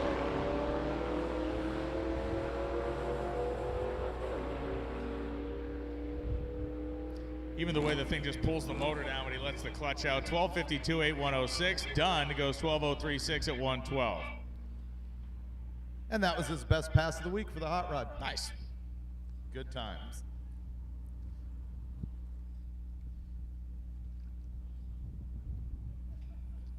Billy Gebhardt and Neil Jenks coming up. Jenks in street race small block, the turquoise 1967 Dart. Gen 3 Hemi power. He told me this thing makes 426 horsepower to the rear wheels. I'm thinking if it made anything in the 400s, he would claim 426 because Mopar guy. Because Mopar guy. Yeah, 1222 at 112 miles an hour with 426 rear wheel horsepower in that car. And Billy Gebhardt goes 12:19.9 at 111 in the Hellcat. Wesley Kawaja coming up. Kawaja in his Safari / overlanding Corvette with the big roof rack and the spotlights on it. And Tony McDonald, the 1937 Dodge truck. Maybe what the vet needs now is the outdoor shower. That would take it to next level. Yes. He's got the other equipment. Yes. The outdoor shower would be good. I know you need an outdoor shower at some point, so that's fine. I see where you're going there. 12:42.1 for the vet. McDonald goes 12:46.4.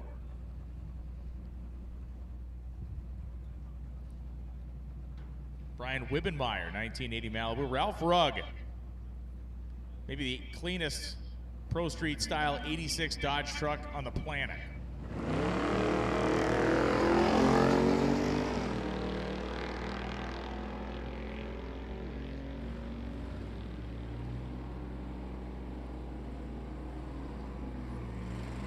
Ralph Rugg goes 12:10.3 at 110 miles an hour. Brian Wibbenmeyer, 12:19.2. Well, this is a pairing that we're going to have a moment to enjoy. You'll be able to savor this one. The 62 Corvette of Jim Forbes, effectively a bone stock 327. He bought this car in pieces, put it back together. Some woman who had owned it since the 70s, Yeah. I think. And on the right-hand side, this Buick's powered by a 455 Buick. It would have come with a nail head, so they swapped this in mostly so that they could bolt an overdrive transmission to it. It's got a 4L85E, and it's got a little nitrous plate on it. Holley Sniper EFI, and a Bass Boat roof.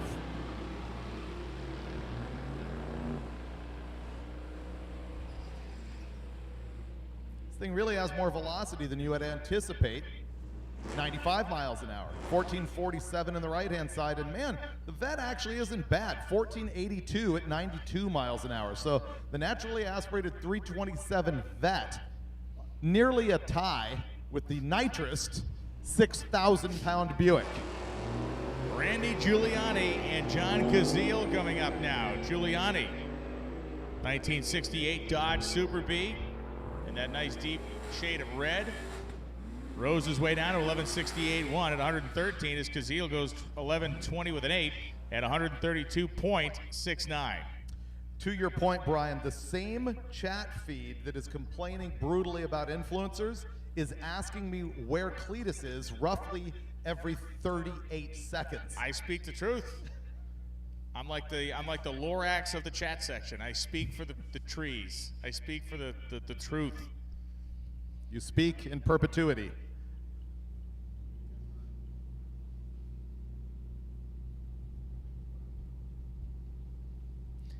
Robert Schmidt and Ben Hunter coming up right now.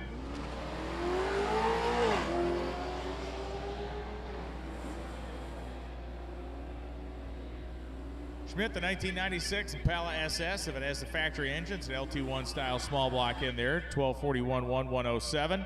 Ben Hunter, 1210, 114 miles an hour.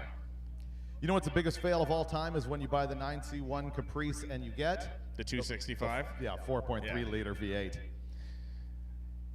The #1 qualifying car at the U.S. Nationals this year in stock or in super stock is that a super stock P automatic Caprice with a 265. Mike Bogardus. You pick that combo nobody wants to run, and it ends up sometimes paying off. Bogardus in the small block Chevy powered AMC. That car, 1266, that might be his best run of the week. That's pretty good. In the 1977 Hornet. And 1231 at 112 in the right-hand side. Yeah, Ryan ripping off that 1231 opposite. The AMC, Ken Walther and Matt Sixt. Walther out of New York. Sixt in his 96 S10 truck with the hard tonneau cover on. All right, let's address this situation that was just raised in the chat as soon as you call the ET of these two cars. Do I have to put on some sort of a gas mask? Is it that stinky? Latex. Ken Walter goes 1381.1 at 100 miles an hour. Matt Sixt goes 1422.1. Lay it on me, Slim. The guy says, does Brian still have his AMC Javelin dirt track car? Just as a refresher, this would be a car that I gifted to you. Yes. That you scammed about 13 people into delivering to you for free. I didn't scam anybody into anything. Which you then let sit and never did anything to it and then sold. I didn't sell it. I gave it to a guy. Now, where's my cut? Did not profit. Where's my cut? I gave it to a guy who the floors in the thing were pristine. He was doing an AMC project. I was not in a position to do anything with the car. You let it get cut up? You're like Dr. Kevorkian complaining about somebody giving bad medical advice. Are you kidding me right now? Are you kidding me right now?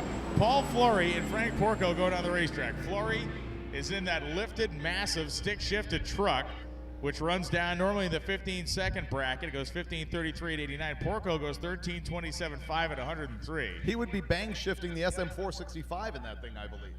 Yeah, the granny gear. You took a Viper on a dirt track, on a motocross track.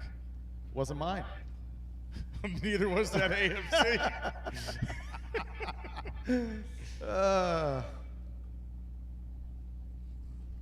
The thing traveled across the nation to fall into your hands with no graciousness whatsoever. I'm here, aren't I? Still trying to pay off that debt. You're gifting it. Cody Lippick Gifting and Bobby your presence Rip. to me. Rip in the 1985 Firebird. Handles his business 1196.6, 113. Lippick goes 1595 or 1559.5 at 64 miles an hour. That's it, Lones. I'm drawing the line. You are not coming back tomorrow. You know what? That's fine. I can accept that. I can accept that. I will accept those terms.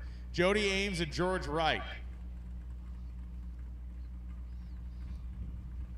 My employer accepts those terms as well. Ames is in that 2014 Jaguar XKR with the wing on the back. I think it's an XKR F, technically, as Wright. 73 Duster leaves the starting line. The Jaguar should have a supercharged V8, I believe, in the front of it. Goes 1192, 115. Wright goes 14:23.8 at 94. One of the most fun vehicles here, it is the Ford Escape, the bolt-off Escape, which last year this kid stripped all this weight out of it and ran the 14s. As you can see just moments ago, he's purging the nitrous, so he is now spraying this thing into the 13s on the stock factory V6 engine. Holly NOS, another one of the sponsors of Hot Rod Drag Week. They are out in the pits. Colin Andrews in the 67 Chevy 2 next to the 09 Escape. He accidentally goes deep.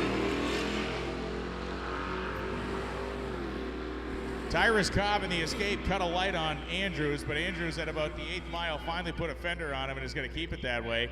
A 13:01 at 103 for Andrews, but the Ford Escape, the quickest one on the planet, by the way, 13:71.4. The 199 60-foot is typical for the ET, but is that not front-wheel drive? It is front-wheel drive. Which tells me he's actually stabbing the nitrous right out of the hole on that thing. Which is a bold maneuver. It's approved, though. Yeah, it is approved. Transax is going to shatter like glass at one point, but it's held up so far. It's not yours, Brian. It is not mine. Steve French and Jeff Pagano coming up right now. Pagano, a year in and year out competitor in his 1972 purple El Camino. And Steve French, 95 Camaro blue. That El Camino did smooch the wall here a couple years ago. You can see the damage from that along one side. It's just sort of a love rub more than anything. It's a very mild case of concrete poisoning. Jeff Pagano goes 11:58 at 112. French goes 13:45.5 at 101.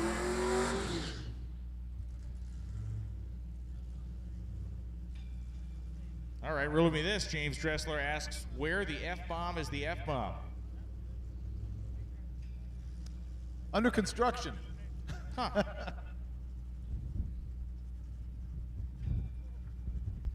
Brian Clark, 21 model year Mustang GT.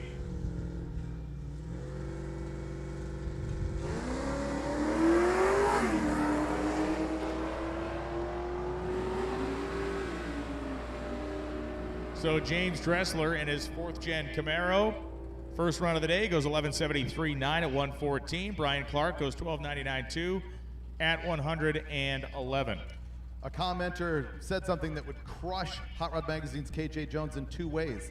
He said, the Escape is faster than my Fox body. Oh, ouch! Yeah, you get that's a double barrel right there. That is both ends. That is getting it from both ends and in the middle as well. Squint your eyes. Looks like an old junior stalker down there at the starting line right now. That's the 1957 Chevy panel wagon of Hunter Hayes. I think a couple of the popular ones there was a ton of them, but Yoo-Hoo 2, Wayne Jessel's John car. Diana, John Barkley. Edward Davalos goes 11:86.2 at 112. Hunter Hayes in that wagon, sedan delivery or panel wagon, goes 12:02.4 at 109 miles an hour. Is there a physical difference between a sedan delivery and a panel wagon? I'm asking. Well, a panel wagon Typically would be a van, based on right? a truck, and a sedan delivery is based on a, guess what, Brian? Sedan. Automobile. Yeah. Well, it's a wagon-shaped vehicle. That's why I was asking. And I know that the panel truck, I've heard that phrase, but also your panel wagon, so it's kind of interchangeable, I guess. How quick is this Fox body? 11:76, but only 72 miles an hour. Something going wrong. Right inside 13:15, 94 miles an hour. So KJ's deal is Fox body, he says, is incorrect. It's Fox Mustang, Fox Fairmont, Fox Zephyr. Another of our favorite creeper sleepers down here. This is John Chimura in his 96 Beretta, which runs 11s with a V6 and copious amounts of nitrous. He is going to outpace Corey Rusick in the Caprice. Chimura is going to go 12:02.7 at 113. Rusick goes 12:56.1 at 110 miles an hour. 455 Oldsmobile power in the nose of this 1981, listed as a Pontiac Safari wagon. Adam Lowhorn rolling up in a car that they dragged out of a barn and gave it the Grumpy Jenkins livery. They gave it the Grumpy Jenkins look-alike treatment. And he drives the Rod Slinger Falcon in the Southeast Gassers Association.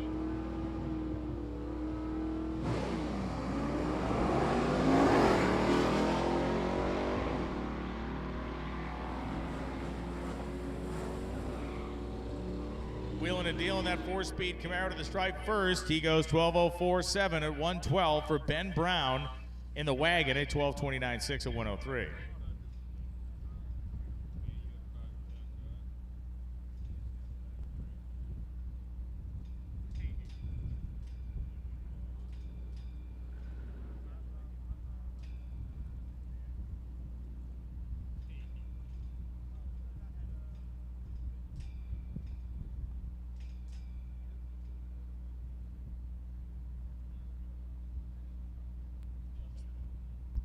Matt Helms and Sarah Johnston. Matt Helms, the 94 OBS-style short bed truck. Sarah Johnston in that 11 Gen 5 Camaro. And Matt Helms, quicker the two rigs out here. Helms goes 11.69.9 at 115. Sarah Johnston goes 12.87.5 at 111.8. And now it comes back to Nate Mahoy and Chris Wozniak. Wozniak was having all kinds of trouble yesterday in terms of keeping this car running. It was loading up on fuel, shutting off, kind of stalling on the racetrack. So Wozniak has better luck today. Nate Mahoy in that black Monza Spider. It's a 1980 model year car. Nathan and his dad run this thing. It's a family affair. You can check them out on YouTube.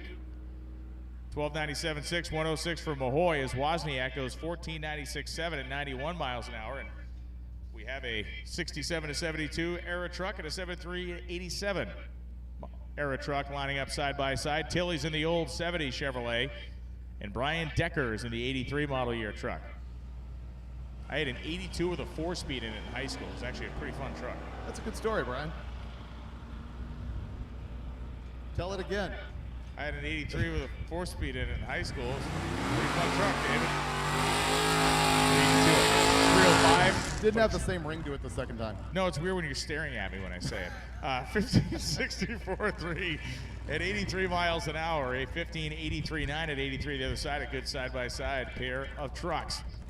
We have a, let's call it a drag week extension happening this week, which is actually going to happen in Carolinas, but it's going to be at Charlotte, North Carolina on Saturday at the NHRA national event at ZMAX Dragway. We're going to have 8 of the all-stars of Hot Rod Drag Week come up, put on exhibition in front of the national event crowd. Very excited about that. Yeah, it's very cool. We did that 3 or 4 years ago at ZMAX, and very gracious of NHRA to put that together and allow us to come there. The great scene of that, I recall, is we were in the staging lanes with the Hot Rod Magazine cars, and John Force comes up and he's looking at Scott Brown's Chevy, the Capone car. Yeah. And he's like, "What's going on here? What's happening?" And so we told him, and he says, "Oh yeah, this thing goes 850s, 155 miles an hour." 155 miles an hour. This thing. I thought my high rod's radical. That was good stuff. Yeah, it's pretty good. That was very accurate. It was really fun. interpretation. And can we say anything about the intent of what we're trying to do with the exhibition this weekend? Listen, I think the intent is basically this. These cars, there should be a place for them. You got to make classes, of course, like we have classes here, but some of the most popular classes we have out here, for instance, I don't know, Street Race Small Block Power Adder, there should be a place, in my opinion, and opinion of others down there, and I think maybe on everybody's side, that should be a place in the NHRA list for those guys. And you and I and McKenna have been working on that for a long time, and now Lonnie, of course. Now Lonnie and Michael Ned, Levy, the whole works. Ned. Bree Brewer going to be second at the stripe here, 15.078 at 88 miles an hour. Is Jake Kretschmar, goes 12.29.4, 110. The exhibition will be on an 860 index, 860 correct? index, yeah, correct, so there's a little bit more cushion for breakout. And I think later on we can give you a list of the drag week cars that are going to be there.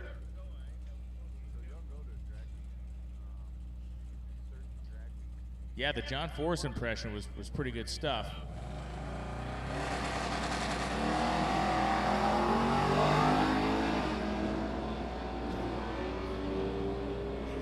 Pete Hellwig and Trevor Hawkins going down the racetrack now. Hawkins with that Gen 3 Hemi making his power, 11.81.8 at 112 in the Valiant. Hellwig takes the Corvette through a 12.35.5 at 108.81. I'm getting surprisingly high marks for the John Force impersonation. It says more about their standards than your talent. I think it says more about my mental condition than anything. It does. And you're able to match John's, which is a very scary thing. As Marcus Clark goes 11.52.0 at 116. Austin Matthias goes 13.23.9 at 101.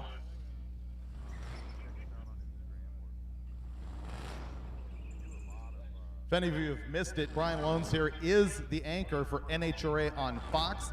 And man, did you guys have a crowd at Reading last weekend. Yeah, it was a blowout. It was really great. And even before the rain came in on Sunday, the place was packed. We came back on Monday in front of far fewer people, but had a great audience for our NFL broadcast. We averaged like 5 or 6 million people over the course of the show, and I think we peaked at over 2 million people. So it was like super legit. Big audiences every year on that weekend, and we had a great 2.1 some million people for the U.S. Nationals. It's been a good run we've been on. And one of more than a handful of sellout crowds that you've had at NHRA Nationals this year.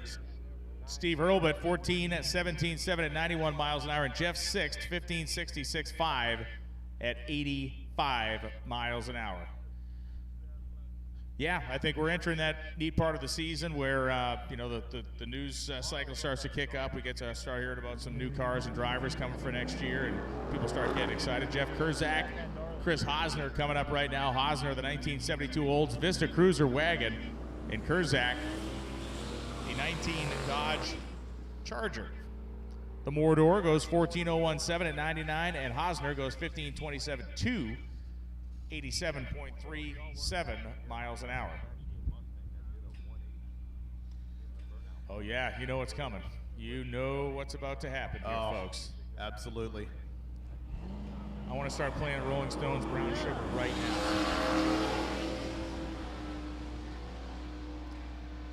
The thing is so large, it comes around the corner in sections.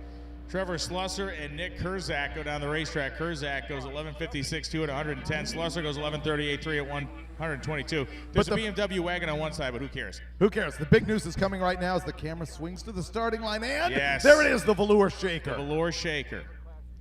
Run with the window shades closed up front, of course. You don't want to have those headlights.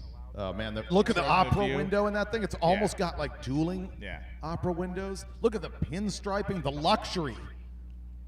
Look at the very advanced one-piece taillight. And you'll be able to look at it for a long time because this baby will cut about a 3-second, 60-foot time. Note that they have removed the rear view mirror off of the door for increased performance, clearly. At the aerodynamics, yeah. Oh, Brian, he breaks into a 294 60-foot. This thing may go mid-19s. 57 miles an hour at the 8th. Drew Smitherman, the greatest living American, finishes the run 1940 at 71 miles an hour. Barnaby Jones going down the track. KJ broke out Barnaby Jones last night. I was dying.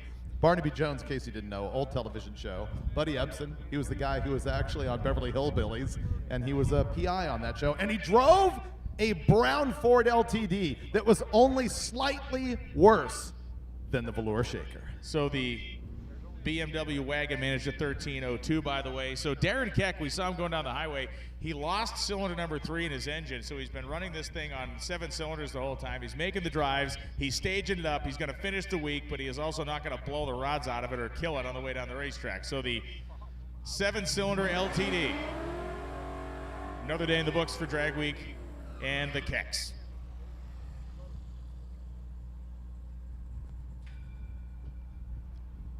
My grandparents, Warren and Dolores Loans, were proud owners of an LTD back in the day. It was I thought they were all just tan on tan,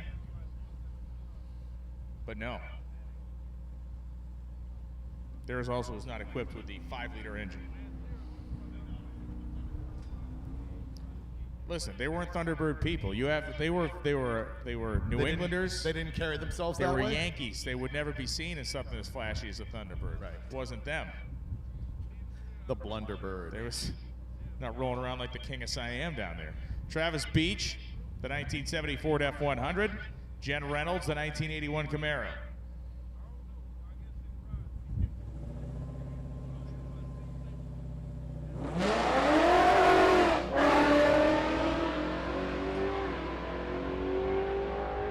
Pickup truck's making a good sprint, 104 in the 8th mile, and the F100 truck finishes the run at 11:01 at 130 miles an hour headed up the hill as Jen Reynolds goes 12:85.7 at an even 100. That clean T-top equipped 1980 Camaro of Scott Sublett coming up, and Garrett Bowles, the 1964 Tempest wagon. I was promised wagon match races on the first day, and they have let me down. Well, I think we're down to one wagon. It's like the sound of one hand clapping. I think, yeah, what's the sound of one wagon running?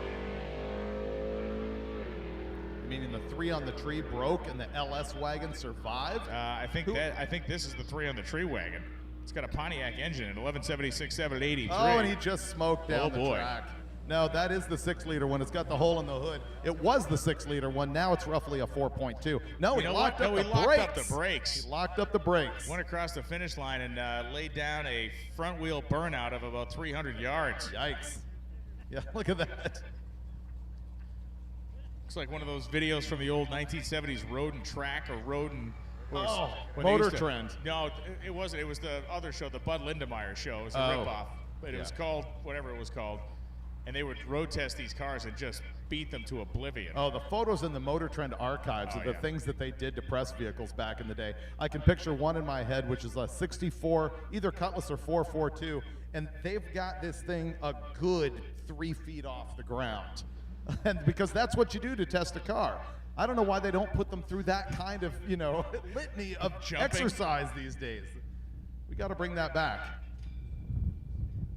Yeah, and rental cars see that kind of abuse, but the actual press fleet. The actual press fleet doesn't see that kind of action anymore. It may see it, they just don't publish it, right? There's also ones where, they were checking the fording depth of Thunderbirds and stuff like that. They drove everything through a river. That was everything got driven through a river back in the 60s for some reason. Yeah. The D group is closed, all run group lanes are open. D group is specifically closed, all run is open, which means impound is open. Impound lane open, all run open. If you're looking to get in at another run, all run lanes are open right now. If you're getting ready to hand it a time slip, it is the 2nd floor of the timing tower. All run lanes are open. And for you on the live feed, that means you're going to see some of our fast cars coming back. You'll see a big mix of stuff over the next hour or so.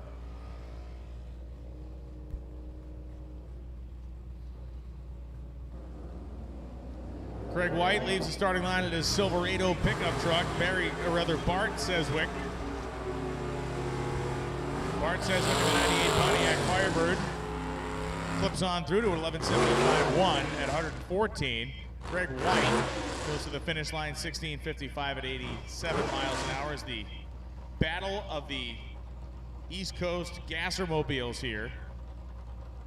Bob Levins and Matt Backus coming up. I believe both of these guys are from the Bay State, Commonwealth.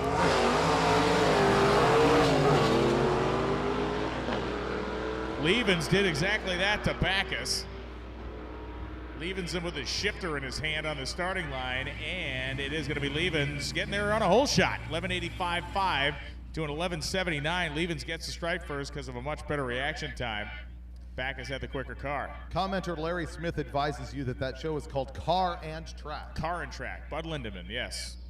Oh, yeah, Bud Lindeman. Yeah. You can still see all that stuff on YouTube. Yes, they're on there. Fred Sermon, the man with the mailbox, carburetor scoop, and Jeff Straska. Straska leaves in a 64 Fairlane. How did Ford come up with the idea for the Fairlane Thunderbolt, David? Oh, for the Thunderbolt. Yes. Tasca. What was the car's name?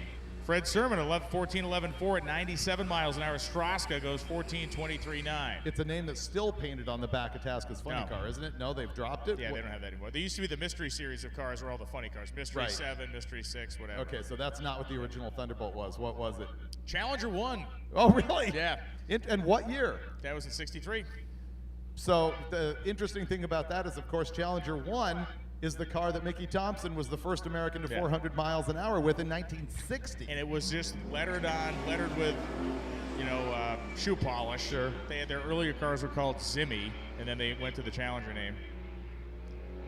C.B. Gilbert and Rick Charters going down the racetrack. Charters in the 86 Camaro, 14.05 at 91. Gilbert, 14.66.8 at 103. And the genesis of the Thunderbolt was exactly the same as the Cobra Jet, where it was John Healy was the lead mechanic at Tasca Ford, and Bob Tasca was like, we need to build something, because they used to race at Charlestown Dragway and Epping and Connecticut Dragway and a bunch of places. And the idea was that they wanted to get involved in this kind of AFX thing that was starting up. So they put a Tri-Power 406 into a Fairlane and cleaned house. and said, "You fellas might want to look at this." I want to kiss you all Detroit, Michigan, and left it there basically over and again. And that was when they went to, I think, Detroit Steel Tubing built those cars back in the day. It's interesting how hot rodding so much affected what the OEs were doing at the time. A few years later, Hot Rod Magazine was the first to put a big block Chevrolet into a Camaro, which was the sort of glimpse into the future of what Chevrolet was going to themselves install on the assembly line. There's a few other examples of such things. I mean, Mickey Thompson and Fritz Voigt were the first to load up a Super Duty Pontiac Tempest.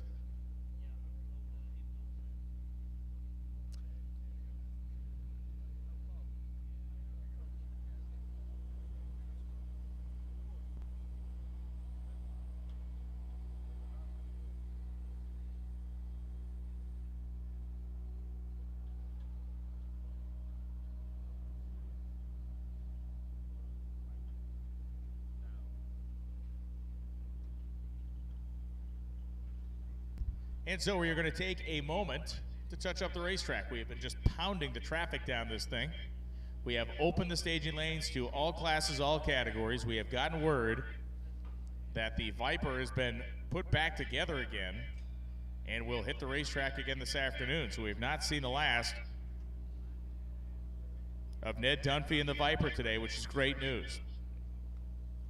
So you got a minute, concession stand's open. You grab yourself something to eat or drink. You can hang out, relax yourself, or even cruise around the pit area and see what thrash is going on, see what racers are continuing to run today, or load up and head on down the road to the final day of competition at the legendary Darlington Dragway. That'll be happening tomorrow to close things up. David will be on his own.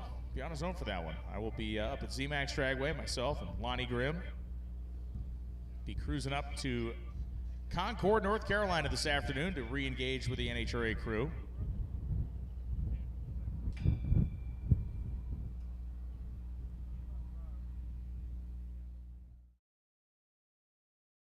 Did you know there's over 7 decades of hot rod history sitting right in your pocket?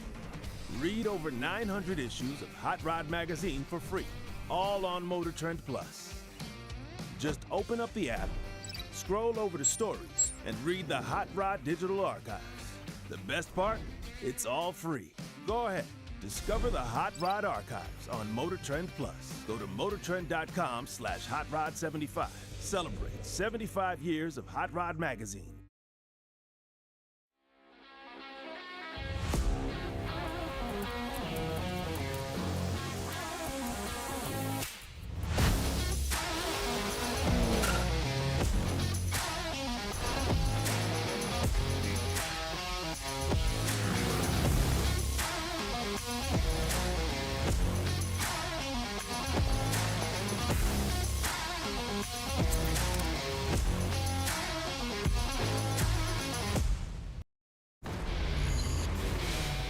Ford Galaxy running again after 32 years. Hello?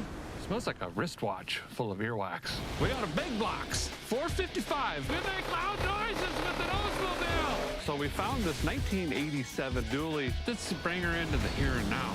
I want to build a Jeep. Anything burning in there? It's alive! Hit it!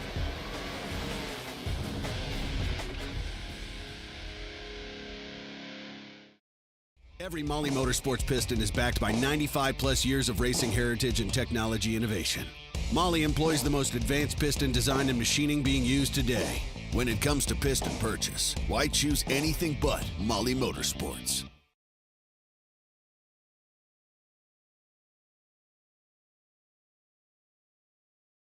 You know, primary sponsor of Hot Rod Drag Week. I hope we can retain that position forever because it's just a fantastic event. For those top products of people that really use stuff, you know, really people who are working on their cars and know about cars and stuff like that. Great support from these fans. We have probably 30% of participants out here running our product. Without gear vendors, you couldn't have low 6-second cars driving in the street because, you know, the heat's immense. And you need that extra gear to get the RPMs down. And when your RPMs go down, your heat in the motor also goes down.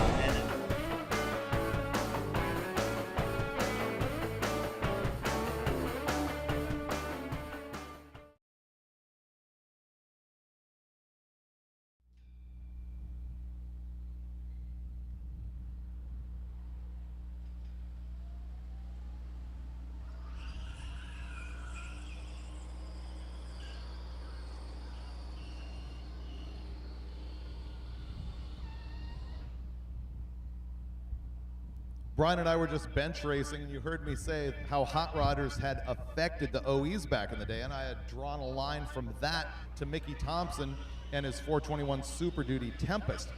Now, Brian said, I think they had one of the first ones of those cars, not that they put it together. I was able to go to my MotorTrend Plus app in a matter of 1 minute. Yeah, this is cool. I was able to go find the story in Hot Rod Magazine from 1962, September 1962, specifically about that car. Reason I was able to do that is every single page of Hot Rod Magazine is available to subscribers of the MotorTrend Plus app. It's a great, great tool. And in doing this, I discovered that they're just beginning to put all the Super Street magazine scans up there as well. But Brian ends up being correct. Hayden Profit Score one for the good guys. and Mickey Thompson ended up having one of the very first of those 421 Super Duty cars. And it went 12:22 at 117 back in the day, whereas Jim Wade's car that's running here is running 12:20 at 11:77. You know, very similar time, significantly quicker actually, but similar. Hayden Profit, one of the stories of his everlasting career in drag racing that a lot of people forget is that he sued for defamation of character the National Hot Rod Association and won back in the 1960s. He was disqualified from the Nationals for violating what they considered had illegal fuel in the car. He got it out of the pump. It was Sunoco 260 was what basically they had to run. And it failed whatever fuel check was going on then. And then they used to publish a list. They would publish the list of racers that were disqualified, and he was on the list, and he got into a big long. He sued them at the time for $250,000 in the early 60s. Was? I forget who represented him. Wasn't it Ekstrom, the Chrysler lawyer? It probably was. Well, he would have been driving a Pontiac at the time. Lawman, right? Al Ekstrand was the lawman. Al Ekstrand was the lawman. What was the name of the Chrysler lawyer who also raced? Ekstrand. Okay, that's what I thought. But at the time, Profit would have been not involved with Chrysler. He would have been racing a Pontiac at the time. So I don't know if he represented him. Either way, it was kind of a crazy story. It was settled out of court. Another thing that's interesting about Hayden Profit is he ran in the 1964 Hot Rod Magazine Championship drags, which were a big deal back in the day. It was not an NHRA event, but you got NHRA points from it. It was run at Riverside Raceway. He had an aluminum front-end Dodge. I don't remember if I think it was a Hemi. He wadded the thing up hard, and true to form, they did not run photos of it in the magazine. I found them in the archives many years later. If you need race fuel, you have 1 hour to get it. The VP Racing Fuels truck will be closing at 1:30 p.m. The VP truck will be closing at 1:30 this is a traffic jam of racers heading onto the dusty trail here as we see Camaros and Chevelles. Looks like Baptista leaving there, the Mustang rolling out.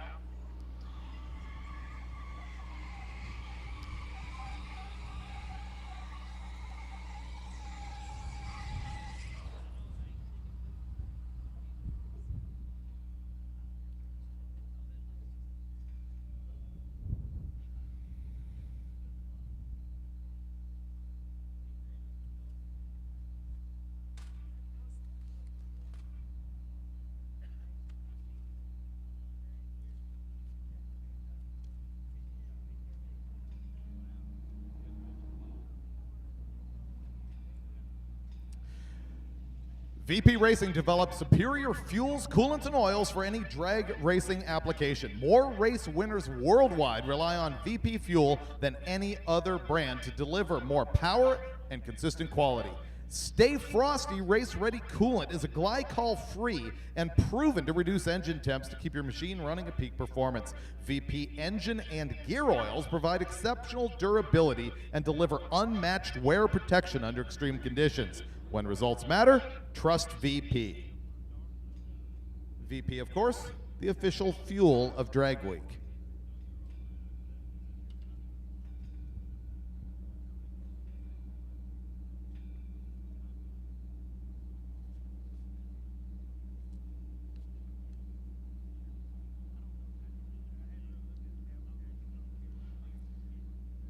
You know, Hot Rod Magazine has such a long history of association with drag racing, and I was very curious the other day to find out, like, when was the first drag racing coverage in Hot Rod? And once again, I was able to go to that MotorTrend Plus app and look the stuff up, and I found it in 1950. Wally Parks himself, who was later the founder of the NHRA, the National Hot Rod Association, in 1951, which, by the way, happened out of the offices of Hot Rod magazine. He was concurrently the editor of Hot Rod and the founder of the NHRA, who continued to operate it out of those offices for several years. But I found his story in 1950, the very first one discussing drag racing in Hot Rod magazine.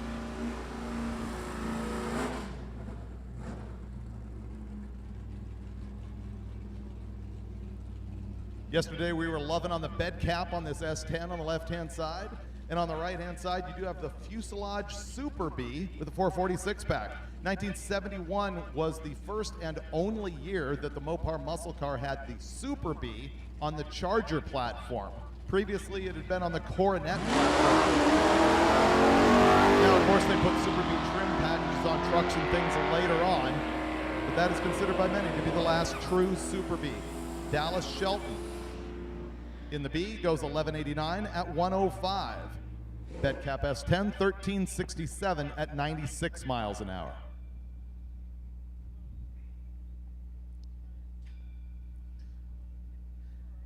I remember 3-4 years ago when this Nomad on the right-hand side was first dragged out of a field and turned into a gasser for Drag Week. This is Paul Nichols, and that is a legitimate Nomad. You know, there is a difference between a Nomad and a two-door wagon. Look at the shape of the B-pillar on that thing, as well as the shape of the tailgate and everything. Actually quite a rare car. And as a side note, Keith and Tanya Turk are building one for themselves, and that is Isabella Segredo on the left-hand side as Tom Bailey enters the booth up here. What do you got going on, Tom? Just returning Stevie Fast tools. Stevie Fast came out to help you guys. We spotted you at the side of the road yesterday. You needed to work some valve guides, and did you limp the thing on 4 cylinders on the street? Yeah, we literally drove it. We removed all the rocker arm assembly and everything from one side of it, like nothing there, nothing to even hold the lifters in place, and drove it, and we maintained oil pressure, 40 miles. So it never kicked a lifter? So, well, the lifters were kicked out, but we never lost oil pressure. Interesting. So when the lifter came, did it come all the way out of the bore, or was it still blocking the oil gallery? Yeah, they were still blocking kind of, but like, I mean, I think from when it knocked the push rods off, then it had already flopped them pretty much. So then oil pressure was there the whole way. So, I mean, we know what it's like to run something on half the cylinders. So now we know when you go to Bonneville and you run on half the cylinders, how bad that actually is. Yeah, that's what you do for a record sometimes when you're cutting down your displacement. How does this week compare with last year at Drag Week?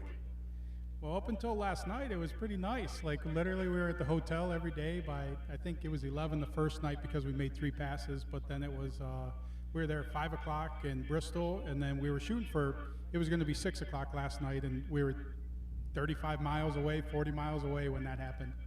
I remember you saying that last year was the worst Drag Week experience you ever had. What are the highlights of that? Yeah, I mean, literally, I mean, treating your car like a top fuel car and pulling the heads and changing pistons every single day. Yeah, it was a rough week. And you ended up beating Westberg in that S10 by only 0.0025 seconds over 5 days average. Yeah, which is crazy because, I mean, even when we were in Cordova on day 4, I'm like, hey, are you going to make another run or whatever? Then you can take the lead into day 5 because I knew that we were getting our throttle cable so we'd have situations fixed. And he's like, no, I'm good. And I'm sure he regrets that decision because then we go and we got to pass in, but then it got rained out, and obviously that's how you end up with a real close deficient. Yeah, but this is looking very solid for you on your 10th anniversary of your first win to maybe gather up another one. Are you going to make it all the way back to Darlington? That's the goal. That's we're packed and ready. We've been a little slower moving today. We've been on the road by 11:30 every day. We were here though when the track opened at 7 when they let us in, so we finished at 3 this morning, went to bed. Here at 7, got our pass in at 9 o'clock, and it's just been kind of a slow. And no red flags right now of anything wrong with the car? Nope, everything seems back to normal. So, I mean, all good. I mean, it literally, I mean, I had the heads off. I had the one head off last week prior to spinning the bearing or anything like that off, and then we went through and cleaned the valves and thought everything would be good. It was just building overdrive, and it's been haunting us all week. Where anytime when the car cools down, then when it starts, the valves sticking, and then but once it gets a little heat, it's good. Well, then until the checkpoint yesterday, and then it fired up, and then they kicked the push rods off and literally just locked. 4 of them were locked up, and really it was one cylinder. The other cylinder head, 100% fine. I was unclear if it was getting hot and the valve itself was expanding and galling, or when it was cold, the bore for the for the valve guide was smaller and grabbed the valve. So it was grabbing it when it was cold. Correct. When it would cool down quickly, I mean, typically, like if we hit a checkpoint, where we would have the biggest problem. It cools quickly to where when it naturally would cool overnight, it wouldn't be as bad. So we started just not cooling it off at the checkpoints, but it still ended up rearing its head. And the thing you alluded to a second ago, which I don't think is clear to the audience, is that you had the crankshaft out of that thing the day before we started. Yeah, that's the thing, is like literally Wednesday I had the head off so we could do the valves. We got the head back on. We went testing Thursday evening, got it back together, went testing Thursday evening, did 5 launches, spun the bearing, which turned out that, well, we're believing it is mechanical error on us doing our maintenance, but it's actually Aiden's fault is who I'll blame it on, because he's the one that pulled the bearings, put the caps back on, and then the fact that there was gap in there, like, and it wasn't tight, says that maybe it hit one of the dowels, like locked on it, and so he torqued it, but yet it wasn't all the way down, is what we believe. And then it spun that bearing, so then, yeah, we dissected the problem by 1 o'clock in the morning, Friday morning, ran it to Steve on Friday. The guy ground the crank and straightened the crank. Saturday morning, Steve headed to our shop 5 p.m., put it in there. 9:30, we left my shop and drove straight here till 11, got in at 11:45 for tech. So did Aiden get grounded? In case you're not aware, that's Tom's son. No, I mean, that's how you learn, is you got to make mistakes. And I mean, it could happen to any of us. I mean, I've put the caps on backwards before, and Steve caught it on me doing it. So, like, I mean, we're good at screwing stuff up. Yeah, as are Brian and I. Absolutely. So we're going to get back to that and call some races here. We appreciate you stopping by. Tom, of course, our 5-time winner, working on number 6. He's got 6 second 1.0 here, and he is also the champion of Sick Week and all the related events. You got Death Week coming on. Man, that is going to be brutal, like 400 miles a day. Yeah, that one's bad. I mean, there's multiple drive days. I mean, it's 2,000 miles in 6 days, so. Harsh, about double what you're seeing here at Drag Week in 5 days. Thanks, Tom.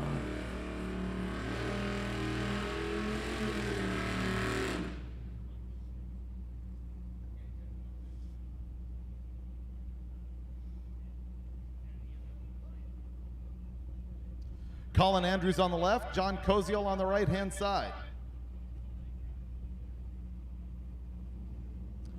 We're looking for a harmonic balancer installation tool for an LS engine. Those are kind of unique. They're not the same as a regular old muscle car balancer installer.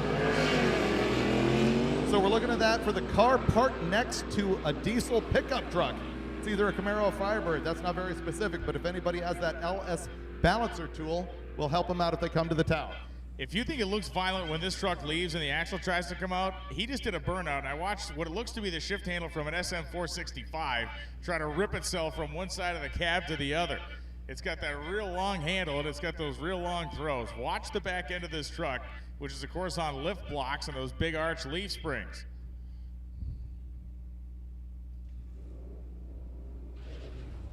Oof.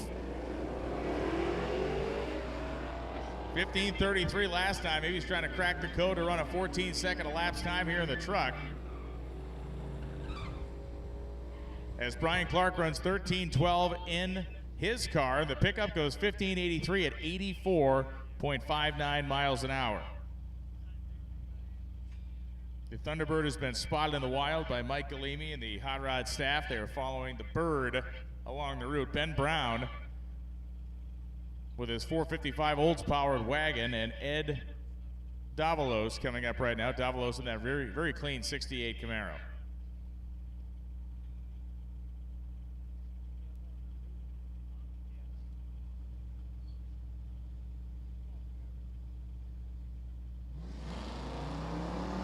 See the roadkill sticker in the back of the wagon. Strangely enough, I don't recall having seen any make announcing great again stickers here. What's up with that? No, I think those have not been produced for about a half a decade now. So they are actually, no, Romano had one on. There's a couple guys who got them on. He probably did. See, my guys actually go to the vinyl store and get them printed up real big so they can install them. 11.97, 9 at 111 miles an hour. First guy to get here with a sticker the size of Loans' head that says "Make announcing great again," he wins. 12:25.4 for Brown. Yeah, there's not enough vinyl in the nation, we just found out. Sarah Johnston and Cody Lippick. Lippick in the pickup truck having some trouble off the starting line. Sarah Johnson, clean and quick down the right-hand side. 12:67.8, 111 miles an hour as Lippick. Limpic? Yeah, Limpic. Like a snail with a Limpic goes down a 2089 at 58 miles an hour. Not to be confused with Mr. Limpet. Oh yeah, there's a Don Knotts classic. Pair of Mustangs, the S550 chassis on one side, the SN95 on the other.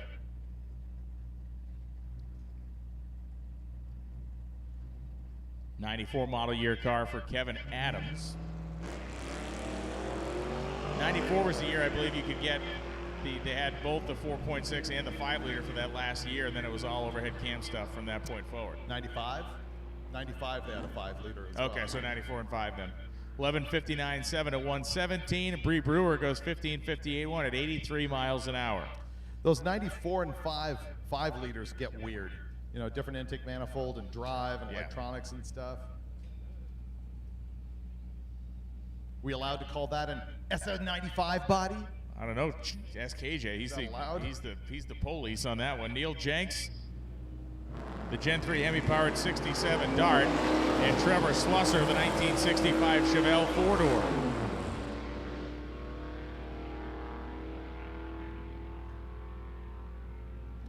$12.24.2 at 112 for Neil Jenks. On the other side, Slusser goes a 12.77 at 92 miles an hour. Folks were impressed with the Don Knotts pull. That's virtually mainstream for someone of, like, you know, my virtually my fortified age. And you know, Don Knotts was involved in go-kart racing. There's photos of him. Look, he was the lead guy when Dodge made that dude version of the Swiftline pickup truck. Don Knotts was their spokesman for it. The dude. You treed me on that, but I was going to bring it up. Oh, you were taking the long way home. There are pictures of him at the famed go-kart raceway in Azusa, California, who was started by? Was it? You talking about the Adams go-kart track? No. Oh, okay. I'm talking about the first go-kart racetrack in California. Oh, that was the guy who did the Myers Manx. Was it Bruce Myers? No. Duffy Livingstone. Livingstone. Yeah, Duffy Livingstone. But there's photos of Don Knotts, and it's hilarious because his wife at the time is like the 1963 version of Trophy Wife. She's like 3 feet taller than him. Tim Bradshaw and Dustin Trance back up again. Trance looking for that 850 with a 0, and he may get there. He goes 5:41. He's even quicker in the 8th mile, and Trance goes through, and 8:47.9, he overcooked it. That's his quickest 8th mile yet. His other 8th miles in the 44 to 46 range were a little on the hot side. That one way hot. He goes a couple of hundreds too quick. Bradshaw goes 10:46.7. It is amazing how you can almost directly correlate the 8th mile number to the quarter-mile number on those cars. Yeah. They don't do like that giant charge either on the short or the big end. If they were in the mid 540s in the 8th, they're going to be very close to a 50. But that 541 added up to too quick. Here comes the Honda again. I want to see another 9.0. Oh, on the right-hand side. It's going to get very chilly in here as soon as he hits the button on the nitrous on this thing. Apparently lots and lots of squeeze on the Ford Ranger with a stick. Bam! Rob Courtney on the left in the Honda, Aaron Gerke in the right. The Honda delivers 927 at 158. And the nitrous stick shift pickup truck 990 at 138. That thing is pretty great. There was, you know, whenever you're going to spray the thing that hard and start ripping gears, there's all kinds of potential for disaster, but it has held together and run 9s almost every day. I've been advised they'd rather hear Don Knotts announcing rather than me. Yeah, from the grave. That makes 2 of us. So yes. thankfully, chat room, we finally agree on something. We made it. We found common ground. Of course, he was Mr. Roper for his company. Mrs. Roper was, say she had some issues. As we go down to the top end, Jeff Oppenheim at 10.06.8 at 151. Jack Root, 995. Mr. Furley. That's right, Roper was the other guy. Oh, Norman Fell, that's right. Roper. Thank you. Don Knotts never making eye contact with Suzanne Summers. Eric Grillo coming back up again, and Wayne Baker, the blown high-riding Gasser Chevrolet. Leading the Gasser class. I really want 899 for Wayne Baker. Hasn't happened yet. He's been going backwards from that 899 mark, or that 9 flat mark, so we'll see what he does here. Those of you tuning in, it is Thursday here at Hot Rod Magazine Drag Week 2023, presented by Gear Vendors Overdrive.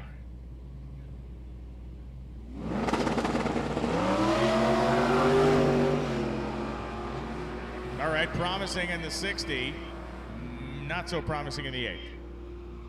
It's all over. Oh, 897.3. Wow, 148 miles an hour. He punched it through. Nice job for Wayne Baker. 8.973 at 148. That was cool. A 10.93.5, the best run that Grillo has made all day at 124.81.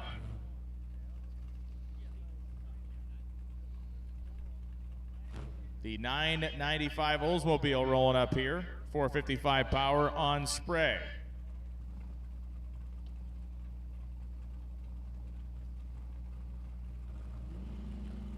Engine in this thing is built by Bill Travato. Bill Travato out in New York. Yep. Very cool. NMCA racer.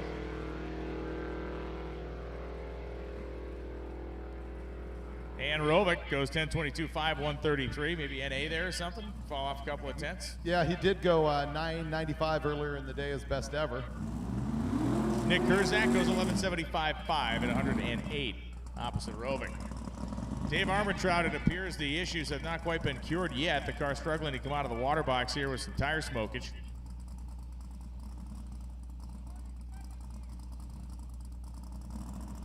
Again, we are in the all-run open lane portion of the afternoon, meaning that any remaining competitors who have not yet run or simply want to make another run are welcome to do so.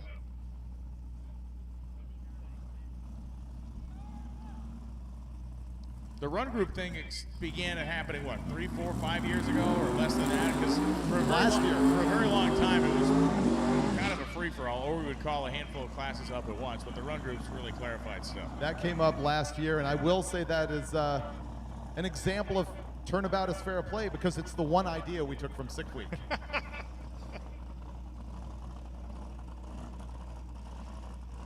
David Armentrout has made his burnout, maybe not the most convincing one in drag racing history, but he has completed it.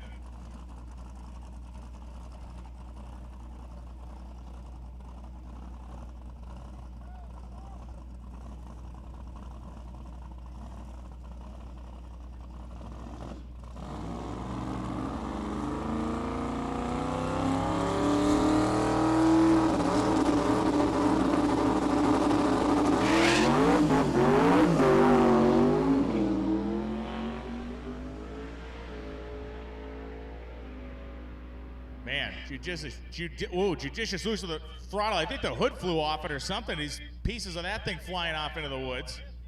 I don't know if that's fiberglass or carbon fiber. I think it's carbon fiber. Might have delaminated the hood or something down there, but there were some pieces that shot off into the pine trees out there.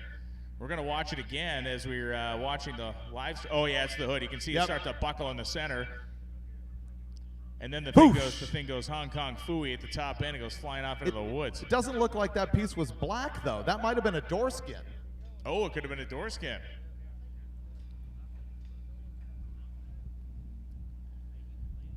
Seen a lot of cars blow their own doors off here at Drag Week. Actually, 1.0 yeah, did. Bailey popularized that trend. Yeah. It was convenient that he chucked the parts over the wall and into the grass so we could just keep running. Listen, big ups on that one, yeah.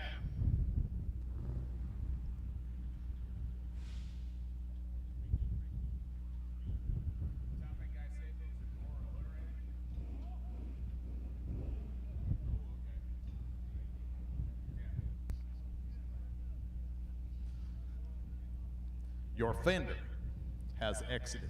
Your fender's event has ended.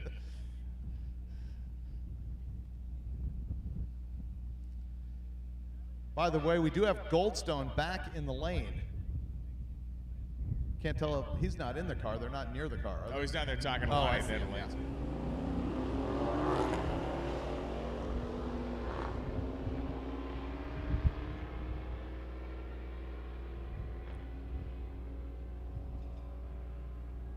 Virtual dead heat Yeah, here. I was going to say, close to a match pair. Kurzak goes 14:07.3 in the Charger. Hurlbut goes 13:93.5, his best run of the day so far.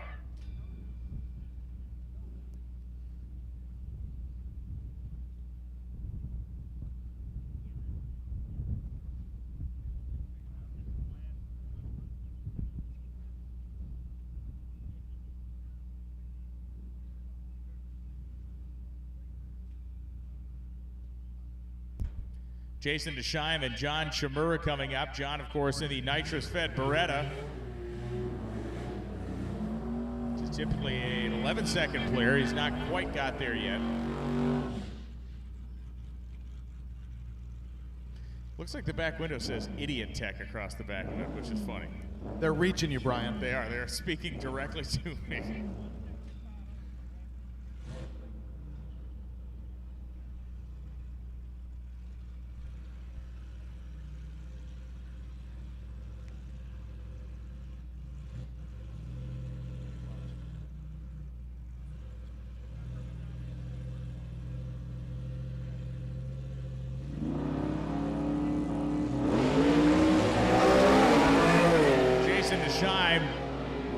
Down the left lane, running in the Ultimate Iron category.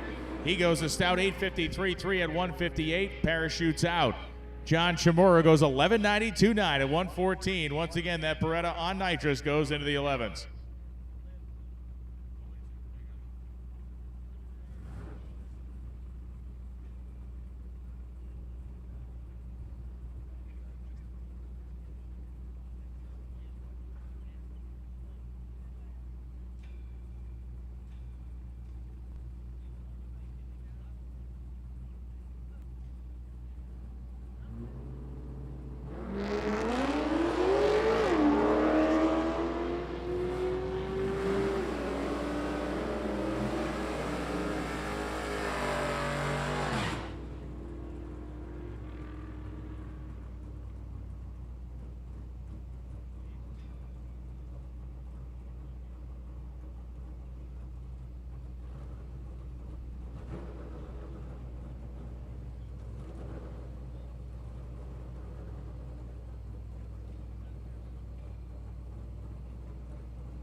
Steven Chichak back with that Firebird. That's the one I was showing you that has the interesting intercooler location. 865, 157. And Dominic with his 555 big block with a stick.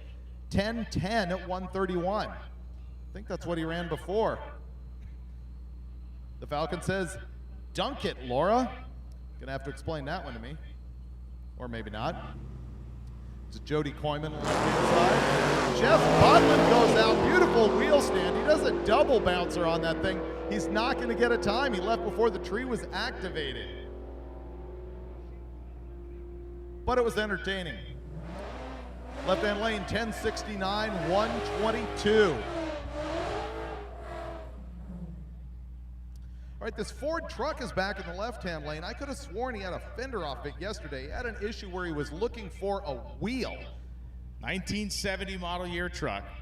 He was concerned that we were calling it a 74. I don't ever remember calling it a 74. That's because this is a bump, and the 74 would be a dent. Right, but that's why I'm familiar with these trucks. Right. I don't ever remember saying it was a 74, but we're correcting ourselves. And Randy Seward trying to go a 50. We saw him go too quick earlier. Seward, ooh, he's right on the money. Randy Seward goes a 49.5. Brutal. 5 thou too quick. He was right on the money. The 5:45.3, I thought, here it comes. And just a shade quick by 5 thousandths of a single second. Seward's underneath the 850 limitation.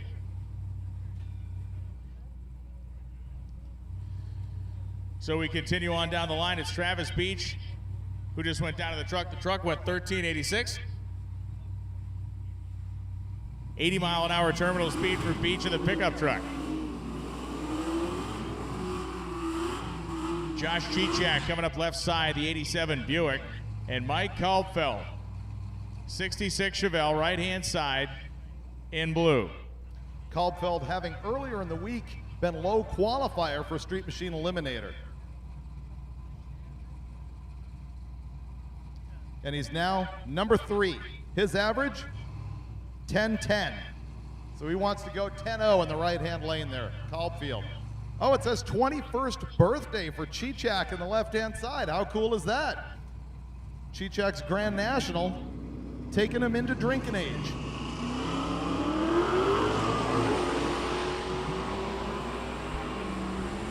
And the 87 Buick, you can see the little fog of fuel smoke, goes 902.5 at 154. Kalbfeld goes 10.086 at 136.77. Which is a 10-0 for him, which is going to help him out, but probably not a deep enough 10-0 to move him up the ladder. See lots of cars going through the preparation for the road drive to Darlington Dragway. We have our staging lanes open to all comers right now. The dwindling number of competitors in those lanes, Chris Wozniak and Matt Bunel now. The water box will close at 2 p.m., we're being told. So that means 1 hour and 7 minutes remain. Matt Bunel goes 11 flat at 122. Chris Wozniak, who has been fighting this car for a couple of days, goes to 16:30 at 91.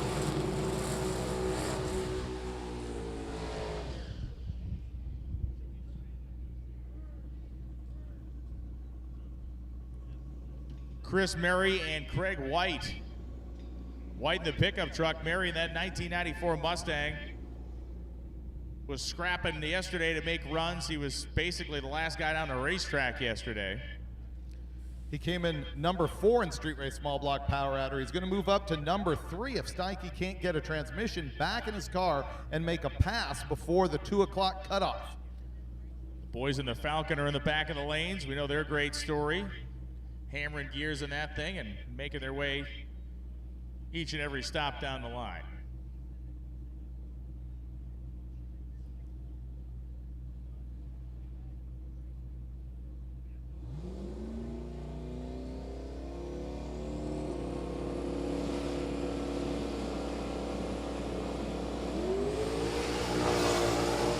And Mary has a clean launch. He has an 1/8 mile ET that is just a couple of hunts slower than he would have liked, and he has an ET that's about a 1/10 slower than he would have liked, 863.5 at 155 miles an hour. And the pickup truck finally gets there, 16.0, 87 miles an hour. Speaking of pickups, the one on the line right now is, I think, a low-key sleeper announcer favorite. I do like it. I like the steel wheels, the smooth caps. Oh, look at this thing. I owned, of course, a 1966 C50. Which uses the same cab from the cowl back. What a monster that thing was. Yeah, I think the Goliath truck was cool. Still exists. Did you give it away to someone? No, I sold it to my buddy Paul, and I bought my tow truck with it. Did you make a profit off a buddy who gave it to you? I didn't make a profit off of you. I sold it I didn't sell it. I gave it to a guy. I lent you my influence. You built up your name with my association. Bart Seswick. I'm going to barf. Barf Seswick as I go 1174.3 at 115. Austin Matthias goes 1348 at 99 miles an hour. Bart, clean run, but Austin's truck, got to dig it. Later on, we'll just go ahead and break out that Celine Mustang story. Good times. Yeah, that was a great phone call. Brian Goldstone here on the line. Once again, your second quickest car of Drag Week. This thing capable of a 668 yesterday.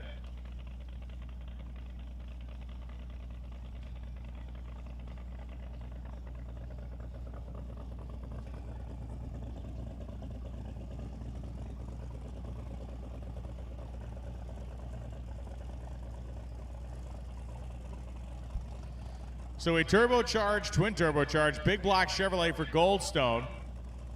Last time I knew this engine, it was a conventional 24-degree deal. I believe it still is. He had a problem yesterday where he left the starting line, the car would push right. It did the same thing earlier, so he basically shut it off or coasted it through and did not have any sort of number that he would be proud of nor that he'd want to turn in. So maybe a bit of a chassis adjustment.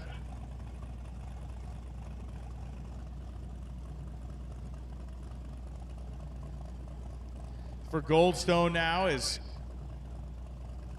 Crewman rolls him ahead.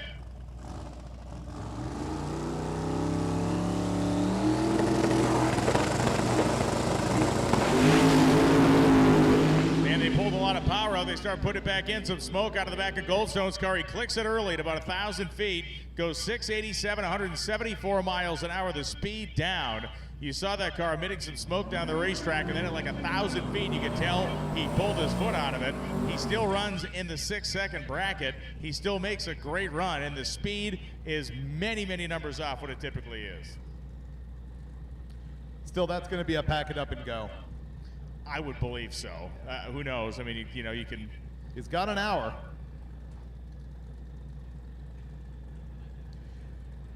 Interesting comment on the chat room. You know, I think you and I sort of agree on the origin of the word drag racing as being main drag on the street. Man, there's a million ways that goes. Yeah. There is, and I've gone through the litany of them in past drag weeks. Wally Parks once told me it could be dragging out the gears. It could be drag your car out of the garage and race it. I think it's main drag. Where does drag strip come from? I believe it's air strip. Yeah, definitely air strip. Yeah, almost certainly an air strip. Obviously a strip of land where you land your plane. So Jack Brooks is up here running an Ultimate Iron, and this is another kind of study in perseverance. They've been fighting that car all week long. Brooks is going to stage it. He's going to finish the run, and he's going to get a time slip. Certainly not the one he planned on getting, but 11:73.9 at 1:33 will put him in the books as Holden Kramer goes 9:59.3 on the other side of the track. I spoke earlier about, I found a 1950 copy of Hot Rod Magazine. I sent you the story. It was the first story that was done on drag racing. It was by Wally Parks. Yes. It came closest to sort of intimating that main drag was the origin of that. I think they were reporting on Santa Ana in that story.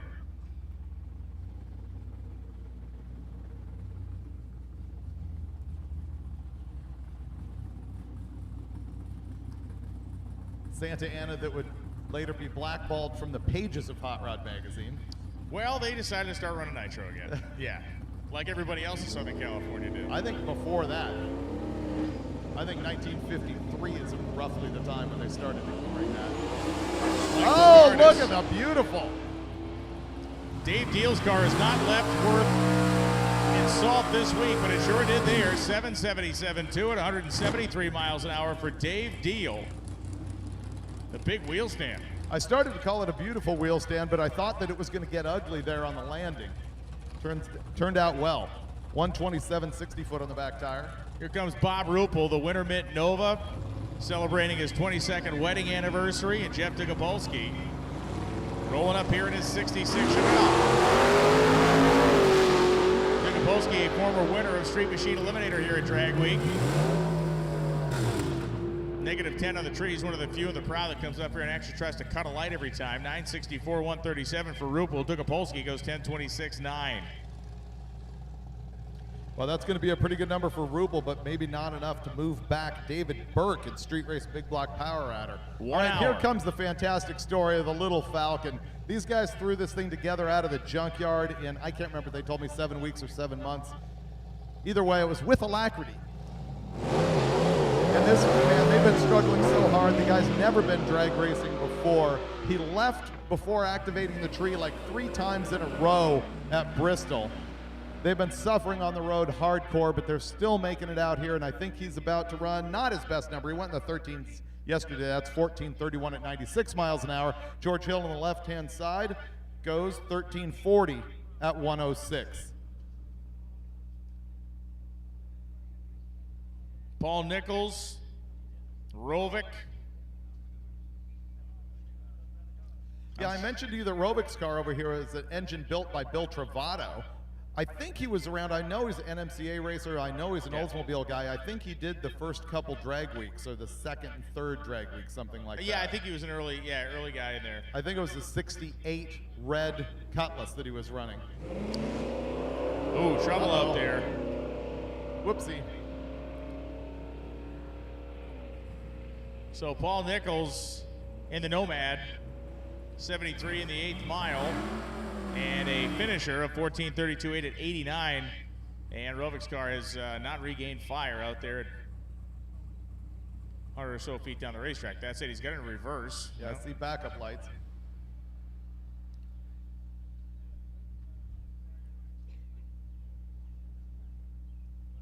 The highs and lows of drag week. He runs his quickest time ever earlier in the day, and then this.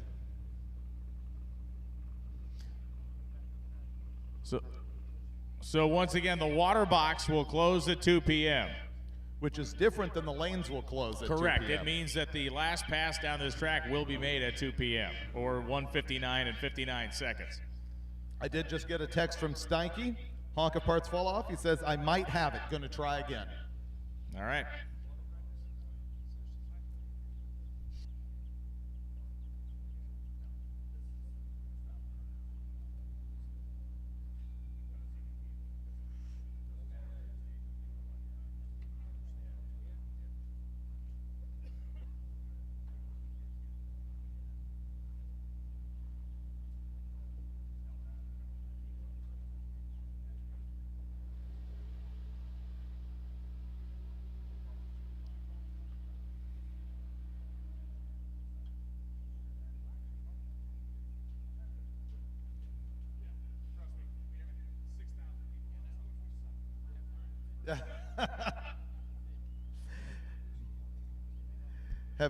Have you heard the theory that drag racing comes from dragging heavy sleds pulled by horses in medieval UK? I don't see hot rodders coming up with that. I've heard it. I've not heard a dumber theory than that. Right. I've not heard that theory particularly, but that is probably one of the dumber theories I've ever heard. So congrats on sharing that one. I have heard that one before. I think it's common. I think you just want to be a contrarian at that point and go, no, it's not the mainstream answer. It's this specialized medieval answer that I've come up with. Listen, I think everything has a medieval base in drag racing, for sure. No, it's definitely main drag. It's gotta be. There's no. I agree with you. I have no way to back up agreeing with you other than I feel the same way. I started talking about the history of Hot Rod Magazine's association with drag racing, and it really began in 1950 with that story by Wally Parks. By 1951, Wally had launched the National Hot Rod Association through the pages of Hot Rod Magazine and in the Hot Rod Magazine office, but it wasn't until April of 1953 that they had their very first drag racing contest that was held at Pomona. And the NHRA was never intended to be a drag racing organization. Not at the time. It was intended to be a national association of hot rod clubs around the country, and what ended up happening was the hot rod clubs were all participating in their own drag races locally. They'd get together in their own local airports and these other areas, and eventually it just became the direction the thing took. But Wally Parks did not start the NHRA with the intention of having a drag racing company. No, very much Wally, even to the end, was a guy who was about the legitimacy of the sport, the safety of the sport, bringing up from the level of street hoodlum and from outlaw guy running 5 wide on the dry lakes and things like that. Because Wally's history goes all the way back to 1937 on the dry lakes in the formation when he was in the Roadrunners Club of the Southern California Timing Association. Yeah, and really he figured out at that point when he was able to gather the Southern California car clubs that were dry lakes racing together on a local level, that gave him basically a little teeny model on how to do it on the national level. And that is, that SCTA is what leads to the formation of the NHRA in so many ways. But there was a lot of carnage and death and destruction on those dry lakes back then because there was no organization to a degree until guys like him stepped up. And I mean, you think about it, how could two people run into each other in this vast open expanse? People are like magnets, and if you don't herd the cats, they find a way to crash into each other. Which is why they just took the cameras off of us here in the tower and back to action on the drag strip. Dominic, back for another vlog. He's run 10-10 a couple of times in this car. Jenks is also making multiple laps in his Gen 3 Hemi-powered 67 Dart. And that thing fell on its face out there as Dominic's going to go 10-10-7. Another 10-10. That's 3. 3 in a row. This guy's awesome. Neil Jenks goes 12.86.7 at 105. We look over and see the Malibu station wagon now coming through the water box. Holden Kramer and Chris Wozniak. Wozniak running the 16s and about 90 miles an hour. Not sure if it's fuel system or what he's been fighting, but the car just does not seem to want to run off the starting line. Once it gets a little bit of a wind in its sails, it pulls pretty good in the top end, but the first half of the racetrack's been tough. Chris Wozniak here on the right-hand side. That car belonged to his uncle. His uncle's kids didn't want it. He had built it in the 80s and left it parked, and so it ended up going down to his nephew. Holden Kramer on the left-hand side in the wagon, 972 at 135 miles an hour, and Wozniak's hand-me-down with a 327 Chevy under the hood eventually goes 1626 at 92. Not his best effort, but it was an effort. Everybody talks about the Gremlin Pro Stockers from the 70s. My personal favorite. Everyone AMC. does talk about Well, them. if you, I was just chatting about that yesterday. I honestly want to slap you. I want to physically assault you. The Hornets is what I'm going to say. The Hornet Pro Stockers, I think, are cooler than the Gremlins. I'm going to have to agree with you on that. The fastback Hornet is the key. Zach Muji goes 11:43.3 at 118 miles an hour. Mike Bogardus in that 77 Hornet, 13:08 at 103. The guys would just stop with that AMC Hornet conversation. It's almost like the red Camaro thing. It wears you out. They just keep coming with the Gremlins. Yeah, Baskin was out there. AMC. He was cutting apart that cylinder head, making them ports as big as my fist. People bring it up to me all the time. Jeff Dugopolsky back up, and Cody Lippick, the 95 Chevy pickup truck, and Dugopolsky, the 66 Chevelle. Gremlins did win a single race in the NHRA Pro Stock ranks, the World Finals back in the 1970s. You go to the Econo cars, I'm going to have to pick the Pinto as the best Pro Stock car. Ooh, yeah. Those look really good with the tiny wheelbase they have with the giant tire they run back then.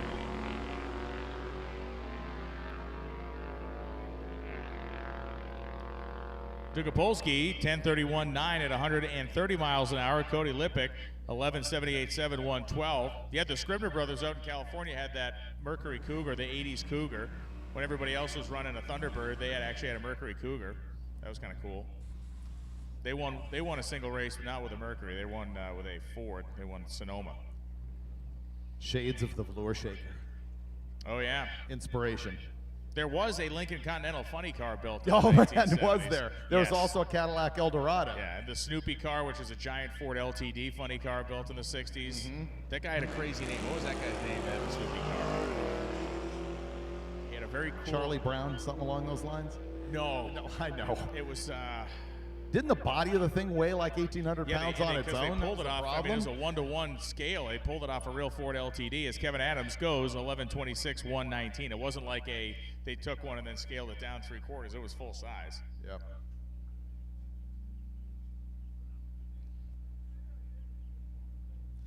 Talking about the economy car era of Pro Stock, you got to go to Grumpy Jenkins Vega. The one that shook it all up, first tube chassis Pro Stock car. Oh yeah. Sheldon Kahnblatt was the guy with the Ford LTD funny car. And not the only car that he drove either. No, he had the Snoopy Jaguar. Right, Jag. Yep. Yeah. In fact, I think that's where the Snoopy name came from, because that Jag looked like a Snoopy nose Makes in the sense. front of it. I think, was that a modified sports? I believe it was. No, that was a funny car. The Snoopy? It had an XK. It was an XKE, fiberglass XKE body. Did they not have a modified sports before the funny car?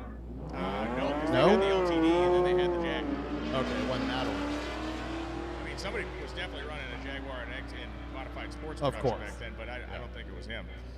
George Hill, his wagon, 13:07, 108. Chris Wozniak, hot lap of the old Poncheroni, 15:26, 2 at 91. That's that thing's starting to come around a little bit. And Trance is back, looking for the 850 in the left-hand lane. Neil Jenks didn't even shut this thing off. He went through the lights, came right back. 49 minutes, we will be closing, and we get a look now at Dave Armentrout's door, and it was the door skin.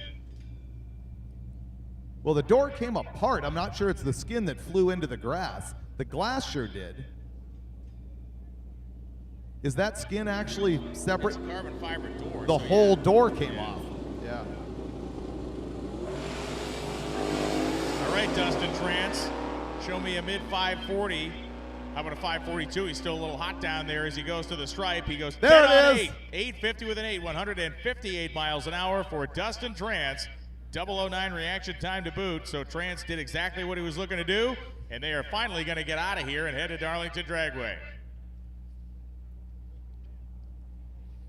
Advanced calculus being run in that car. Neil Jenks goes down a 14:09.8 at 68 miles an hour. Man, it is something else to see what Trance has been doing all week long and continues to do in that car. Man, we got footage from the pits of just carnage everywhere. Doors falling off, cars, hoods blown off, intake manifolds. Now the glass is all in one piece.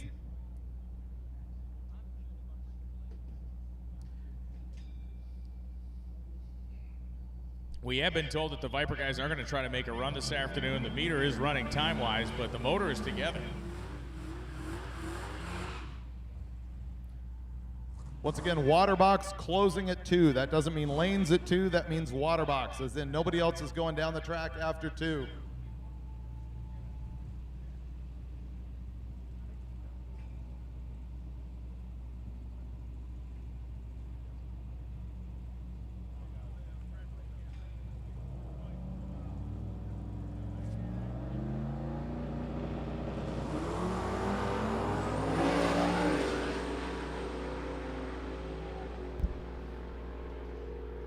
Jeff Oppenheim and Jeff Dukapolsky go down. Oppenheim goes 895.6 at 153. Dukapolsky 1034 at a $129.75.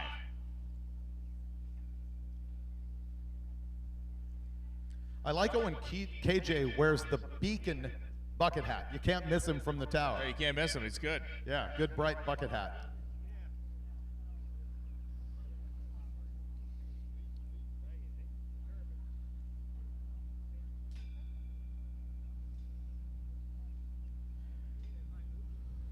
This guy says, 4th day of drag week, it's all zip ties and duct tape at this point. Yes, it is. Excellent observation. Pits have thinned out significantly as another contingent of cars, the Studebaker pickup truck, the 55 Chevy, and the S10 leaving. Which Studebaker pickup truck do we have? The 63 one that we... Oh, right. Yeah, the one you gave me the, right. The grilling on, like I committed a crime the other day. What's the cab based on? What's this based on? What is this for? Brian, I'm going to ask you a question. In 1898... Yeah, Louis Cugnot, France, steam.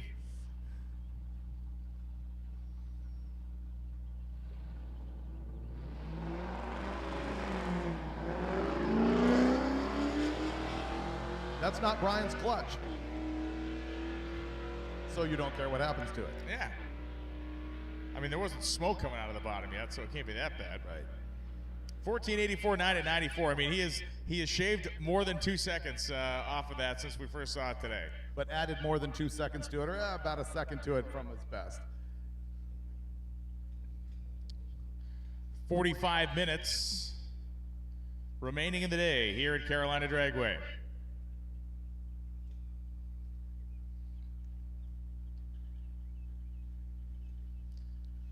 We can continue with my master's thesis about the involvement of Hot Rod Magazine with drag racing if you want to go Why there. would we want to stop that? No, we wouldn't. Nor could I had ended it at 1950, Yes, working yeah. into 1951. Wally Parks founding the National Hot Rod Association, going into 1953 with his very first event.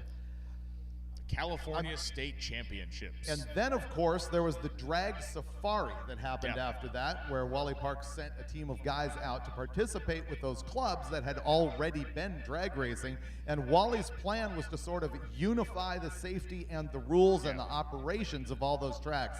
And it's just great, great photos in the Hot Rod Magazine archives of those guys who were really inventing the sport all the way back then. Not the guys from the drag safari as much as those participants that were there, which, by the way, included Don Garlitz when they went to Tampa, Florida. Who won a race, and Wally would not publish the photo of the car because it was so bad looking, and that started what would be probably the most contentious, mutually beneficial, contentious relationship in drag racing history. Two guys that really did not like anything about each other, but two guys who profited immensely off each other's existence. Brian, you finishes my sentences. It's like, you know, you complete me.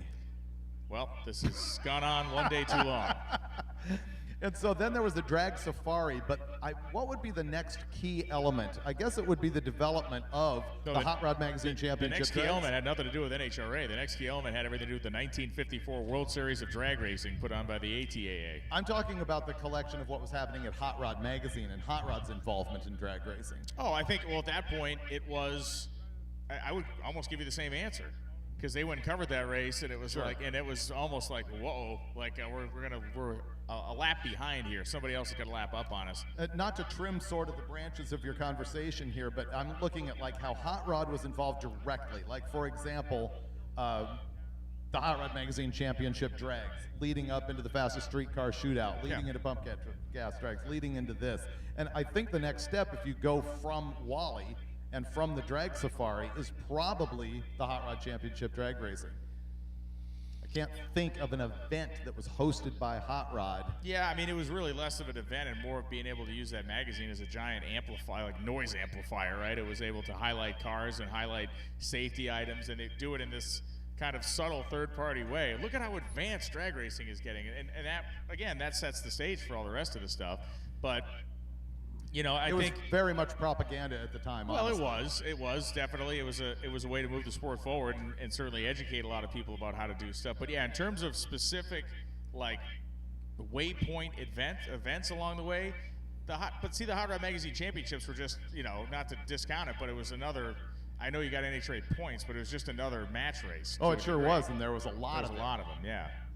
But it did have a big name. I mean, you look at like the LA Times sponsoring the road racing that went on at Riverside, right? That was it. So it was the drag racing equivalent of the LA Times Riverside 500, whatever it was. It gave a degree of legitimacy and pop culture to the event. Which, by the way, started as the MotorTrend 500 at Riverside Raceway because Robert E. Peterson was an investor in Riverside Raceway. Along with? I forget this. Les Richter. There you go. Former NFL great. Right. Went on to become one of the great racing promoters. 2 or 3 other people involved, though, weren't there? Yeah, I mean, yeah. But I think Peterson and Richter were the two. I think Richter was the champion. Peterson threw a little bit of money into it. Randy Seward trying to be an 8-0 hero, 8-5-0 hero here as Josh Chichak comes up on the right side.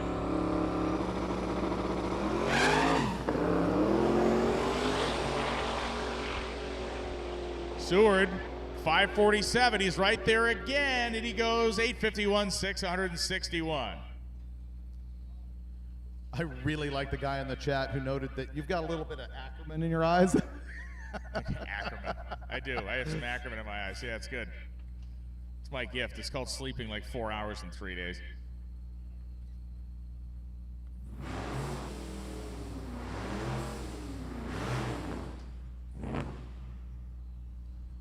So interesting, being reported by Brent Baker in the chat that the car shut off because basically the electrical shutoff switch vibrated off at about 900 feet.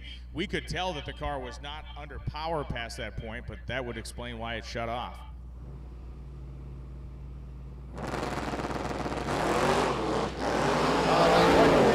Last time, he's obviously trying to calm the thing down. A 152 60 foot.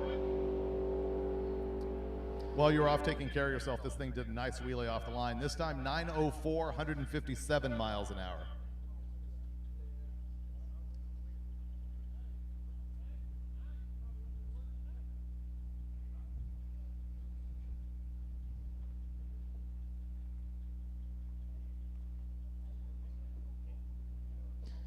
So Matt Shees, fun fact to know and share, neither of us drink coffee.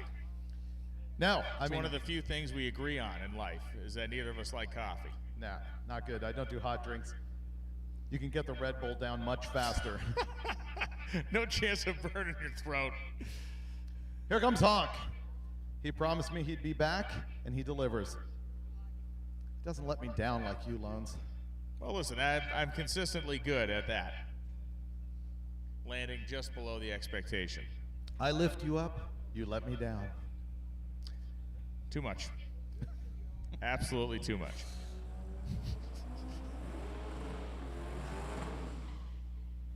They say that you and I are the encyclopedia of drag racing. No, I'm the repeater of old Hot Rod Magazine stories. You are the encyclopedia of drag racing and motorsports. I'm the catch-all broom closet.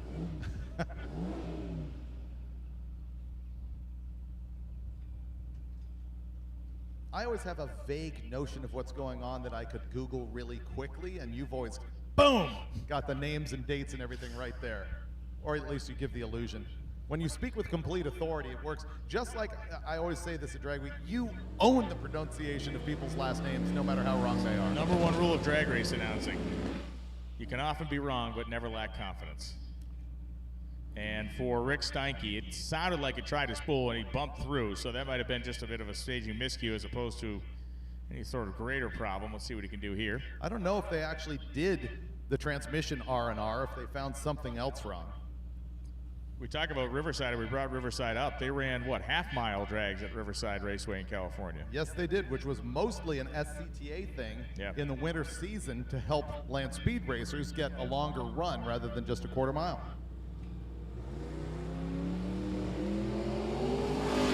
All right. Not necessarily looking perfect, but looking a whole lot better for Rick.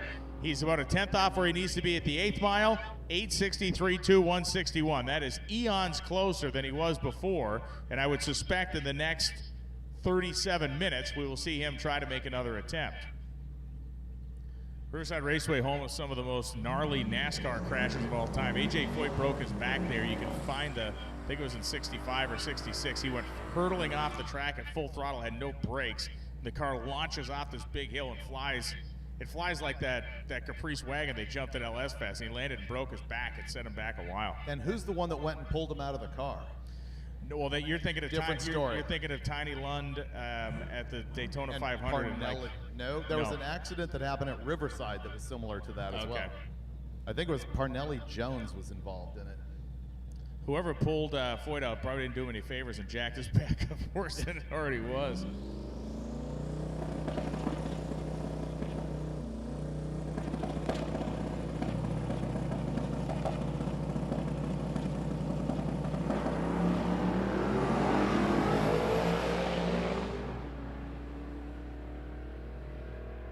Jack Brooks and Sandra Fontaine hot-footing down there. Brooks' car missing as he goes down the racetrack. Fontaine goes 11:62.2 at 108 miles an hour.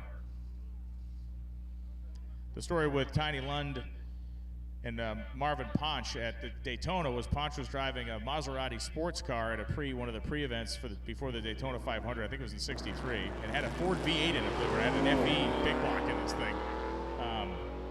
So he crashes the Maserati, the birdcage Maserati is trapped underneath it. It's on fire, and Tiny Lund ran over and dragged him out of the car. And the Wood brothers, 12:24.1 for Neil Jenks. The Wood brothers, in appreciation for saving Ponch's life, he was still hospitalized, put him in the Wood brothers car, and he won the race.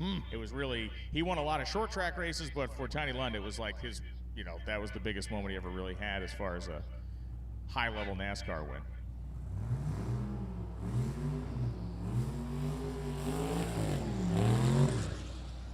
There's all kinds of great stories from that era back.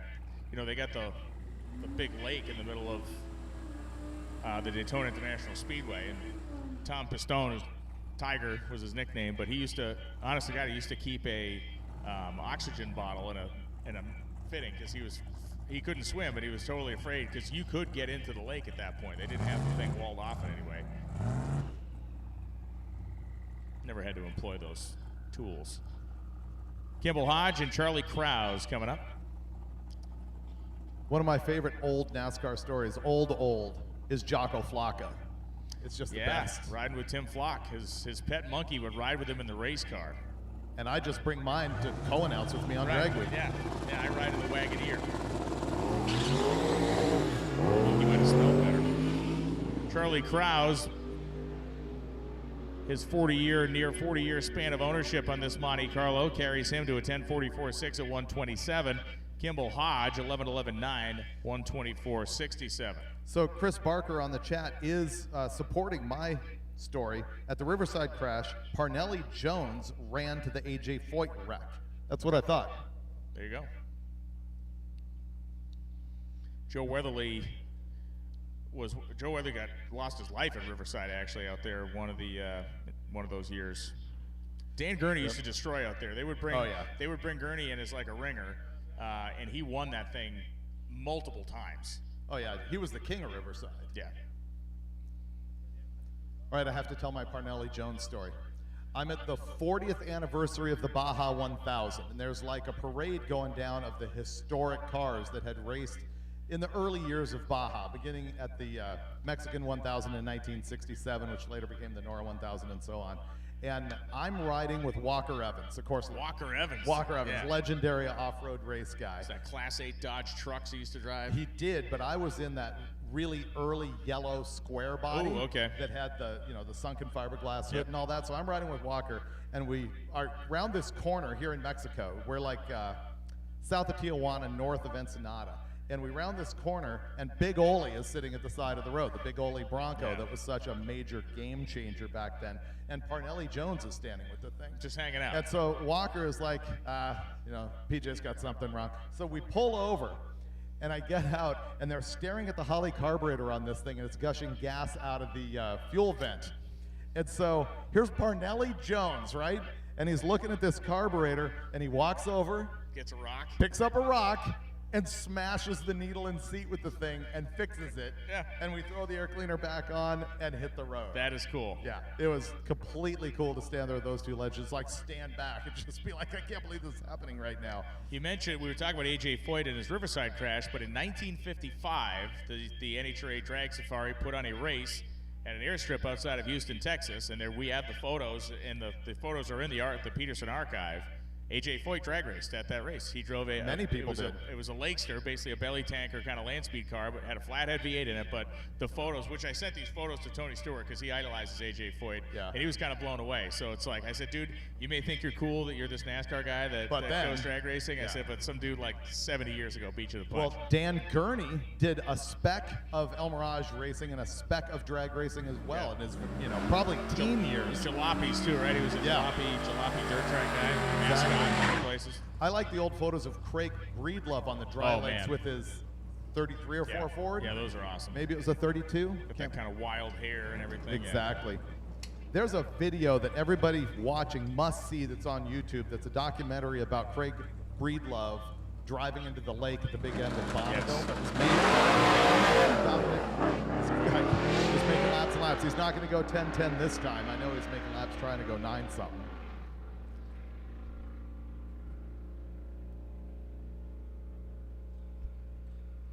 Yeah, I think some really smart, knowledgeable guy sent you the link to that to watch when you saw it. Oh, it was me. It was me. Yeah, I sent that to you. Cool. So thanks for the credit. So Dominic is going to go 14:49. It's just 74 miles an hour. He'll be back to give another shot. It is taped in front of a live studio audience. We got Statler and Waldorf from the Muppet Show to our left. It's good. He couldn't come up with one. Good. He looked at you. He was going to try and pull one out, but he wasn't going to do it. I am always respectful of tourists because she drives the car and could leave me at any place she wanted to.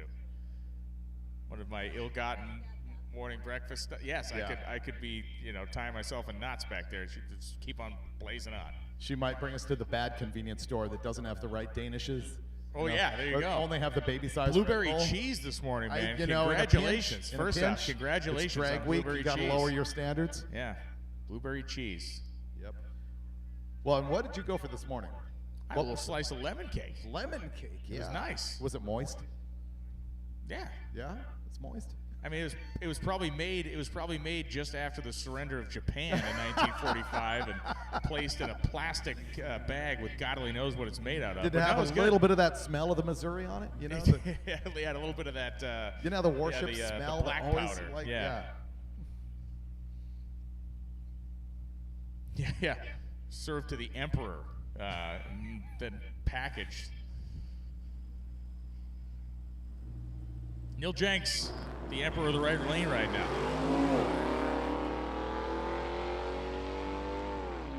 "29 minutes.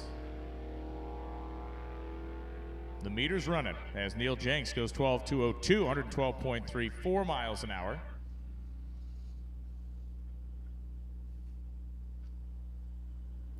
A lot of people, you know, the roots of racers and other forms of motorsports in drag racing, kind of cool. Paul Gentilozzi, famous road racing guy, really dominant Trans Am series for many, many years. Started out in Pro Stock. He raced a Plymouth Arrow NHRA Pro Stock car for years. And he kind of has intimated that he's going to get back into drag racing, but we haven't necessarily seen him come back yet. Phil Hill, Fight 1959 F1 World Champion, the only American-born F1 World Champion. We were talking amongst ourselves earlier about the situation at Great Bend, Kansas, the scene of the very first 1955 NHRA Nationals, and it reminds me, man, there were some names at that thing. And, well, yeah. I mean, and A.J. Foyt might have been one of them. I don't think he ran at that particular race. But there are people at that level that ran there just like, what? I had no idea. Well, even eventual IndyCar star, Calvin Rice, was Buddy Rice's grandfather. So Calvin Rice, who wins the first U.S. Nationals, is the grandfather of the guy who would go on to become an IndyCar champion and Indy 500 winner.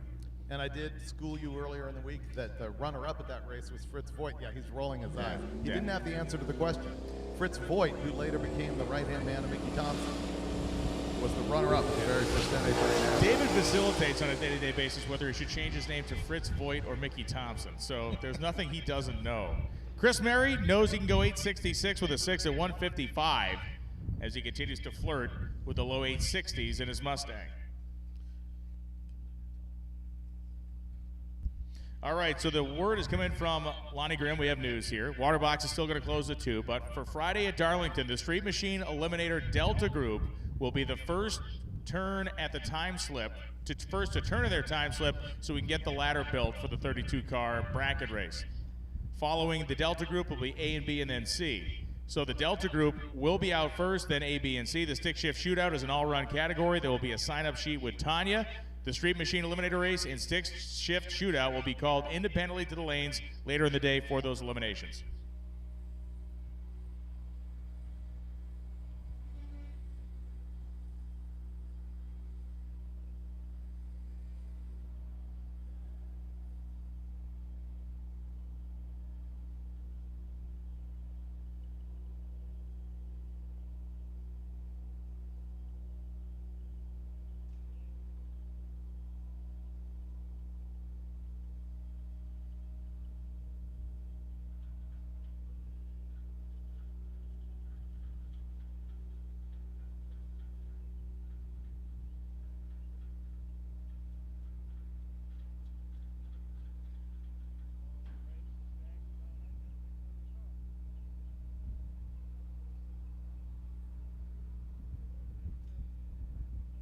We have a little break. I go to the live feed chat to look for questions and comments in order to trigger things to talk about. Somebody says, I remember Eddie Hill raced the Pennzoil Dragster, and that wasn't thrilling enough, so he went drag boat racing. Eddie Hill was the first person to concurrently hold the quarter-mile record on water and land, and also the first in the fours. And you say it wasn't thrilling enough for him. He was, of course, Eddie the Thrill Hill. My favorite car of his, the earlier what are they called? Double Dragon. The Double Dragon Dragster had 2 engines in it side by side, and the thing was crazy bright purple. I saw a picture of it in color the other day, or perhaps a colorized one that I had not seen before. People asking me when I'm headed back to Bonneville. You know what? Bonneville falls right on top of Roadkill Nights, powered by Dodge, which is our event in Pontiac, Michigan, where we drag race right on Woodward in Pontiac, Michigan.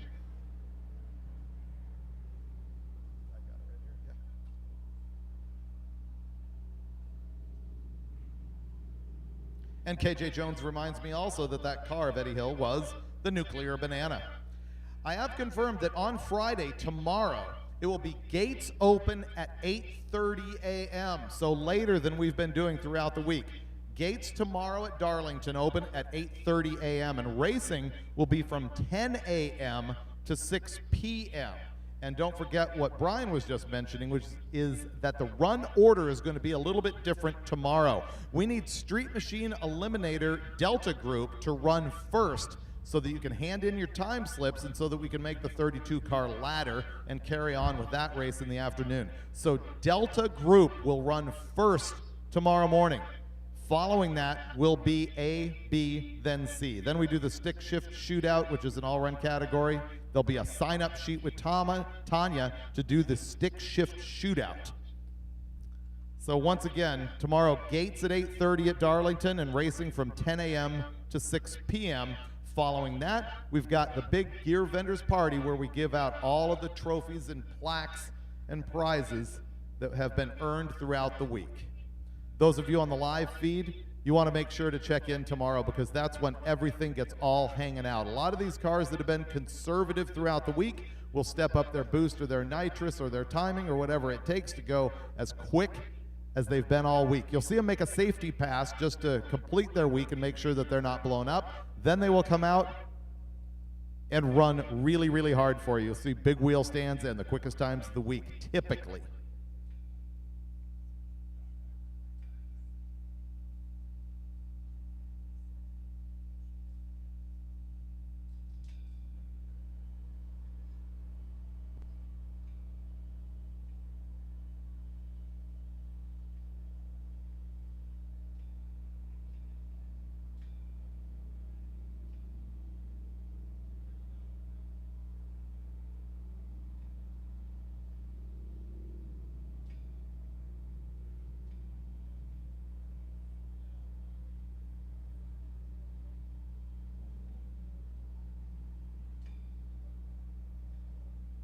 There no dedicated stick shift class. Why is there no dedicated stick shift class? There kind of is. The racers themselves ended up putting together the stick shift race on the last day. It is now officially recognized by Drag Week and also organized by Drag Week to some extent. There is not a class that runs all week long. Basically, the reason for that is there are already, honestly, too many classes. It's a little bit confusing. Didn't need to add another one to that mayhem, especially when you got some classes with only 5 or 6 cars in them. You don't need to spread that even thinner. Taylor Hedrick is back here on the left-hand side. You remember he struggled last time he went down. This is the car that has the 462 valve in it. He power out of it. Hedrick is in 4th place in class. It's interesting in drag racing to talk about 1st, 2nd, 3rd, 4th place. Typically there's a winner and everybody forgets everything else. But here at Drag Week, we do give 1, 2, and 3 place trophies. The quickest this car has been in the second day is 8:55 at 174, and he has not put down a good number here at the House of Hook.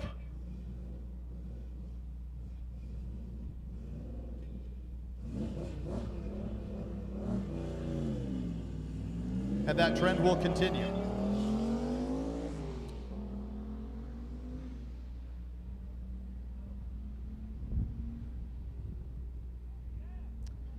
He limps it through 13:20.108.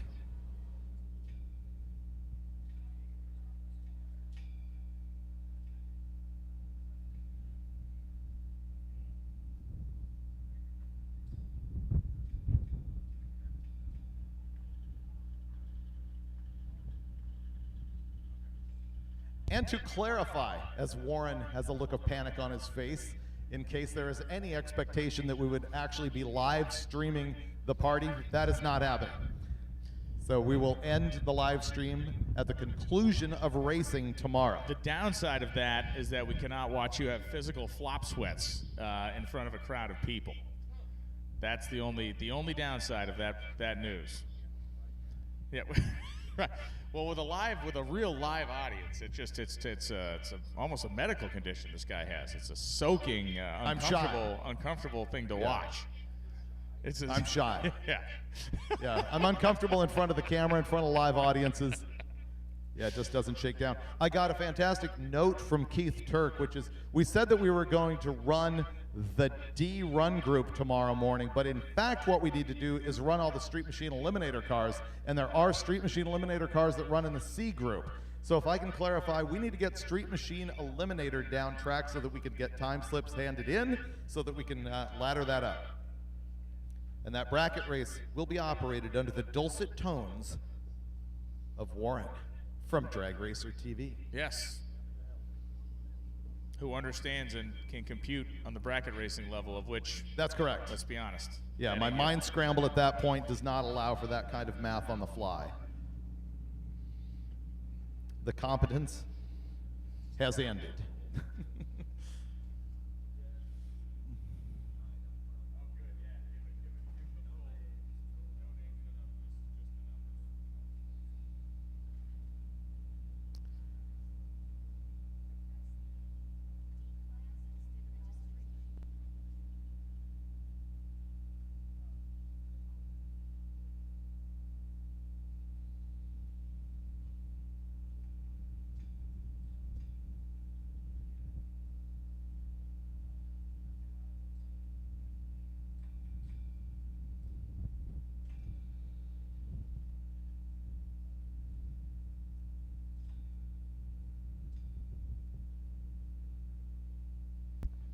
Well, what type of abject brilliance is being affronted us now?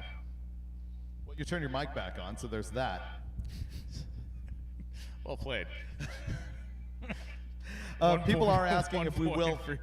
People are asking if we will live stream the bracket race and the stick shift shootout, and the answer to that is yes. If it's going down the racetrack, you will see it tomorrow at Darlington. It's the post-race festivities will be local only. It's a blackout. Yeah, they're blacked out, much like the NFL will do that. They've because it's such crushing demand, you have to come to Darlington. It's more that things happen. Things happen. Yeah, mistakes were made. Yeah.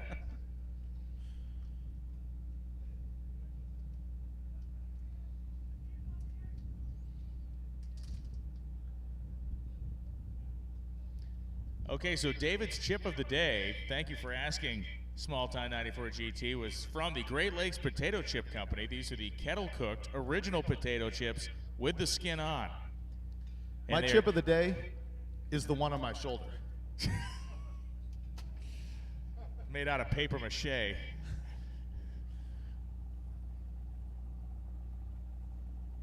Tom Bailey ran today. Tom Bailey made a successful run today, and Tom Bailey is cruising with the wind in his hair right now to Darlington Dragway. I didn't say which, the wind across his skin. Yeah. The beard dangling in the breeze like a majestic Any eagle idea? in flight. Hey, this is a good question. Any idea what region Drag Week 2024 will be? And I'll be honest with you, since this is my last day, I don't really care if I get in trouble. I'm going to let you know. Yes, I know where it is, and I'm going to tell you where it is. It is the region that is the continental United States of America. That's fantastic. That is the region. It's going to happen within the continental United States. Cutting edge wit. Yep. Down to the end of Lone's Now experience at Drag Week 2023. Next year is the 20th Hot Rod Drag Week, and so we are trying to scheme exactly what needs to happen at the 20th. It's going to be special. See what Kimball Hodge can do here. The single turbo on this LS Power 1969 Camaro. 8th mile at 106. And the finishing touch for Kimball, a 10.26.6 at 127. I believe the best run Kimball has made by a fairly significant margin. As hot rod photographer Wes Allison advises that Goldstone is coming back up. Okay. It's got about 15 minutes until the water boxes are closed. Water box closes in 15 minutes, and I do see the Javelin making the trip around the building. Keegan Osler, Drag Week 2024 will be running the U.S. Huge if true. Someone says, am I still the co-owner of the Hot Rod Magazine special with Keith Turk, who is the race director here? It's never really been a shared ownership of the car. It's his car, and it's always been my engines. And he and Tanya handle everything from the flywheel back, and I handle flywheel forward. We run out there and set records, although that has not happened since 2 years ago at El Mirage. Here's Jack Brooks again. Now we're talking. Oh, thing does not want to shift. He pedaled it and got it to shift in a high gear, and he is going to go 916 at 148 miles an hour, but it seemed like it didn't want to come out of low gear out there. They got it off the starting line clean, though.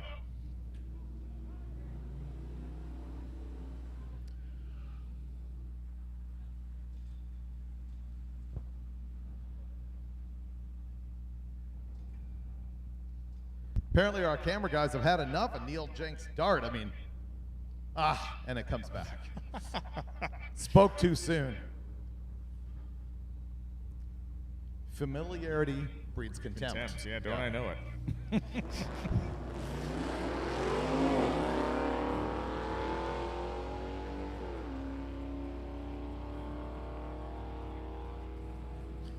And Neil Jenks, 1231, 212.4 miles an hour.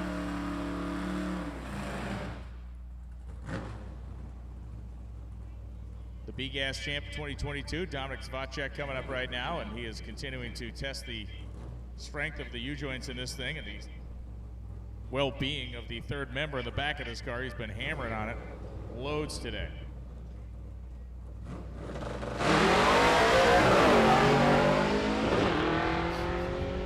Will it go 10-10? Little miss, sounds like at the top end. Now 10-14 is missing a little bit up there. You can hear the RPM warble a little bit. 129.87 the speed.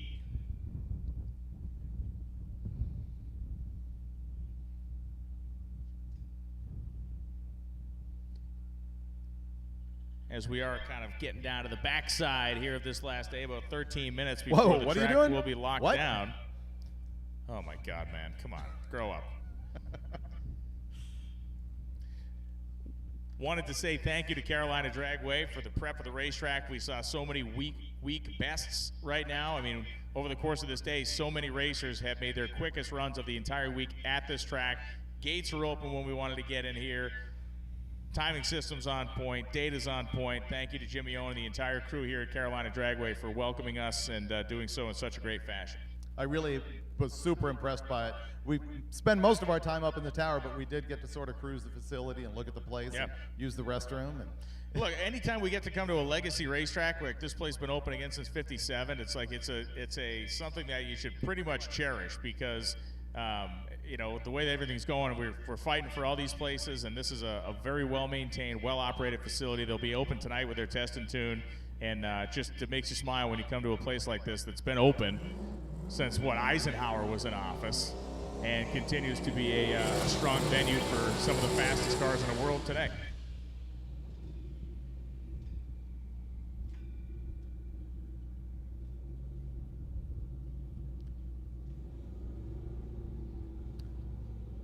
David Deal back in lanes, Goldstone also in lanes, and Chris Mary on track.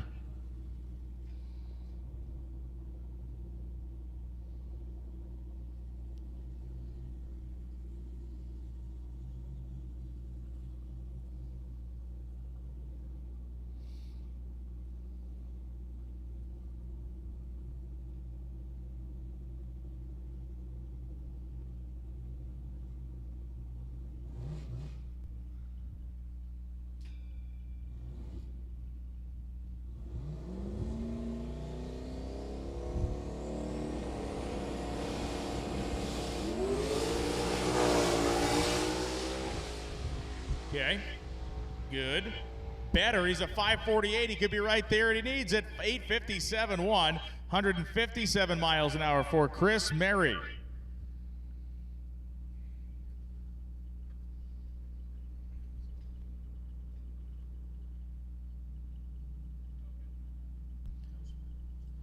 So they're going to come up with a flat drag here before Brian Goldstone hits the racetrack. David Deal is going to have his opportunity to deal with that big wheel stand last time.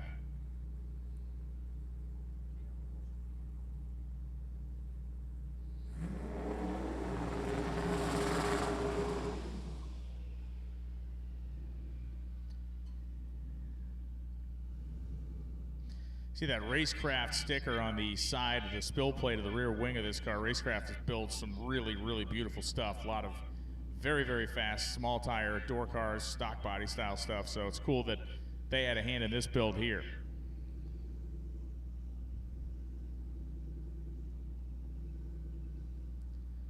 David Deal went 777.2 at 173 miles an hour on his best pass of the day.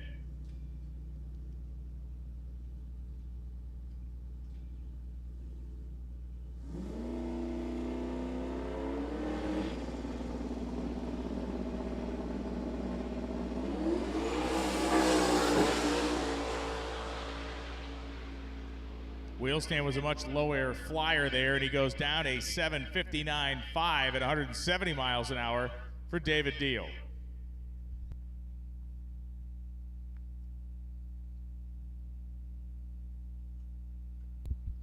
And so the flat drag is going to make an appearance here before Brian Goldstone comes around the corner in the AMX.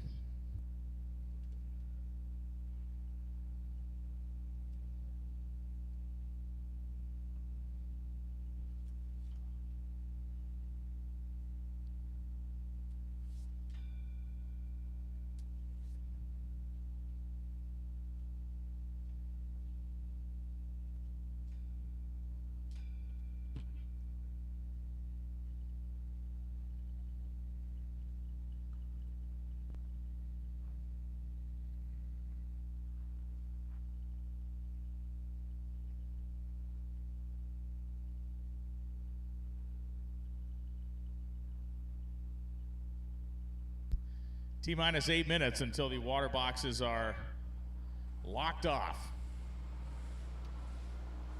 It does mean if you have not turned in your time slip yet, that needs to happen reasonably soon. It's 30 minutes after the last car that the time slip hand-in process, time slip registration, whatever you want to call it, is closed. So if you have not yet done your time slip duty, make sure you get that handled now. Tanya and the crew are waiting for your business.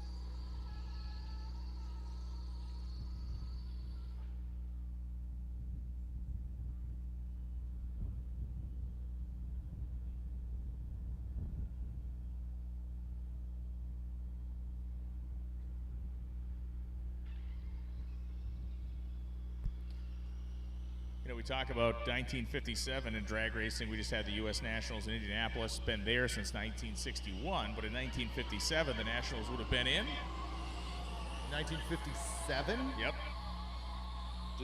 Not Detroit yet? No? Give me an answer. Okay, 55 Great Bend, 56 and 7. I've lost it. 55 Great Bend. Yep. 56. That's what I've lost it. What is Kansas it? City. Kansas City and then Detroit? 57, 58. 59 was the first in Detroit. Where was 57 and 58? Oklahoma City. And then after Detroit, 50. Tulsa. No, 59, 60 in Detroit, 61 to Indy. Oh, that's right, 61 Indy. I'm thinking World Finals. World Finals, yeah. World Finals moved all over the place. Yep, Amarillo one time. The Amarillo videos are sketchy. It's pretty wild. There's a house at the end of the drag strip in Amarillo, and you can watch people pulling in and out of their driveway as like funny cars are hurtling down the racetrack. Yep. And it wasn't exactly the nicest looking joint in the world either in 1973. Yeah, Amarillo. Drag Week's on there. Yep. Yep. And then Ontario, OCIR, Pomona. Yep. Ontario Motor Speedway. Right. OCIR. Right. Then Pomona. Yeah. Did you say OMS? Yeah. Oh, I didn't hear you say OMS. Yep. I was there.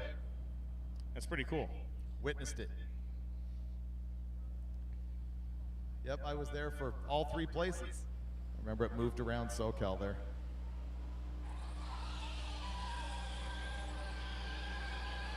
Great news from Bakersfield, California recently. They re-signed their lease with the county for a 20-year span, so that'll keep one of the coolest tracks in the country in good nick at Famoso Raceway. Their huge event, of course, the March meet. Yeah, if you've never been to Bakersfield and you're a fan and you can get out there at some point, definitely recommend taking in the March meet at some point. It's just an absolutely awesome race. With a lot of legacy, of course. Yeah. Kind of where Garlett's got started as far as a West Coast guy. Yeah, well, yeah. I mean, they didn't traveling. Yeah, they paid him. They paid him to show up there. I mean, that was a big deal when he ran the. Supposedly went 180 and no one believed him, so they paid him to show up. And then he lost in a humiliating way. And he showed up. Everybody had a supercharger. He had his injected car and just got trounced. So that week he went and put an injector on at Iski's place, I think, and then went to Kingdon, I think, and took care of business. And took care of business with the supercharger, mowed him down. Maybe it was like a 160 claim, whatever it was. The speed claim that the West Coast guys were like, "No, you didn't do that, bro." Yeah, I did. Tampa Don.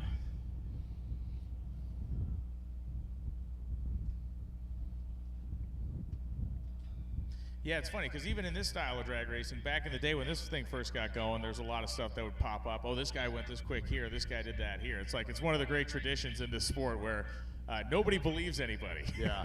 When stuff first starts coming together. Think how difficult the rumor mill was back then. Oh, traveled by a horse, basically. Yeah. I think of the guys at Hot Rod Magazine back in the day.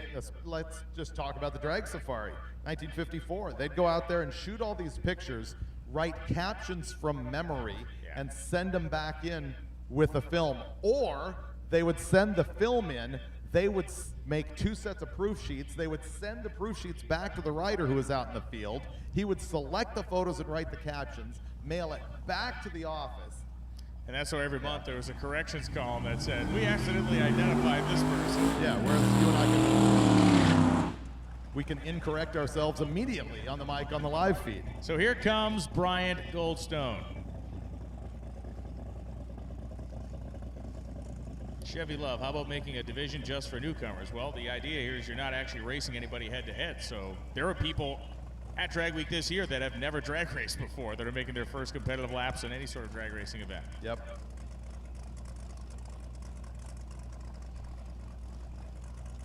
So Goldstone not willing to stand on a 687.2. And again, as was reported to us, and I can't 100% vouch for the veracity of the report, but it said that the power switch basically vibrated to a closed position at 900 feet in the last run, thereby killing the elapsed time and speed. 2 minutes. This is the 2-minute warning for water box closure.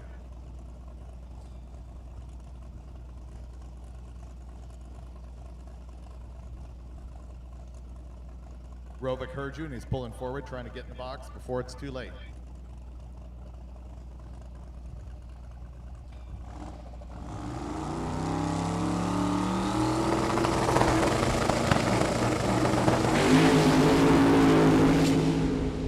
Looking good.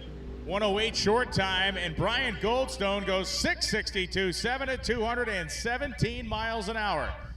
Parachutes are out, binders are on, and he is slowing at the big end. A very, very good run for Goldstone, 6.627 seconds, and it has had that kind of, it looks almost like steam or some sort of a little haze that gathers to the right side of the car, but a nice run there for Goldstone, really on pace of kind of what he would have done last time, maybe even stepped it up a little harder.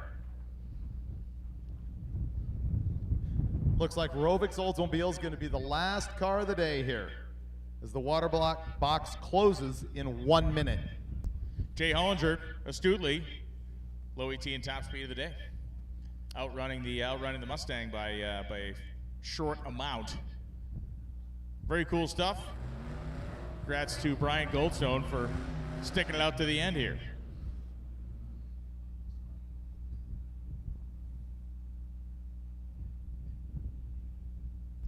And this is it. Lonnie Grimm has sent us the message. This is the final automobile to go down the racetrack today. Rovic is the guy to close up this first chapter in the history of Drag Week at Carolina Dragway.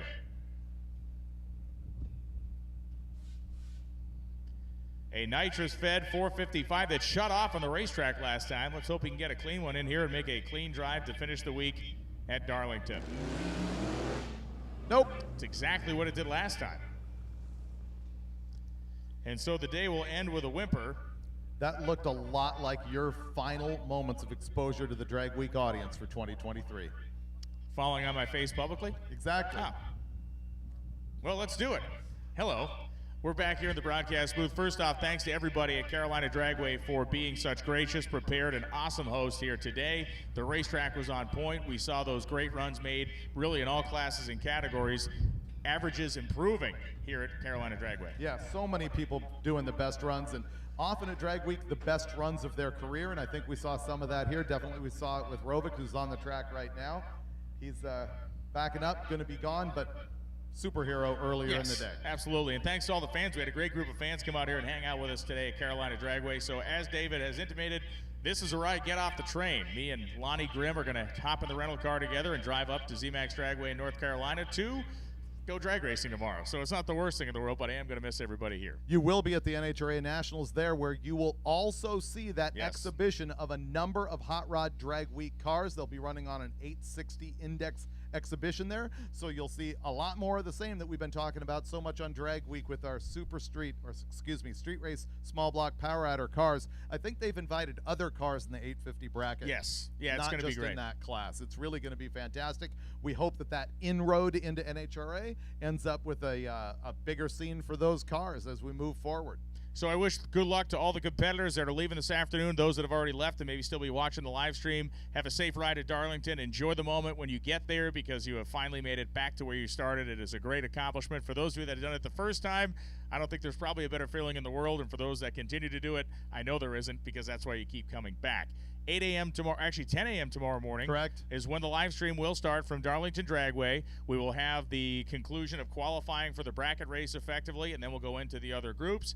David will be handling the action tomorrow. It has been, as it always is, a blast to hang out here the last few days. It's why I do it. People ask me all of the time, why aren't you racing in drag week? Really, it's because we have such a great time doing this. I look forward to it every year, and it'll be a big letdown for me and for you tomorrow as I'm alone on the mic. Well, Warren Evans will be jumping in to handle the bracket race call in the morning. Big thanks to him. Big thanks to Jay. Big thanks to our entire staff. We got Les down there, down track, great roving camera people that brought you into the pits and showed you the details. So, on behalf of everybody here, we'll see you. I won't.